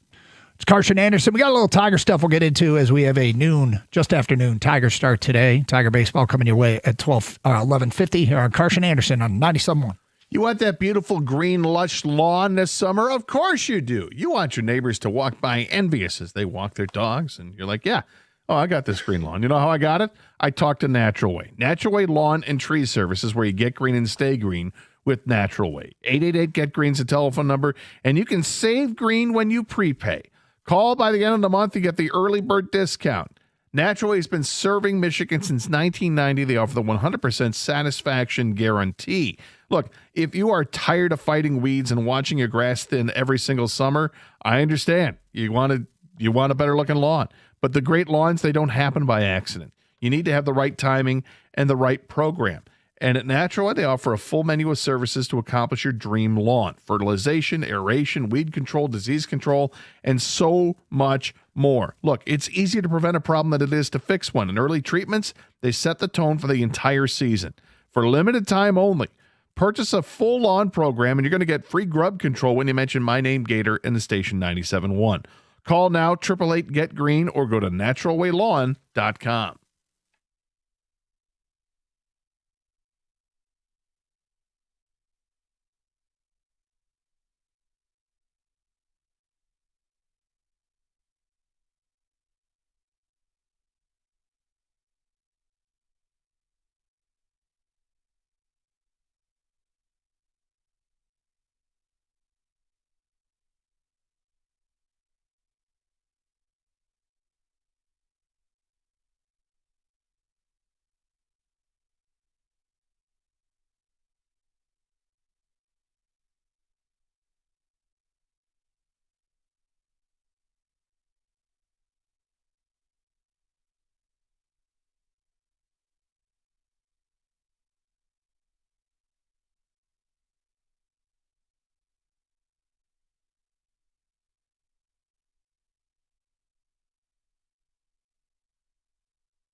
All right, to the guy who wanted a timeout after Banchero's third three in the fourth quarter.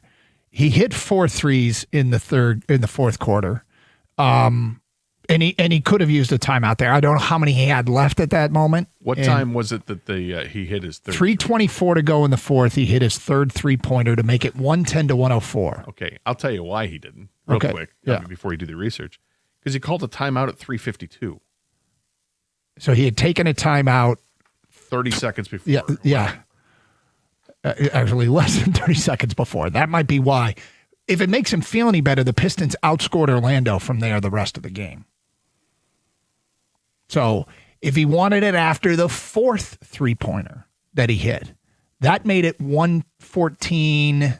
It made it 112 to 109 with 1:09 to go. That's when Banchero hit his fourth 3-pointer.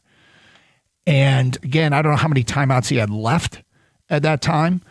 The Pistons then got the basketball, went down, ran the shot clock down. Tobias missed that shot. Assar got the rebound, got it to Cade. Cade hit the kill shot. So the following trip down the floor, the Pistons basically put him away. If you wanted a timeout, that's fine. Just understand that in both those situations, he didn't get burned by not taking one. After the third 3, they outscored him the rest of the way. There was some back and forth. Now, to be fair, the Pistons and Orlando both had some empty possessions mixed in after the third 3-pointer. The fourth 3-pointer, after he didn't call the timeout, came the kill shot. But, as you pointed out, the first one after the third one, he wanted a timeout. He had just called one. So that's an interesting look back at that. I'll say this about Bickerstaff's coaching last night. The one thing I didn't like, or one of the things I didn't like, was the inbounds defense. There was like 4 possessions or 4 plays where they got backdoored easily, and they get the ball in the paint right away. Like one of them, Cade fell asleep. Yeah, Cade wasn't even paying attention. Like, come on, guys, it's your playoff lives are on the line. Your season's on the line. Tighten up. And I don't have a lot of criticism of Cade today, but he did kind of fall asleep on that play. And it's hard. I'm not even singling him out because he's got a lot on his shoulders clearly. But the other 3 too. I mean, like, you can't fall asleep when possessions are so important and scoring is so important in this series that you put that on JB or not, or on Cade himself. Oh, as a whole, I put it on JB. That one on Cade, that seems that was probably just Cade, him just not. I mean, he literally was not paying attention. Yeah, on that one. That was not great. Larry in West Bloomfield, you're next. Hi, Larry. Hey, great show, fellas. How you doing? We're good, thank you. A couple observations. I think going into the series, Orlando's main goal was to take Durham off his game. The reason I say that is they know that Cade's going to get his. But by them taking Durham out of his game, it stops the Pistons' running game. It affects Durham's defensive game, which stops his scoring. Now, last night, early, they didn't go into him. In the first quarter, he got all his points off of effort. Rebounds, block shots, and what did he have? A half a dozen in the first 8? He had 7 points. He had 7 points early, yeah. So if they go into the game tomorrow night and let the game come to Durham instead of trying to force the ball into him, I think they've got a legitimate shot. What do you guys think? Well, yeah, I mean, Duran was effective last night right out of the gate. He contributed to them getting into some foul problems, and he had an and one in there and had 7 points early, made some free throws.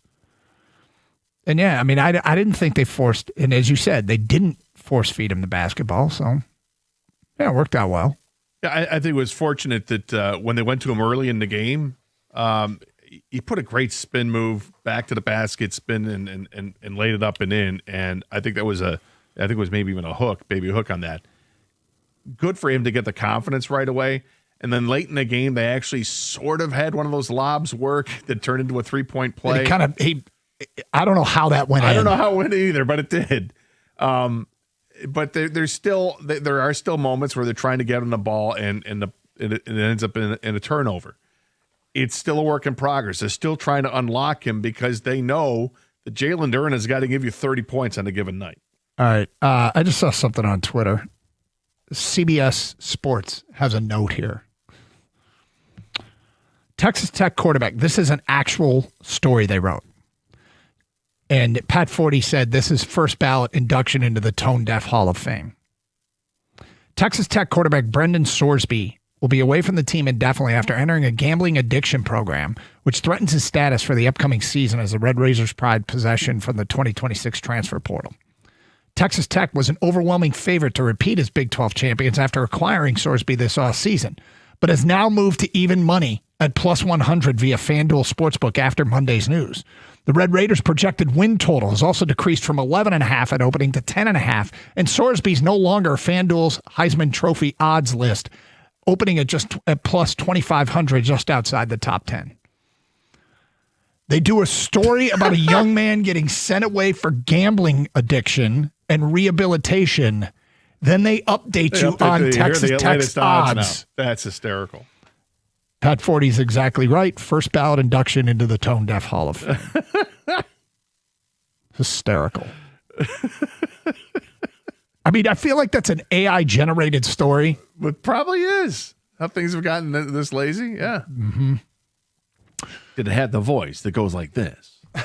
All right, so... Bad news for people betting on Texas Tech.